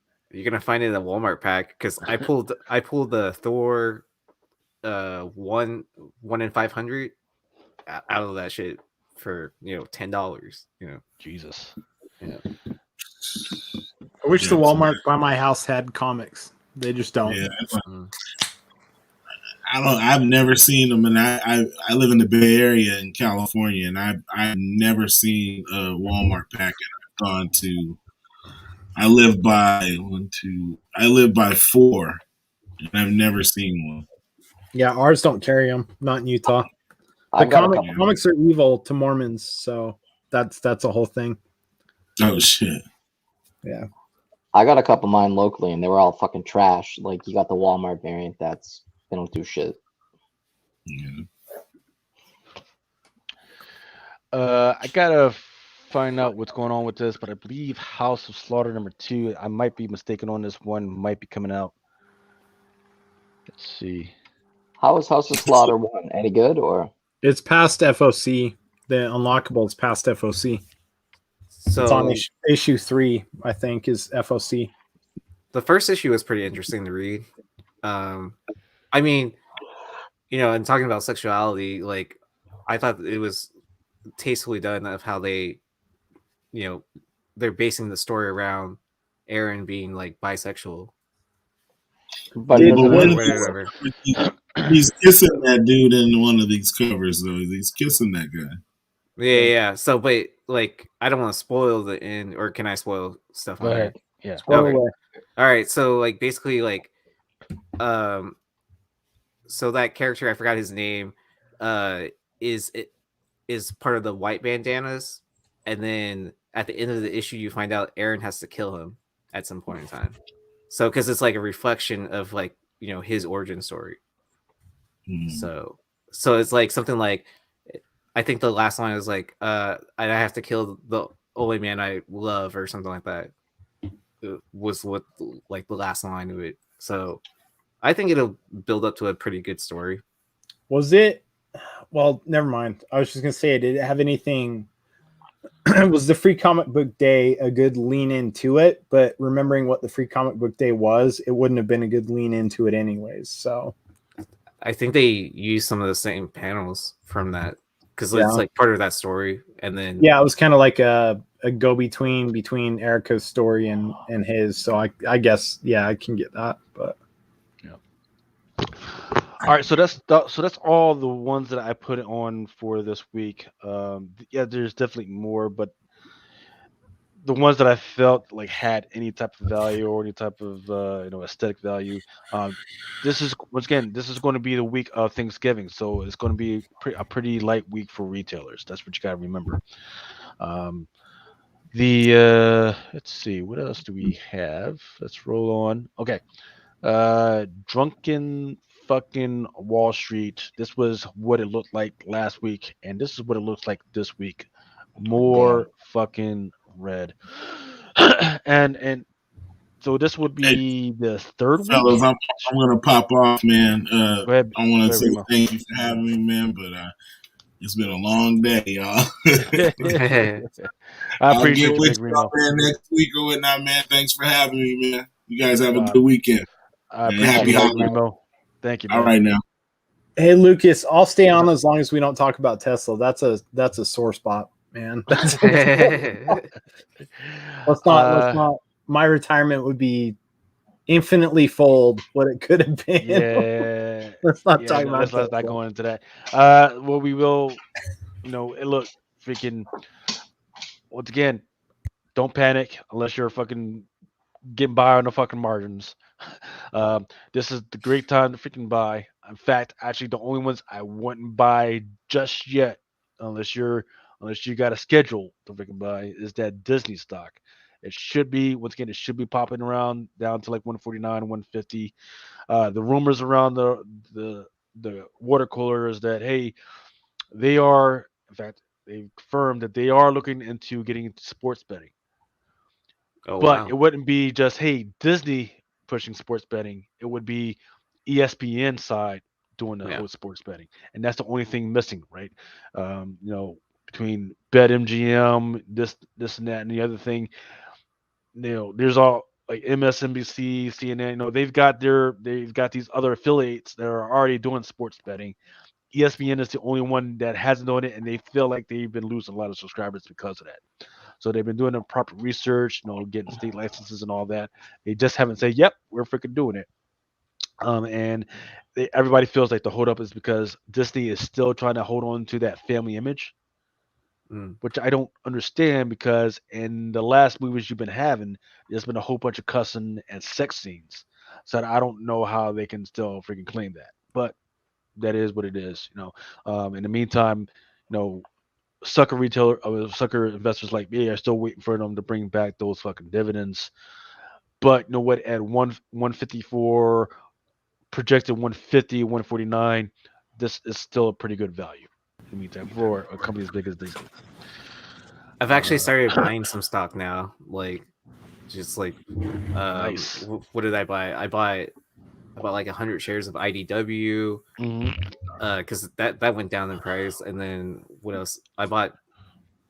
I think I bought Funko Pop shares because I figured like people are gonna buy up that shit during Christmas time because that's a cheap, easy gift.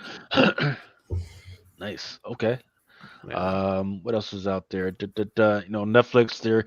They're down a little bit right now, but look, with all the stuff that they've been coming out with between Squid Game, got Cowboy Bebop. Don't forget what you heard about people talking about is fucking trash. People on the streets are really fucking loving it right now, and they've got some other stuff that's coming out. The only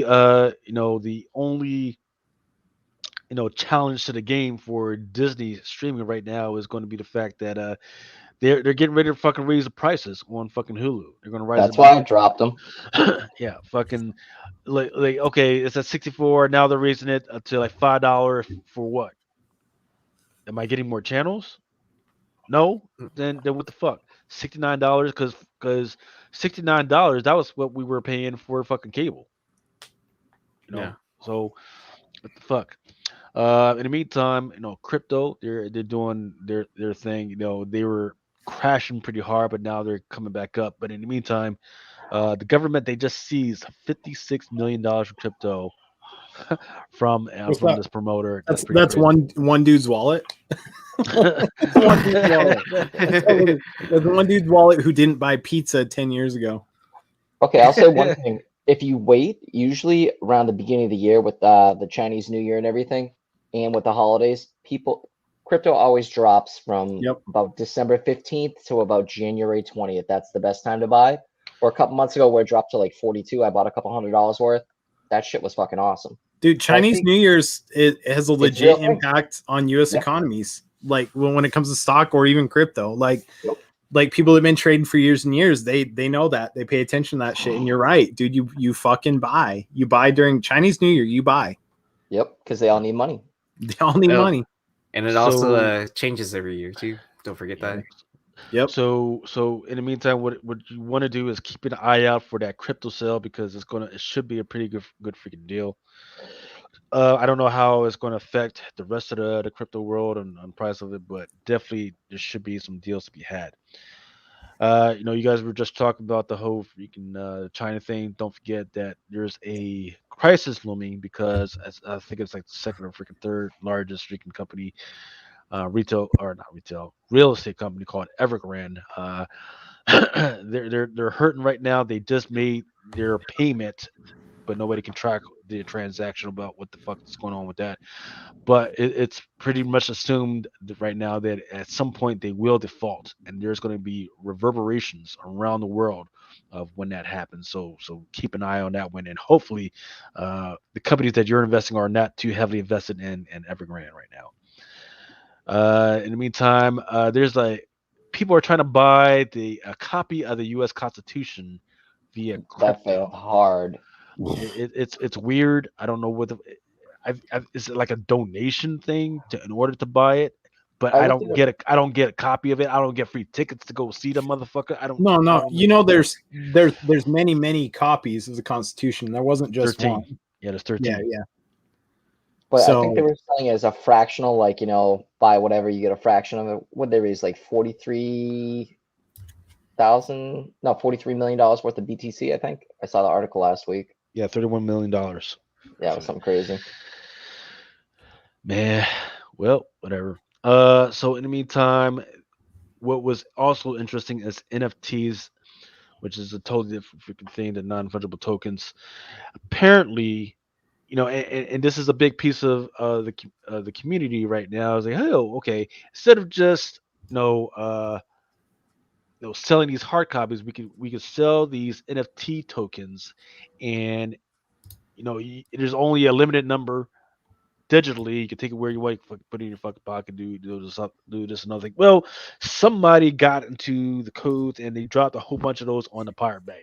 I forgot the fucking Pirate Bay fucking even existed, but it's out there, and apparently there's a guy that was out there and he was able to download every single fucking one, which is crazy because like, okay, it's only supposed to be so many, but now he has a fucking copy of that, and if you have enough and you don't care about viruses, you can too. Don't know what to think about that, but I would think this should give people pause on this whole NFT game, especially if that's possible. I would think because they're backed by cryptocurrency, the second two of them ended up on the same marketplace, it would probably flag it though, right? Or is there not? I mean, unless there's not backups for that, but you would think like if two of them came up for sale in the same marketplace, it'd be like they're backed by the same exact what do you call it, number on the chain, on the blockchain. Yeah. It should be minted, but it could also be like an offshoot. Remember how like Ethereum split off and whatever? It could just be a copy but slightly tweaked. That's fucking scary. Mm-hmm. Well, moving on. All right, so don't forget, I tried to tell people about this earlier in the show. Don't forget that Diamond still is having problems. The dashboard is kind of jacked up. Going back and looking for archival and historical stuff as far back as like a month ago, it's all jacked up. And that has included the delays in shipping for some of the stuff. So if you order some stuff and you're expecting it from me this week, there has been delays, and as soon as I get it and get it organized, I will get it out to you guys. Decor brought this to my collection. I don't think he's in there right now, but he sent this to me. It says, "Hey, that's right, Spider-Man. Puerto Picker has to meet Tobey Maguire and a Sam Raimi in the comic books Ultimate, blah, blah, blah. Also, real first appearance of Tobey Maguire in comics. We may not see Tobey Maguire Spider-Man and Tom Holland Spider-Man meet in the latest Spider-Man No Way Home trailer, but in the Ultimate Spider-Man comics universe, this super anticipated clash of two worlds happened literally face back to back in 2004. So apparently there's a Ultimate Spider-Man number 54 is where this happened. Apparently. Nobody, I'm going to say this and nobody can tell me otherwise. Black suit Spider-Man in the upcoming movie is Miles. It will be Miles.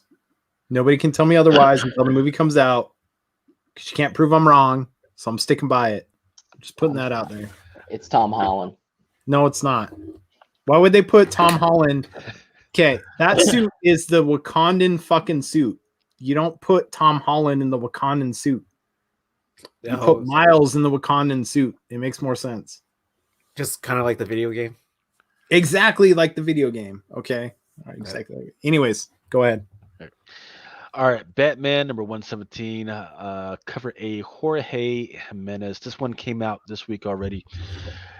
The seer has already popped up inside some of these Batman books, but it was always her hologram. So this is like her first like in body like appearance in this one. But once again, it's a Batman book. There's a lot of fucking copies, and we don't know what her deal is, other than she's the anti-Oracle, so people are overlooking this freaking book. And it's kind of weird because she looks like she's 9. But all right. Ultra wanted me to talk about this one, the Justice League queer thing. Now with the that book coming out this week, this is going to be a thing. But apparently, the first appearance of the Justice League queer was DC Pride number 1. Poison Ivy. So apparently, she's going to make her appearance on the CW show Batwoman. What do you guys think of this costume? I mean, she's fucking banging. Is she though? Is I she think though? she's She's cute. got the 80s shoulder pads thing going. Remember the one where the women Yeah. had the fucking big ass fucking The shoulder dress pads? suits. Yeah. Yeah, the football pads and shit. It don't know. works. I And think then, it and works. then you got Audrey from Little Shop of Horrors. Well, and then she has the high waisted shorts too. That's like styling nowadays again. Yeah, but that's coming back. Yeah, that's Yeah. coming back for sure. Well, so are Jinko jeans. So Yeah, I but still that got- shouldn't come back. yeah, I still they'll got like learn. They'll learn. 2 pairs from high school. Those shits never fell apart. Dude, they'll learn the first time they try to ride a bicycle in Jenko dead. jeans. They'll learn real quick. Kids ride bicycles still. No, They Uber everywhere. not ever Right. since Jenko jeans. Nobody rides bicycles anymore after Jenkos. Well, yeah, or they'll probably ride around their electrical scooters or whatever, or that single wheel skateboard thing that's electric. Earthworm Jim, the animated series, is in Fuck development. yeah. I didn't realize it, but apparently the issue number 1 does go for a good movie if it's CGC'd. But yeah, I barely remember it, but I do remember that it was a pretty funny show. I had the theme song stuck in my head now. The games were awesome too. Go ahead, sing it. Aaron, Earthworm Jim. Aaron, play Yeah. it at your interview for your band. So I already tried out for that band Oh, last week. Yeah. So we're just I'm playing we're going over the rest of the EP for the set that's next week. It's playing a show again. Yeah. That's Oh, pretty yeah. exciting. Wu-Tang Clan's RZA is coming out with a comic book. It's I forget the name of the freaking company, but Wu-Tang, he's always been to the comic book community more or less. I think I could have sworn there's been quite a few collaborations in comic books, but he's coming out with his own. I think it's this company like 1072 or something like that, some offshoot indie company. That's tight. And then lastly, I know people wanted me to talk about this earlier. The Star Wars Ashoka series has added Natasha Liu Bordizzo as Sabine Wren. Her first comic book appearance was in Star Wars Kanan, the Last Padawan. I don't know if there's been any movement on this book, but there it is. Not a lot, but there has been. Yeah, she can get it. I'm glad I Get it. I'm glad I picked up my copy. Like as soon as I saw, See, yeah, I picked up my copy. Shit, during what was it? The anime show. Clone Wars. Not Clone Wars, but the one Rebels. the last season that just happened for Bad Batch. Yeah, Bad Batch. So Okay. after the first episode dropped, like I was like, I gotta have this. why did you pick it up? Was the Kanan make it into the Bad Batch? Yeah, so Kanan's okay. in the first episode, like where it's like where you see him as a teen. So this book is still a cheap buy-in on this book. Well, and then Yes, there's it a couple is. of books that predate this though Yeah. too. Like the It's about the Lego one. magazines. No, there's the Lego one that predates it, and then there's something else. I don't remember. You'd have to ask Phil. Yeah, but this will be the book though. Oh, This will be yeah. the book. And you know what's crazy? Like I've actually got a pretty cool quick story on this one. I bought a lot of Star Wars books from a dude because he had some Vader 3s, right? He had a couple of Vader 3s. And so he sends me this message through eBay and he's like, dude, I seen that you're a Star Wars fan because you bought all these, I bought a couple of different Star Wars books from some keys. And so he sent me 6 or 7 extra books. And one of the books that he just threw in kind of as fodder was Kanan 1. And Oh, wow. I went back through it months and months ago. Somebody had brought it up and they're like, yeah, this could be a big book. So I went back through, literally stopped. I was on YouTube. I was on with you guys and I walked out and walked in the other room. I'm like, oh shit. Pulled it from the bag. He'd stuffed 5 or 6 books in one Mylar bag. And one of them was Kanan 1. I sent it off to CGC and it came back in 9.8. Nice. Nice. I sold it. I sold it a couple months back for 200, 250 or something like that. But this book's still a cheap buy-in. In my opinion, it's still a cheap buy-in.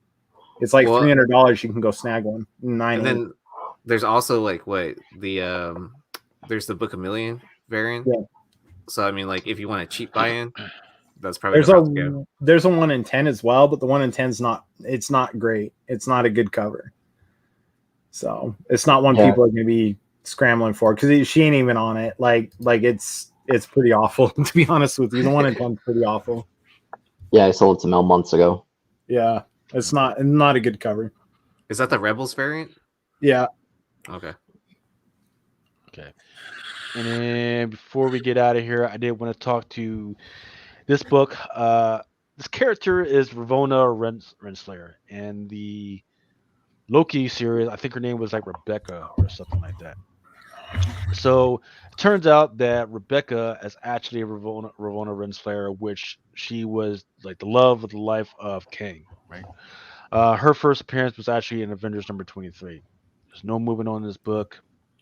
Nobody really cares about this book, but I did find it interesting because I was doing research on it, and it turns out that Ravonna Renslayer at some point becomes bioengineered to become Valeria Richards, which is the daughter of Sue and Reed Richards. That's one thing, right? So if you're ever asking where the Fantastic Four is coming in, bitch, she's already there, right? At some point, Ravonna Renslayer actually has the ability to slip and change and make herself into anybody. And at one point, she actually made herself into Nebula, right? So that there's another interesting thing, right? And not this issue that came out this week, but the previous issue before then, she was also established as the first Moon Knight. Oh wow! So that makes her even more important as well. So I'm not saying that people are going to freaking be reaching out for this book, but I'm just saying that keep an eye out on this character and keep an eye on that King book that's out there because they're revealing a lot more stuff about her, and it's very clear that she's a cross point for a lot of stuff that's happening in the Marvel universe, and she's already made it into the MCU. It's a pretty cheap buy-in too. It is for Ross. You get a 5.5 right now for $19.99. Yep, just saying. First full appearance is King number 6, Giovanna Thick. That's cray. All right, that is all I got for you. Hive.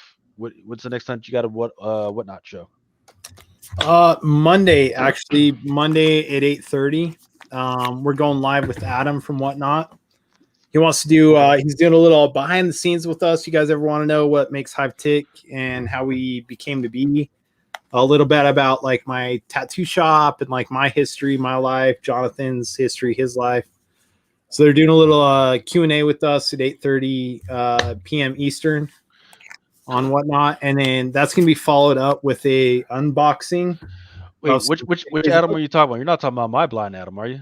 No. Adam. I was about to say, man, you got to be careful because blind Adam will try to put you on the casting couch and shit. No. No, I'm staying away from that. No, Adam from Whatnot. Okay. But yeah, they're gonna do a little Q&A with us, and then we're doing an unboxing. We're gonna show some of the books that are going up for the charity auction. And then we've got some of those. You guys know those. I don't know if you've heard of these, but the Invincible One Whatnot variants. Yep. Yeah. So we got a couple of 9/8s coming back. I think we're gonna sell them that night. So Monday 8:30 Eastern. We're gonna be doing a combined Whatnot thing, so you guys can hit us up, follow our Whatnot feed over to there. But yeah, we on one Monday, and then Saturdays and Mondays for the rest of forever. So tonight was kind of an offshoot, but Saturdays, Mondays. Aaron, when's the next time we're going to see you, brother? So I might do sports card breaks after this. I'm not sure, or practice base. I haven't decided yet. And then for sure, I'll be doing a comic show on Sunday on Whatnot at 11:30 p.m. Eastern. All Spawn comics. I've already have them set aside. I'm going to start entering them in sometime after band practice tomorrow. And then you can catch me on Flipside and Comic Book Food Chain on Tuesdays. Okay. Nick, where can we find you, brother? You find me at Heartless Weeb right here on YouTube, every social media. I'm 4 subs away from 600. Really? Post a video Nice. every week. Yeah, it's not bad for less than a year. Still not on Whatnot, so whatever. Which is crazy too, because they just opened up a manga section, but Mel's trying to hook you up.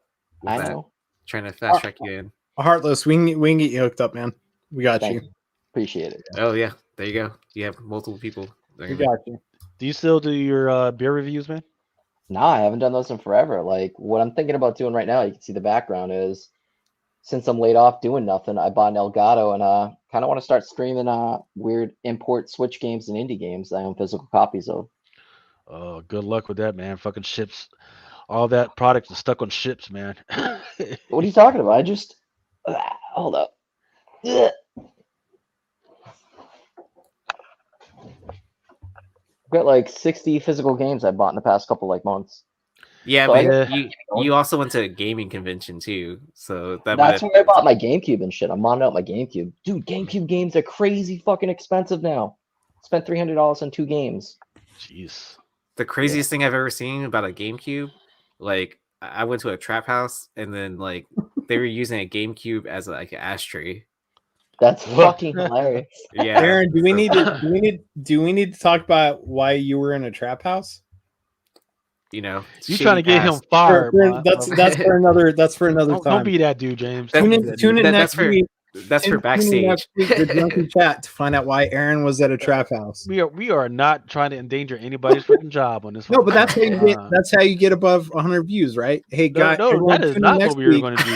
We Tune are in next not week. fucking. This- Aaron that's will how talk you- about his trap house that's- experience. That's how you don't get monetized. Yeah, we are not trying to be. Yeah, we are not trying to be accountable for the FBI. Like, oh, he's got the motherfuckers listening right now. Oh, Aaron. Okay. You know, Aaron's let's track where he went last Saturday yeah, night. Okay. Yeah, I think that was I think I'm past the statute of limitations on that stuff. So I think so we're you're good. becoming a SoundCloud rapper? I know several SoundCloud rappers now.